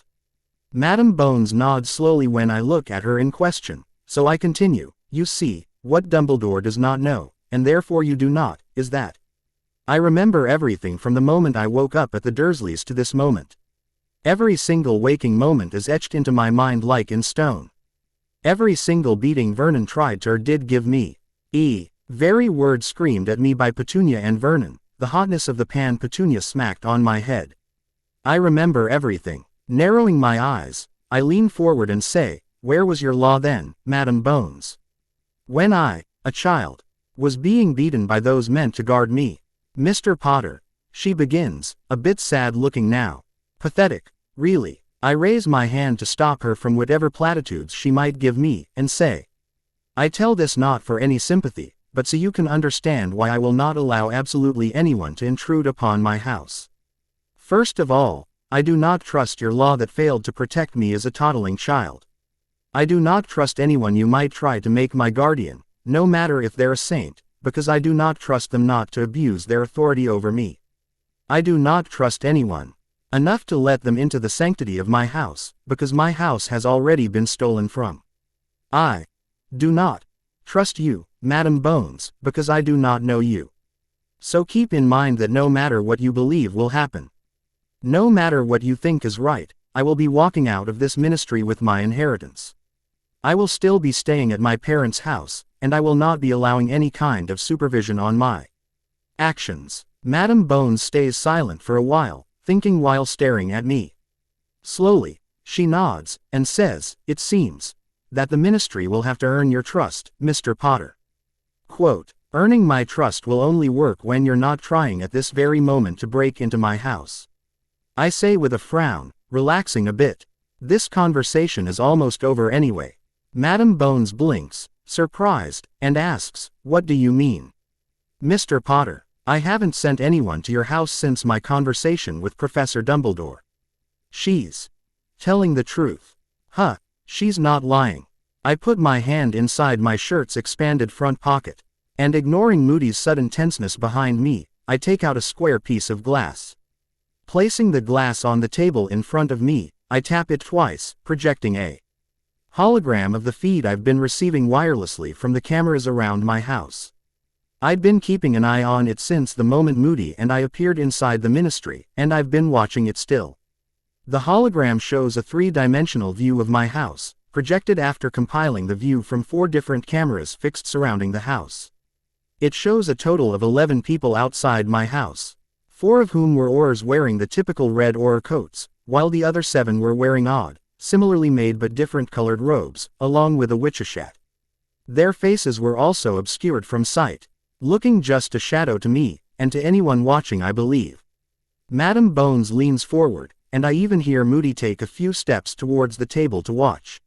I let them marvel at my genius, as Madam Bones asks, What magic is this?" "My magic," I simply say, not yet feeling trusting enough to explain it to her.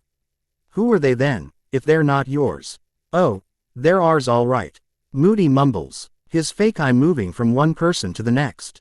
"We just didn't send them, someone else did." Shaking her head, Madam Bones says, "Alistair, note down everyone who's trying to break into the house of Mr. Potter, please." "Mr. Potter, I apologize for this. I understand that as of now, you won't be agreeable to anything I might put forward, least of all after this." "You understand correctly," I say, nodding my head and placing the glass sheet back into my pocket once Moody is finished. Madam Bones nods, and says, I request for something else then. A meeting once a month, at your house or here in my office. Just so we can confirm that you're okay, that you're healthy."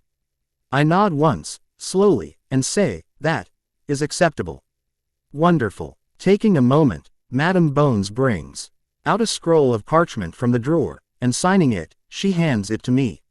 She says, "That should be submitted to the Department of Inheritance, and everything we have of your parents will be turned over to you, in your name. The deed to your house, the vault keys to your parents' vaults, and the vault that the ministry had created at the time to store your parents' effects." Taking the scroll, I nod and say, "Thank you, Madam Bones." She nods, and as I get up, she says, "I do hope we have a good relationship, Mr. Potter. You're important to the wizarding world, not just because of your celebrity status but because you are our future. So, I hope you take care not to break any laws purposefully, or otherwise." Smiling a bit, I say, "Send me a book I should read to understand the laws, and we'll be set." Madam Bones just shakes her head, and just waves us off, Moody opening the door for me. That went better than I expected it to go. She did give up far earlier than I expected a government official to. Was it something I said? Or was it something Dumbledore said to her? Doesn't matter. I have the legalities behind me, and I can focus on my Doombots, and on finding what is missing and who took it. Time to mess with time, I suppose. How was it? Tell me in the comments and reviews. Thank you for reading. Ta-ta. Rufus Scrimgeour is a dour man to anyone who doesn't know him. But to those that have spent more than a few minutes with him, Rufus is an honest, hard-working Auror, with a mind sharper than goblin silver, and paranoia comparable to the Mad Eye himself. Or so he has heard people say. Not that he believes himself to be that paranoid.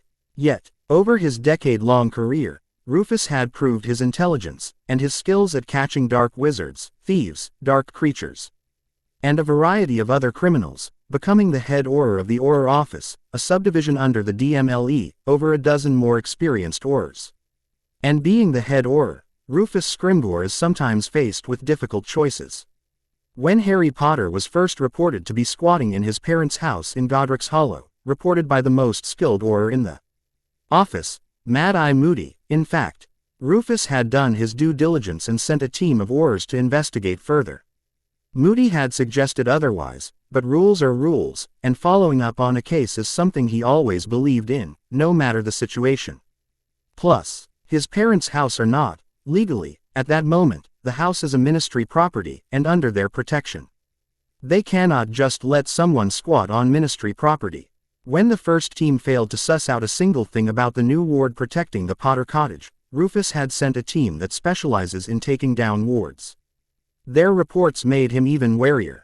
Harry Potter had defused the ward the Ministry of Magic had put up almost 9 years ago, stopping people from entering the house, without them detecting anything wrong with it. He had then replaced said ward with another one of his own making, that not only prevented everyone from getting in, it also absorbed any offensive spell cast at it, including scrying spells, that barely 1 in 25 Aurors can competently cast. The only other fact that the last team had managed to sense, was the fact that some sort of creature magic was used to power the ward. Whether it was a sacrifice, a willing donation, or even a familiar lending the magic, they had no idea. Everything was worrying, especially since the ward caster was a 9-year-old child with no wizarding education. The fact that they couldn't even identify what creature Harry Potter had used to power the ward in the 2 days they had spent on it, made Rufus send in reinforcements. The ward specialist team, along with a few unspeakables that specialize in the arcane. Coincidentally, or not, the day he sent the unspeakables to the Potter cottage, was the day Potter was supposed to meet with his boss, Amelia Bones, the head of the DMLE. Potter's supposed skills at ward creation were already a cause for concern to the Auror office, and therefore to the wizarding world at large. His connection to an unknown creature of magic, his seemingly prodigious intelligence he displayed according to Moody, and his arrogance, was something that just made Rufus's paranoia flare up even more. Could it be, he had asked himself, that low-road Voldemort disappeared only to leave a successor? Is that even why Lord Voldemort tried to kill him? The questions were piling up, and until the team got back to the ministry, he wouldn't get the answers he needed. That's if this team succeeds, of course. So distracted he is by the thoughts of Harry Potter, that when the door to his office blows open, he does not hesitate to bring his wand out and cast a blasting spell at the offender. It is only when the spell is stopped by a shield cast by his enraged superior, that he realizes that something is amiss. Amelia, he greets, slowly bringing his wand down. To what do I owe the pleasure of your visit? Amelia Bones, the head of the DMLE, swipes her wand, slamming the door with a simple banishing spell, and yells, "Are you out of your fucking mind, Rufus?" Rufus presses his lips together, and says, "I assure you, I am quite sane. I apologize for the attack, but I was distracted when you barged in and my instincts took over." Amelia leans forward, an angry scowl on her face, and says, "I'm not talking about that. I'm talking about you sending a team to the Potter house without my permission." Rufus, who is about to deny it all, freezes in his place. A thoughtful look on his face. He slowly says, "Potter is even more skilled than I had believed before, if he can tell you about my actions while being here. If Harry Potter knows that his house is under surveillance, that he is under surveillance, then the chances of alienating him have increased." Clicking his tongue, Rufus taps his Auror badge with his wand twice, recalling the team in Godric's Hollow back to the ministry. It's no use trying now, doing so will only dig his grave deeper. Amelia snarls angrily, and slamming her hand on TBE table she yells, "It doesn't fucking matter. It doesn't matter how strong he is, how much he scares you. Until and unless he actually is a suspect of a crime, we do not take any actions against him. Do you understand? Rufus stares at Amelia for a moment, and then reluctantly, slowly nods. He says, I understand, Madam Bones. Be it on your head then. He thinks to himself. If Harry Potter turns out to be a worse Dark Lord than even you know who, then I won't be the one responsible for his rise. Amelia closes her eyes, taking a few breaths to calm herself. Opening them, she stares at Rufus, and says, Head or Scrimgeour, you will finish this day. Hand me all the reports you will receive from the team you've sent to Godric's Hollow without opening a single one of them, and then you will stay home for the next month. Without pay. She raises her hand when he opens his mouth to argue, and says, Do not interrupt me. You will do all that, and you will write Harry Potter a letter, apologizing for your behavior. Do that, and I will consider keeping you as the head Auror once you return. Till then, Auror Thickness will be the acting head Auror. Rufus scowls at the unfair punishment, and says, Very well. It will be done, Madam Bones. Anything else? Amelia narrows her eyes at him, and Rufus keeps his eyes on her, not at all afraid. He has made a mistake, yes, but that doesn't mean he regrets it. It just means he'll be more careful next time. She then sighs, and says, Paranoia is good for our job, Rufus. But if you let it rule your actions, then you will be making enemies for yourself and for the ministry, left and right. Your fears are justified. Your actions are not. Harry Potter is dangerous, and once you see my memory of our meeting you'll understand more.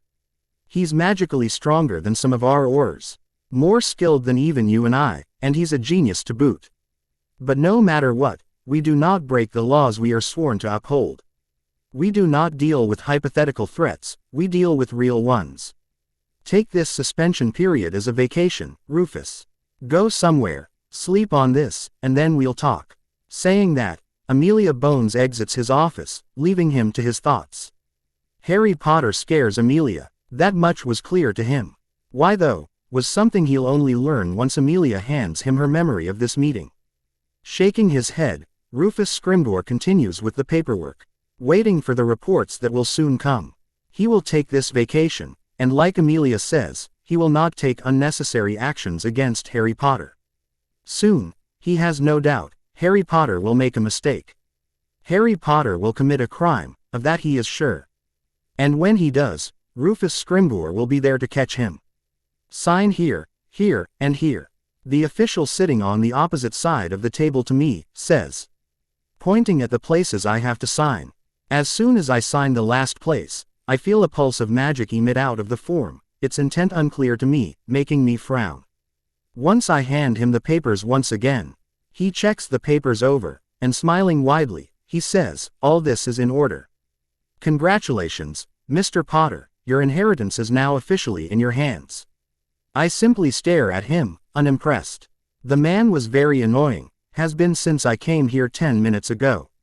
He's a fan of The Boy Who Lived, not me, the Bloody Book series. And thanks to that, he's been brown-nosing all this while, God knows for what. Alfred Jones, the head of the Department of Inheritance, clears his throat uncomfortably, and says, Right.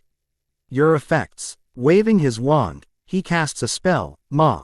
King. A single box float out from behind him. It zooms towards us, stopping in his hands. Jones places the box in front of me, on the table, and places the tip of his wand on the box. A pulse of magic, and whatever locking spell had kept the box from opening is taken off, allowing Jones to open it by one hand. Lifting the lid off the box, the man slides the box towards me and says, Here it is. Keys to 3 vaults at Gringotts, and the deed to your cottage at Godric's Hollow. 3 keys, one made of gold, one of silver, and one of bronze.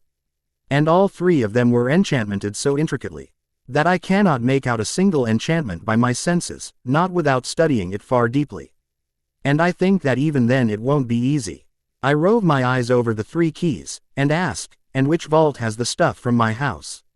The one the ministry opened for me. Jones leans forward and simply points at the silver key. He says, This is the one the ministry opened in your name, Mr. Potter. Silver keys are reserved for ministry use, gold being for vaults above a certain standard, and bronze keys being the most used. Nodding, I take the deed in my hand, and blink when I see my own name in place of the property owner. And not my father's. Well, now I know what that pulse of magic was. I keep the deed, as well as the keys, inside my shirt's expanded pocket, and look up at the man's still smiling face. Thank you for your help, I say, climbing down the chair. Jones shakes his head, standing up himself, and says, "No, thank you, Mr. Potter. It's because of you that I even have this job, you know. Being a Muggle born, I would have been dead if you hadn't destroyed you-know-who when you did." I click my tongue out of annoyance, not at all appreciating his words. I'm self-aware enough that I know I appreciate praises. That some might consider my conceited even. But not like this. Not when the thing I am being praised for was not even done by me. I hate it. I hate being praised for something I haven't done. I always have, and so did Doom. And now, especially when the thing in question was done by my own mother. I am barely refraining from attacking the man. Something must have shown on my face. As Jones smiles a bit nervously, and says, "Well, I won't delay you anymore, Mr. Potter. Let me be one of the first to properly welcome you back into the wizarding world. If you need anything at all, feel free to send me an owl. It's the least I can do for you." Hey, funnily enough, he is the first person to say that. Professor Bagshot just welcomed me with her actions, not her words. Nodding at Jones, I say, "Thank you for your help, Mr. Jones. I appreciate it." And then, I walk out of his office and into the corridor, where Moody stood guard right outside. Looking up at him, still amused that he was trying to look at me with that fake eye of his, I say, "Shall we?" Moody grunts, and as he starts leading me towards the lifts, he says, "Suppose you'll be going to Gringotts now. Get your stuff in your hands and all." Well, just because he cannot see me does not mean his eye cannot see the conversation going on inside the room, even if it is only one side of it. It is funny though, how his eye can hear conversations through the wall as well. I hum, and say, "Yes. There are a few things I'm hoping to find in either of the 3 vaults. My parents' wands for one, their old books another. And my mother's witchcraft books, of course. If they're there. If they are not there, I will be very displeased." And from Jones's words, and from what I've read, my family belongs to the upper echelons of the wizarding world. An 800-year-old family, with a secure vault to store their effects, will most definitely have things of interest to me. Moody nods once, looking here and there when we reach the lifts, and enters before me. As the lift starts moving, he says, "I suggest not using the wands too much, unless you want to get in trouble with the DMLE again." Raising an eyebrow, I ask, "Why? You've been lucky, boy. Your wandless magic's being registered as accidental magic by the Ministry all this time. The minute you use a wand, the trace will activate, and you'll violate the decree for reasonable restriction of underage sorcery. First time's a warning, second's a meeting with Bones, and third's expulsion from Hogwarts. With your parents in this case, wand being snapped." Moody explains, strangely detailed. "I'll have to try it within the confines of my house. My ward should stop any magic from being sensed outside. Besides, he just confirmed to me that my wandless magic does not register as underage sorcery in whatever scanners the Ministry has set up. It is not like I'll be using my parents' wands for everything once I have them. I do not need a crutch like the majority of the Wizarding Britain at least seems to have." "You're being strangely helpful today," I say, looking at Moody pointedly. Moody glances at me, and then looks away. His voice sounds a bit embarrassed when he says, "I might have jumped the gun a bit. Declaring that you were an imposter before even talking to you, springing Dumbledore on you." I chuckle, and say, "Strangely enough that does not bother me one bit.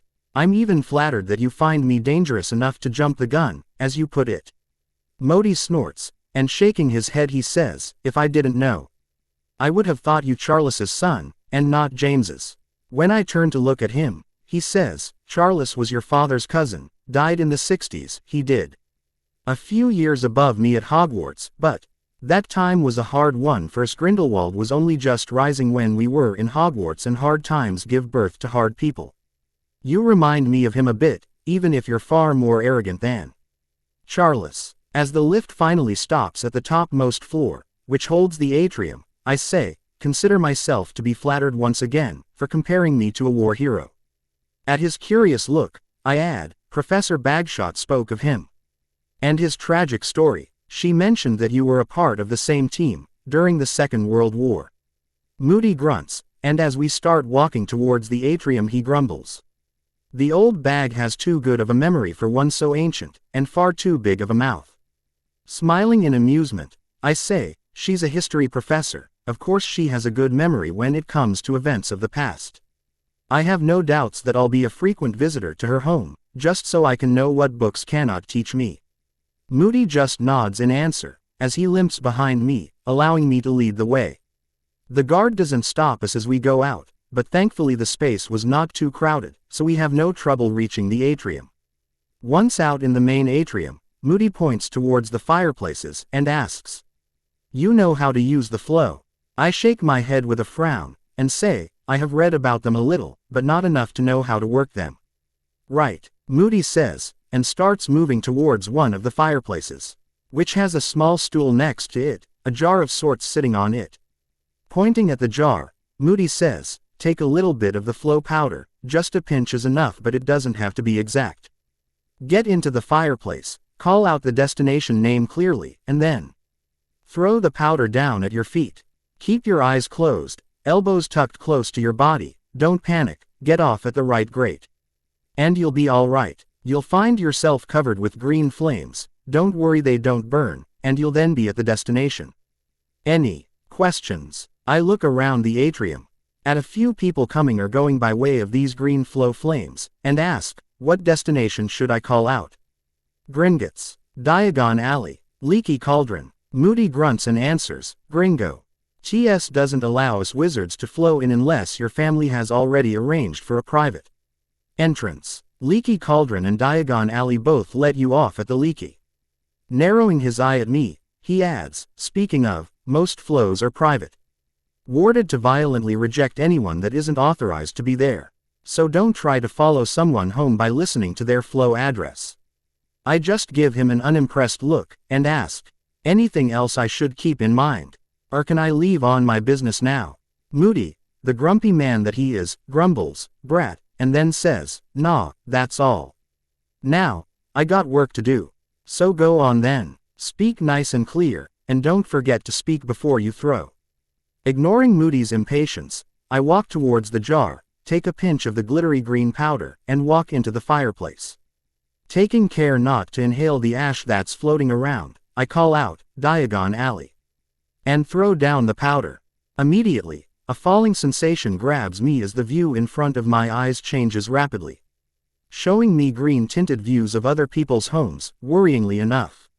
And then, just as suddenly, I find myself stumbling forward as the ground underneath my feet becomes solid once again. It is only once I've taken a few steps forward involuntarily, that my eyes become used to normal light, and I see the pub that is the Leaky Cauldron. Shaking my head, I ignore the amused looks of the people there and walk towards the bar, so I can get something to drink. Something with ginger, preferably. This flow will take some getting used to.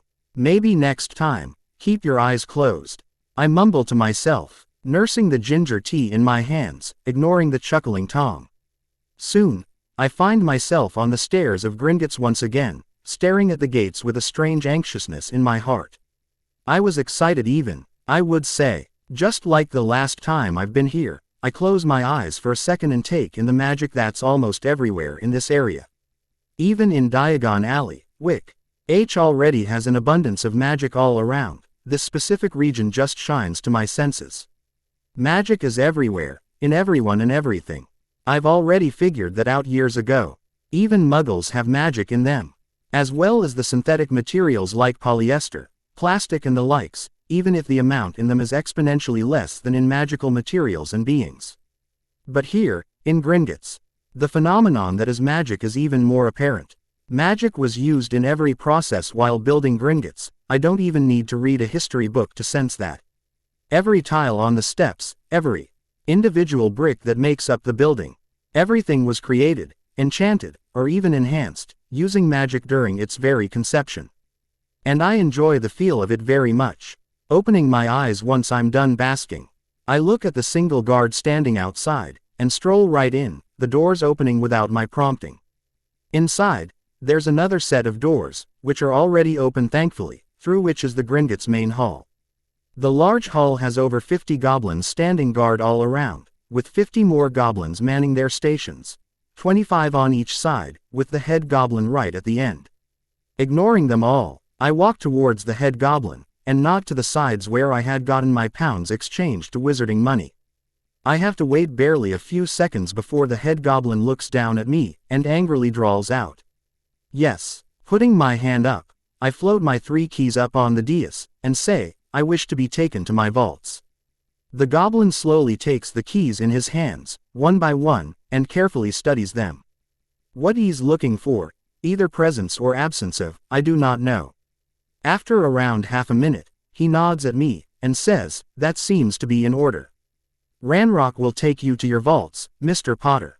Ranrock, one of the runners waiting behind the head goblin, marches up to me and with a terse, come, bids me to follow him to the carts. Well, time to see what my parents left me. Don't curse me for being late, I'm worried as fuck because of my placements and the taunts I'm getting from my home because of the delays in getting a job. Wish me luck. Thank you. Ta-ta. HD 11. Disclaimer. I do not own Harry Potter, which is owned by J.K. Rowling, nor do I own Marvel Comics.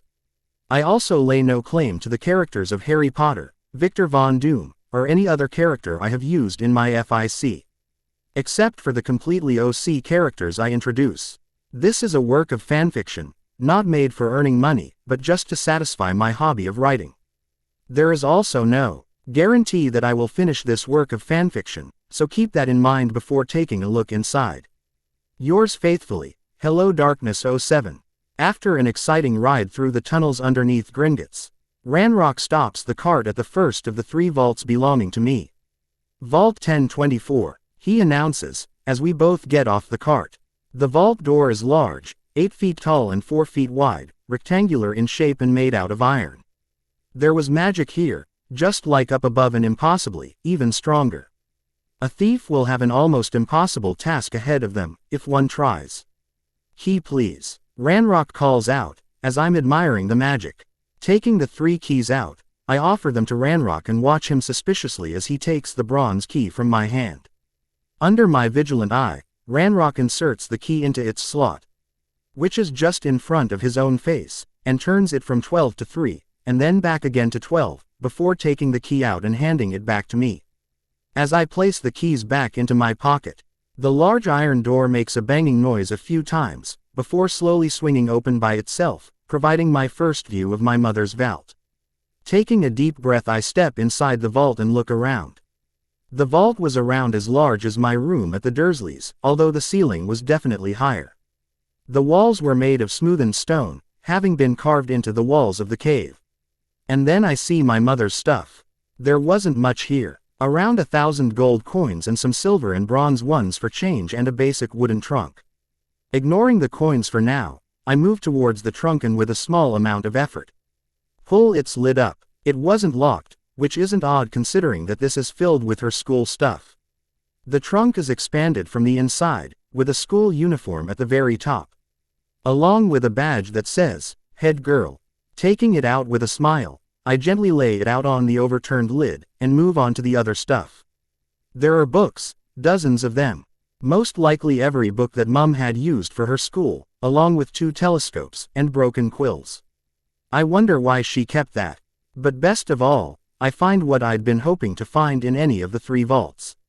My mother's witchcraft books. Shaking my head, I place everything back inside the trunk but wait before closing the lid.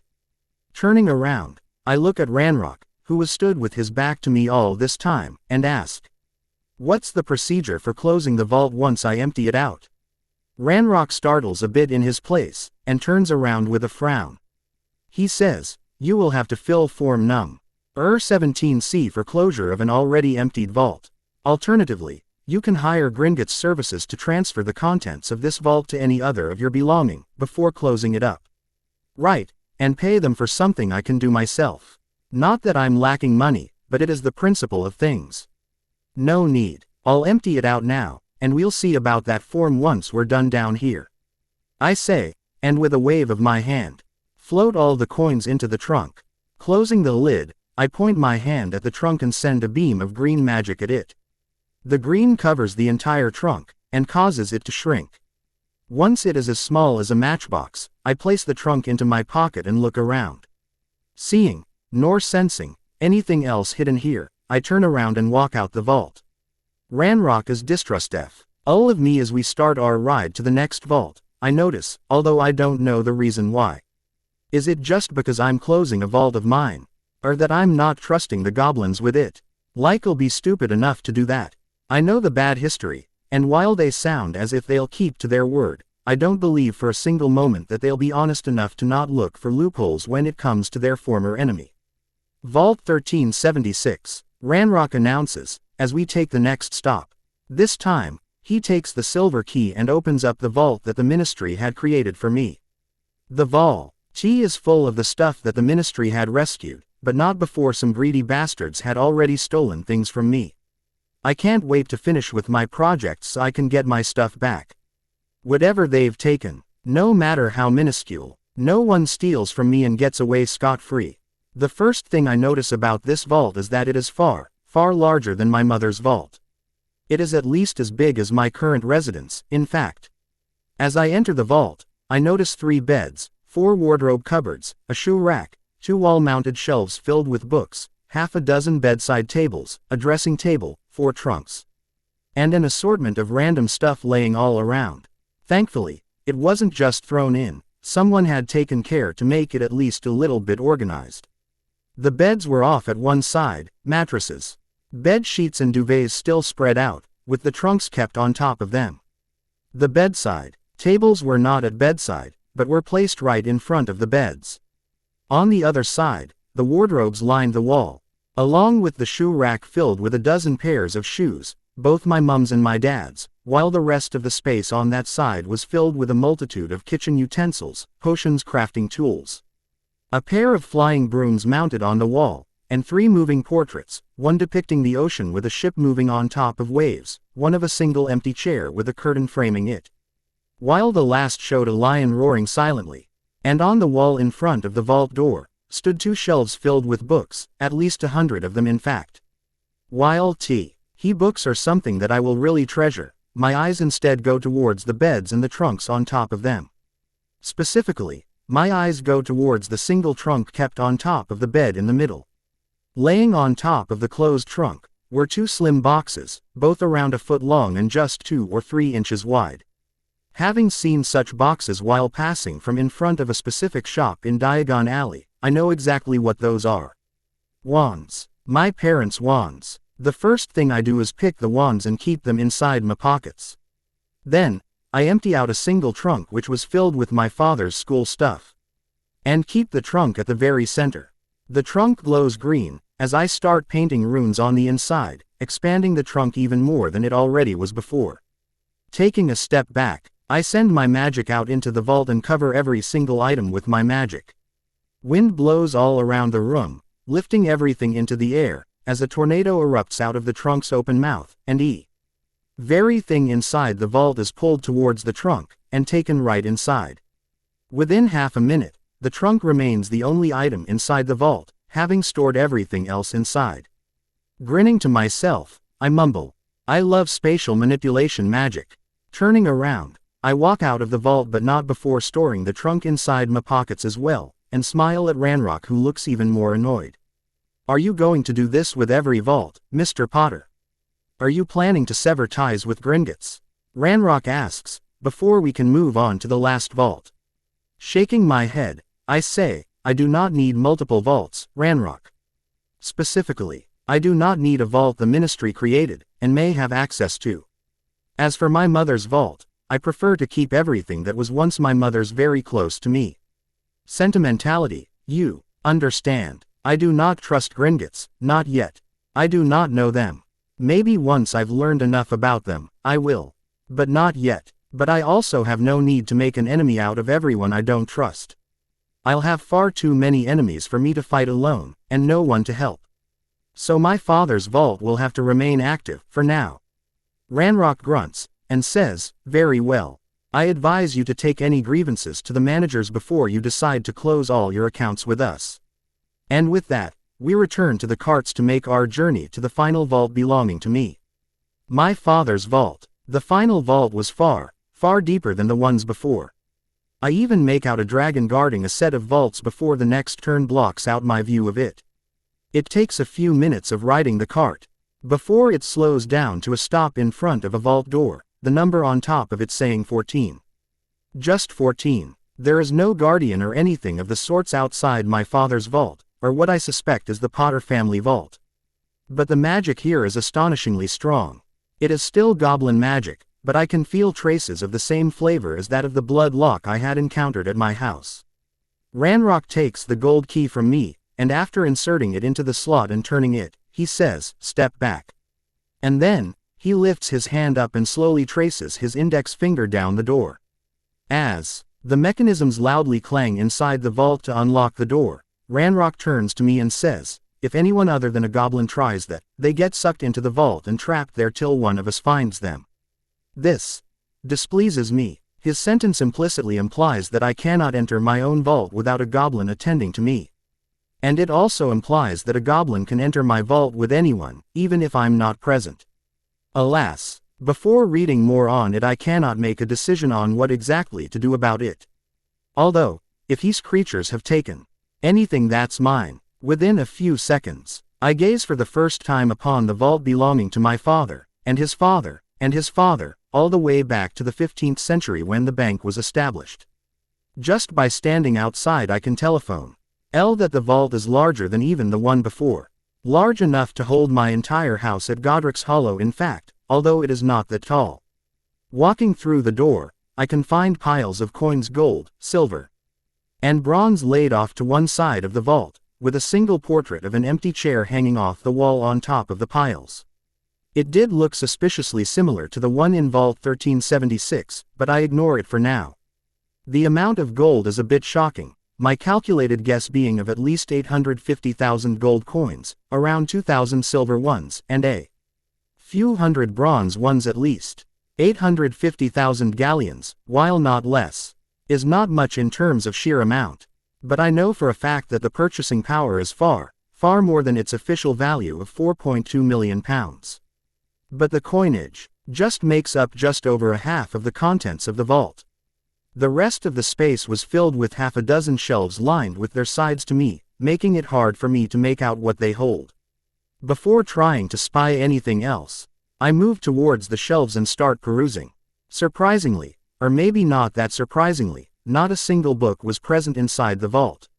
The first 3 shelves I browsed were filled with jewels of different kinds, some magical, some mundane, and just 4 of them with a curse of some kind on them.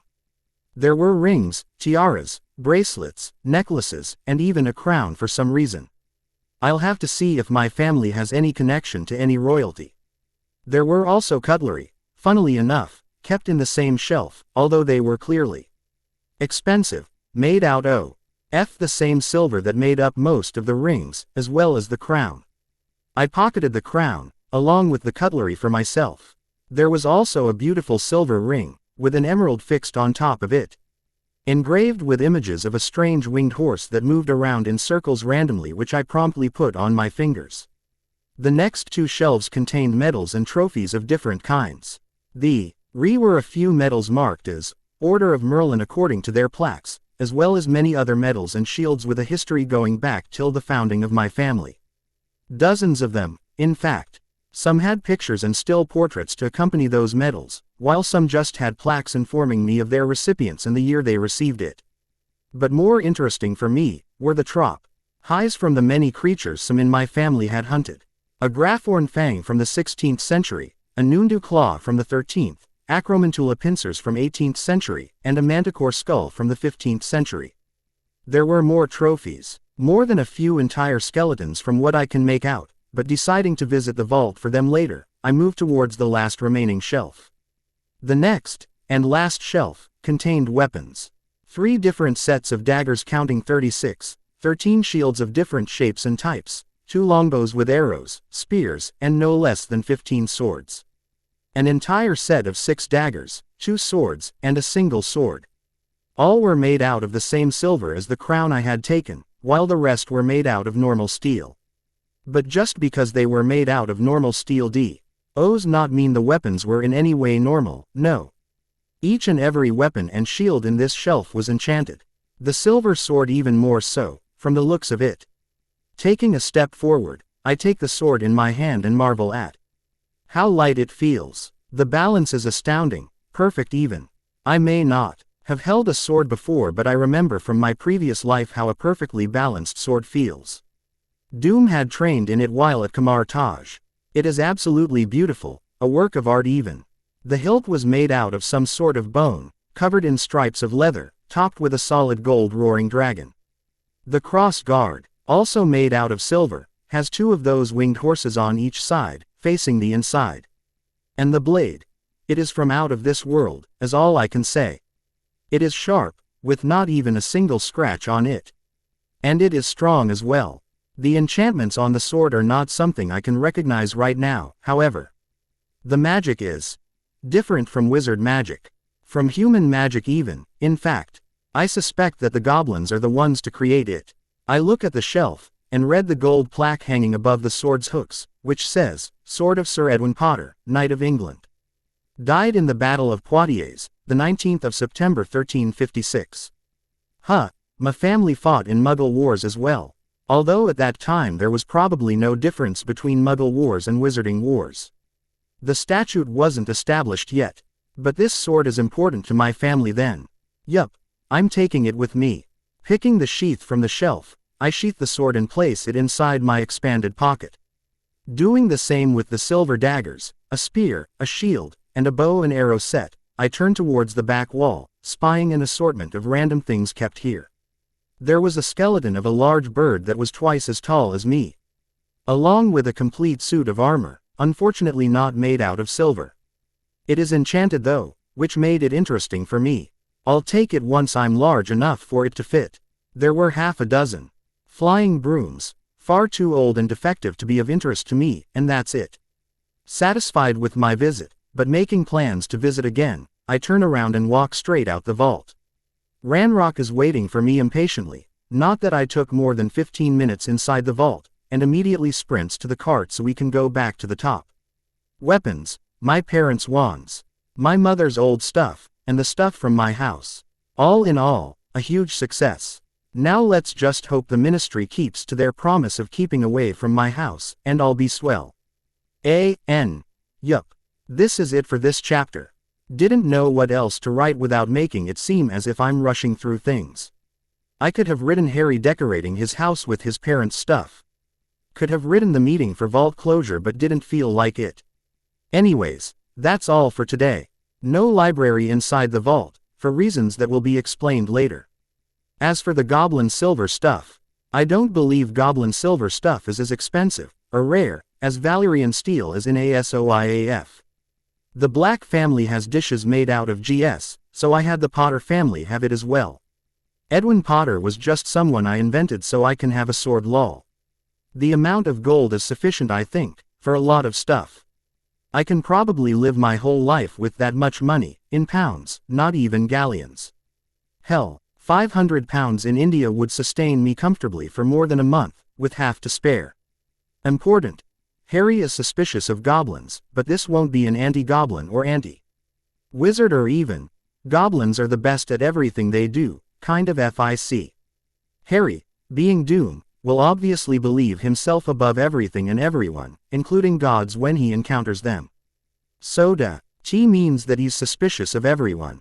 Hope this helps. Again, sorry for the slow update, I'm still job hunting and it's not going well. Keep wishing well for me. Thank you. Ta-ta. Lumos. A small light slowly blooms into existence, chasing away the darkness of the night.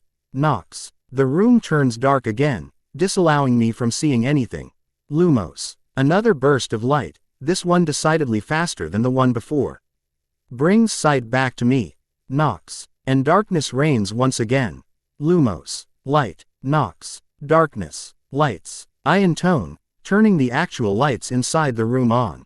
This was my first foray into wanded magic. or as it is called in theory books and maybe even academic circles, wizardry.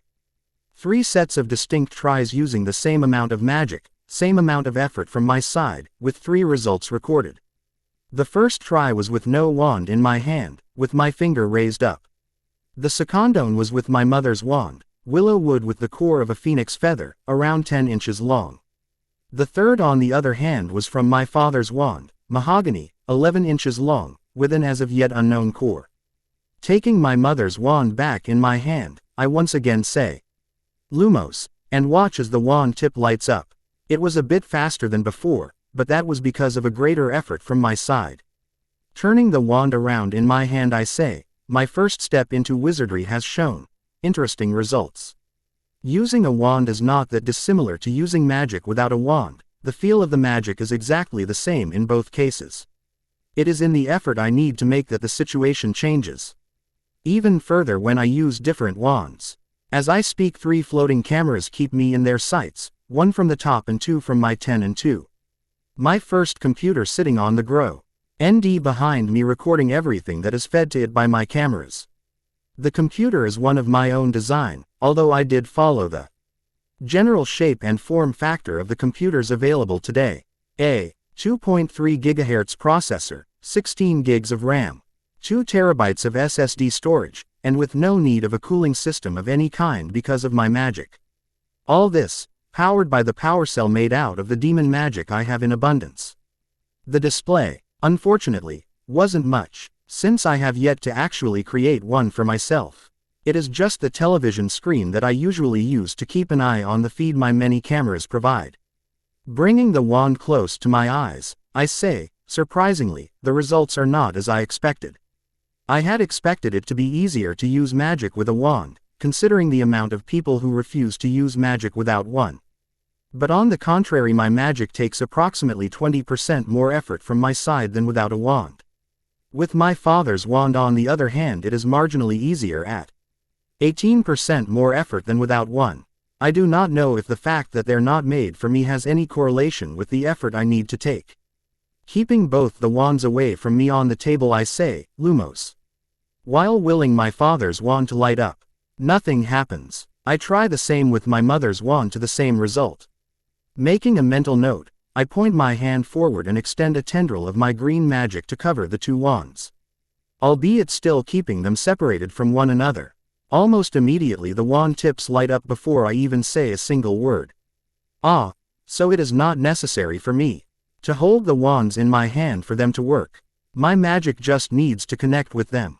Secondary observation, using 2 wands at a time to cast a single spell shows neither any amplification nor any diminishing. Getting off my chair I approach the computer setup on the ground behind me, and save the recorded video files. After turning the computer off, I pick up the standard book of spells, grade 1. And start reading from the start. The Lumos spell was just to see how magic behaves with different wands, and how it does without one. Not that different I have to say, although I did expect he revelations to be different than what I actually saw. Magic being easier without a wand than with is not something I saw coming. There can be several reasons for this result of this particular experiment. The most probable being the ownership of the wand. My mother's journal, which is where I found what my mother's wand is made out of, mentioned that she had to go through several wands at the wand store before she found herself a perfect match.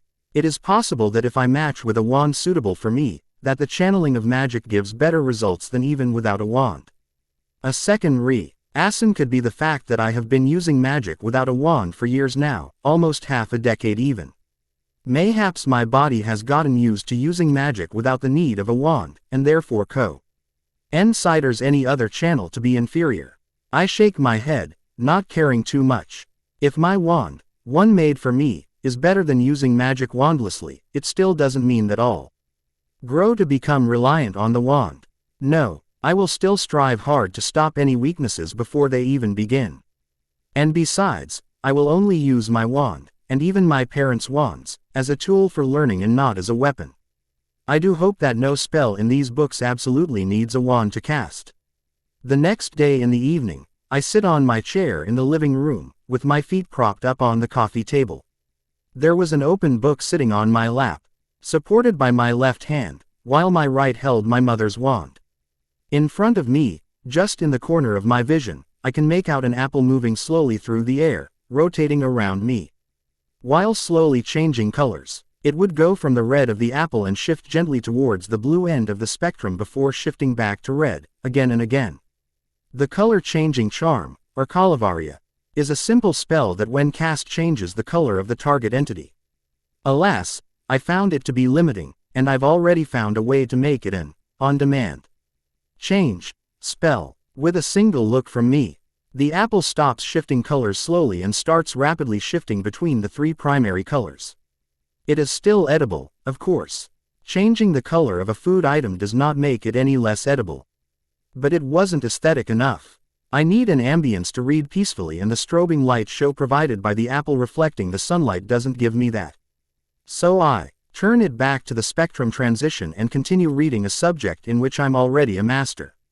Witchcraft, the magical art which gave Cynthia Doom, and even Selena Redwood, their magical powers. My mother in my previous life, and my great-grandmother in this one, the latter of whom passed on said knowledge to my mother Lily Evans.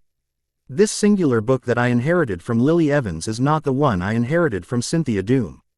Even the handwriting is different, and yes, both books were completely handwritten. All 3,000 pages of them, each. The book in front of me has no title on its cover, nor any author signature. The first page just ominously says, "There is no turning back once you begin," and then it starts with the introduction to witchcraft, with the first ritual. This did not change with my change in universes. Even Cynthia's book had such a warning followed by the same ritual. The ritual to contact the goddess of witchcraft, also called witchcraft, and take her learning before beginning to learn. Witchcraft. The similarities end with what knowledge the books contain, but the way the spells work is different. As I had already expected, the rules of magic in this world are far from the same rules in my old one. For example, the same ritual to contact the goddess of witchcraft had different requirements for ingredients as well as other temporal and astrological requirements. One needed fresh chicken blood, while the other needed the blood of the witch that wanted to learn. One worked with a full moon, while the other needed a blood moon. You get the idea. I haven't gone through the ritual, of course, because I am still not sure if I need to. I've been able to use runes of witchcraft without any problem, but it can also be blamed on me being a wizard. Maybe my witchcraft blessings carried over after my rebirth, or maybe wizards are already blessed by Lady Witchcraft. I should try and see if I can find a book of witchcraft that doesn't use this language of runes from my old life. Putting a mental note, I continue reading. Not for long, however, as at around 6 p.m. my wristwatch buzzes from its spot on the coffee table. Closing my eyes, I connect to cameras still flying around my house and find someone standing in front of my house gate. The person in question has his hand extended, a wooden wand raised as he taps the barrier around my house twice in a mockery of a knock. Tap, tap. The taps are heard all throughout the house, making me sigh as I get up. Keeping the book hidden inside my shirt pocket, I walk towards the front door and open it. As I walk towards the gate, I see the man in front of me smiling genially at my appearance, which widens when I open the gate and say, "Professor Dumbledore, come on in." Headmaster Dumbledore merely drops his head in a short nod, and says, "I hope I'm not intruding by coming here unannounced." Snorting, I say, "Coming unannounced is far better than following me around the village, as your Aurors are wont to do.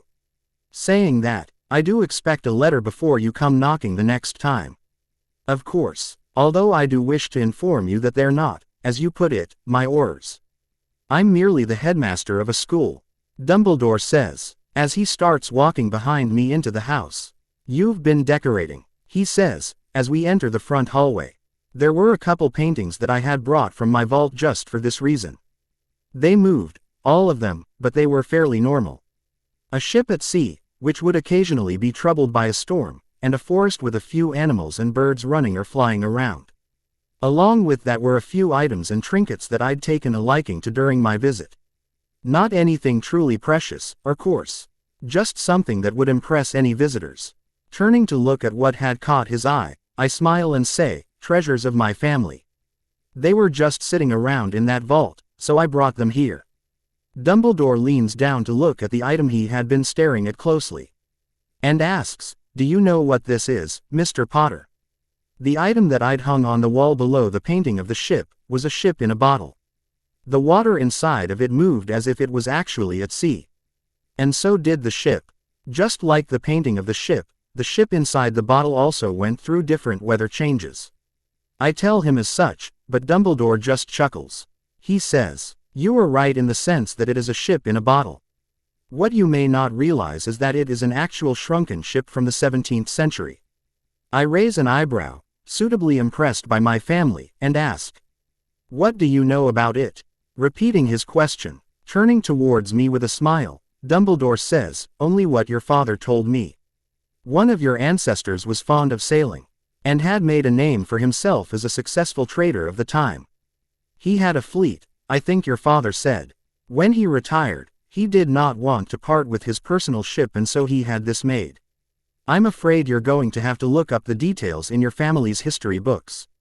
Nodding slowly, already making plans to do just that, I say, "Thank you, Professor." And then I lead him to the living room, and point at a chair for him to sit. Dumbledore nods and sits down.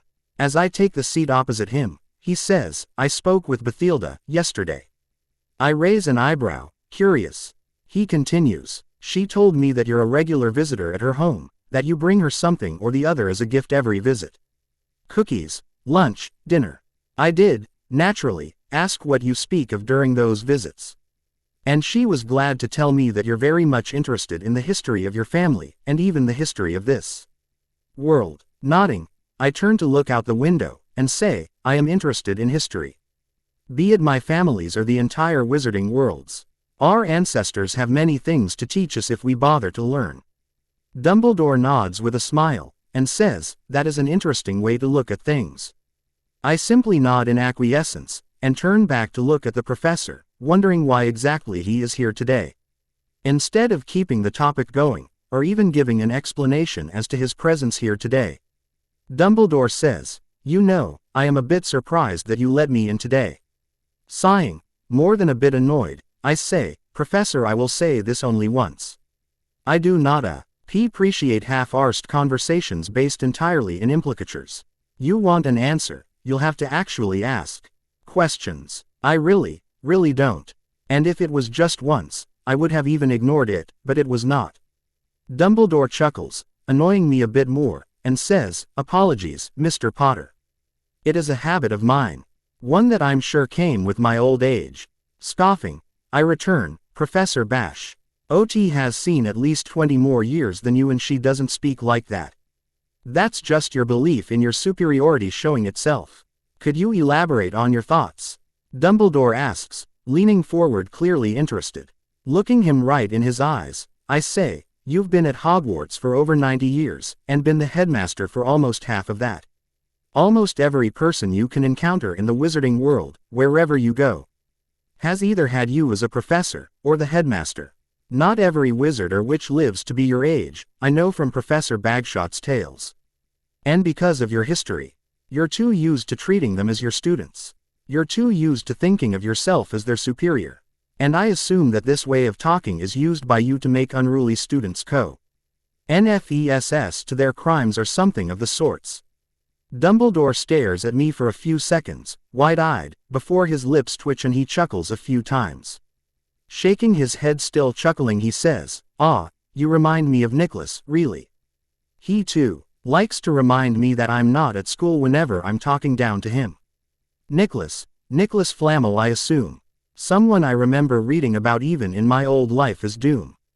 A famous French philosopher from the 13th century who was credited with the first, and last, creation of the Philosopher's Stone. And from Professor Bagshot's lessons, a man who is alive to this day. Having taught Dumbledore alchemy in the early 1900s. Right, I say, shaking my own head at the professor. Now, shall we start again, while you actually ask your questions?" Nodding with a smile, Dumbledore asks, "Why did you let me in today, Mr. Potter?" "Because you knocked," I tell him plainly. Before he can say anything, I continue, "I would like to clarify that I won't be permitting anyone who knocks on my door entrance into my house. But I do not believe that turning you, the Aurors, or even ministry officials, back is an option. Chuckling, Dumbledore says, alas, it is not. He paused, and starts looking around. His eyes pause on the empty portrait that's hanging on a wall to my left, and then moves on to some other stuff. Finally, his eyes pause on the coffee table, on which rests my mother's wand. Raising an eyebrow, he asks, "You've been practicing. Experimenting." I correct him. "I've been trying to see if there's a difference between using magic with a wand versus without." "And you've used spells?" he asks. On my nod of confirmation, he asks, "May I ask what spells you've used with this wand?" Not seeing any problem with answering, I say, I've cast the first 30 charms and spells inside the Standard Book of Spells Grade 1 since I began yesterday. Lumos, Wingardium Leviosa, Calivaria, Circumverto, Spongify, Defindo, Alohomora, Incendio. Dumbledore raises his hand to stop me, looking impressed. He even sounds impressed when he asks, "You learn 30 spells with no training at all? In one day? That's marvelous, Mr. Potter." I frown, and return, "That's disgustingly slow as far as I'm concerned, Professor. I have had perfect control over my magic since I was 7. I can usually have it do anything I can think of, with the only obstacles being the amount of time and effort I can put out. With the wands, however, I find it oddly difficult to cast the simplest of my spells. Not much, mind you, but I abhor inefficiency."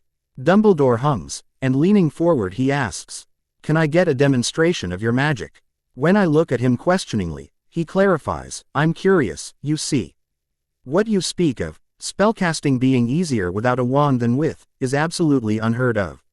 I would like to see how you use magic, how you've been using magic all these years before you got your parents' wands." I take a moment to think it over, but in the end I can't see a problem with it. I may be a master of magical manipulation of the highest degree, but one thing I do lack is experience, which Professor Dumbledore has in droves. Mayhaps, his point of view shall give me a few revelations of my own. Raising my hand, I start with the simple spells, or non-spells, as this is pure magical manipulation. The apple from before, which had been resting on the table, floats up quickly, stopping in front of my face. Another wave of my hand causes it to get cut into 2 equal parts, which float away from one another while a seed each from the 2 halves float out towards me. I keep staring at it, and slowly the 2 halves of the apple start filling up, creating 2 new whole apples, perfect mirrors of one another. The seeds, meanwhile, I cause to stick together as a small pot is conjured around it with mud already there. Within seconds the seed sprouts, and slowly grows into a small plant, which then hands off another apple which Dumbledore plucks out. The plant and the pot suddenly explode, turning into green magic sparks that fly around the 2 of us. The sparks then touch the walls, which causes them to start moving away from us, expanding the room's space. As the sparks disappear, their work done, I turn to look at Dumbledore, who looks impressed, and say, "That was all pure manipulation of magic." That's not all I can do, of course. But I do need to keep some things for myself. After my demonstration, Dumbledore leans back and stays silent for a while, running his fingers over his beard with his eyes closed. While he thinks over my conundrum, I go towards the kitchen to finally prepare some tea. By the time I'm back in the living room with 2 cups of tea floating in front of me, Dumbledore has his eyes opened and he's staring at me with an odd look in his eyes. I offer him the tea, and he takes it with a soft thanks. I ask, "So, what do you think?" Dumbledore takes a sip, and with a small chuckle he says, "I think you could teach me a thing or two about this magic manipulation of yours." I just smile, and say, "I'm good, but I'm not that good. There are still a lot of things I need to learn to do before I can even consider teaching a child, let alone a master like yourself." Dumbledore shakes his head, smiling, and says, "Mr. Potter, I say this from the bottom of my heart. What you just did without a wand, without using any spells, I know of just a handful of people who can do something even close to it. I won't lie and say that I can't use wandless magic, but what I do is vastly different from what you just showed me. The command you have on magic is simply astonishing." I raise an eyebrow, looking at him with a frown. "That's odd. So wizards use just spells?" I ask him. Dumbledore slowly nods, and says, "You could say that, yes. Although it is not a rule. The School of Wizardry deals with all wanded magic use. Any direct spells that need a wand, at least in the beginning. Charms, transfiguration, curses, dueling. It all comes under wizardry. Witchcraft, which is the other half of our livelihood, deals with the subjects that witches were known for at the time Hogwarts came to be. Runes, potions, rituals, warding. There are intersecting subjects, of course, like curse breaking, alchemy, broom flying, enchanting. Witchcraft, so witches were an actual part of the wizarding world once upon a time. Have the two schools of magic merged into one? Is this why I didn't need to gain the blessings of Lady Witchcraft before using runes? Too little information, annoyingly enough. Shaking his head, he says, "Apologies for the deviation. What I mean to say is, very few wizards even think to develop a way to use spells without actually using said spells. It has been known in academic circles that when a person leans towards a certain spell for a large enough period of time, then they may develop an affinity to it. From wanded, loudly invoked spells, to silently cast wanded spells, to wandless and thought spells. And then based on pure intent. Your magic is already at this last stage, although I'm guessing that for some spells, or for some effects you require more time." I slowly nod, having noticed that as well. For simple spells I barely need a moment to bring it into effect. But for more complicated spells, like when I repaired my house, I need a few seconds worth of preparation at least before it starts happening. In those cases I need to actually extend my magic while making it dense enough to be visible as a green glow, and then focus on the effect I want to bring into existence. Dumbledore nods in confirmation, and says, "That should become easier as you age and as your control improves." That, I already knew. As I previously noted, my body isn't strong enough for large amounts of magic yet. It will be, by the time I'm 15, but till then I'll have to suffer this slow speed in using more complicated spells. It usually takes at least 20 years of training with a single spell, or a single category of spells, before you develop an affinity for it. Gellert Grindelwald was known to have developed an affinity to fire to such a degree that his invented spells in that element have remained unattainable to this day. My master, Nicholas Flamel, who himself has an affinity for fire amongst others, said he hadn't seen such a mastery in an element in all 600 years of his life. I myself focused on transfiguration, allowing me to transfigure anything into anything with nary a thought. Dumbledore says, to my enjoyment. He then shakes his head again, and says, "As for the fact that you find it easier to use magic without a wand than with, it is odd. I would have said that it's just the fact that an unmatched wand is usually harder to command than a matched wand. But you've never used a matched wand, and you won't get it until you're 11. My educated guess would be that you've convinced your magic that it is better off without a wand than with. Is that possible?" I ask suddenly. Has this been done before? Convincing one's magic to behave in a way that others believe impossible, I mean. Dumbledore smiles widely, and says, "Of course. Magic is a force of nature, Mr. Potter. But it works mostly under your own sense of beliefs. If you believe something to be impossible, it will remain impossible. If you believe that it is possible, then your magic will believe it. And you won't find yourself disappointed with the results." A sardonic grin slowly forms on my face, as I say, "Always assume everything is possible with magic and you will never be held back. This was something Master Yao taught me." "Quite," Dumbledore says, and leans back with a smile on his face. He must be enjoying this conversation as much as I am.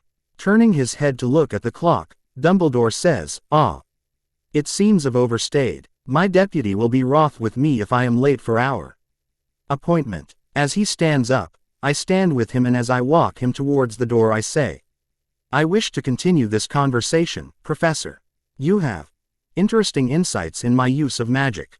Chuckling, Dumbledore says, "As do you, my boy. Your way of seeing magic is frankly refreshing to my old eyes. How about next Tuesday, then? I will send you a letter the day before." Opening the door, I say, "Sure. Maybe I'll show you a few of my inventions then. I understand you were looking for my scrying glass today."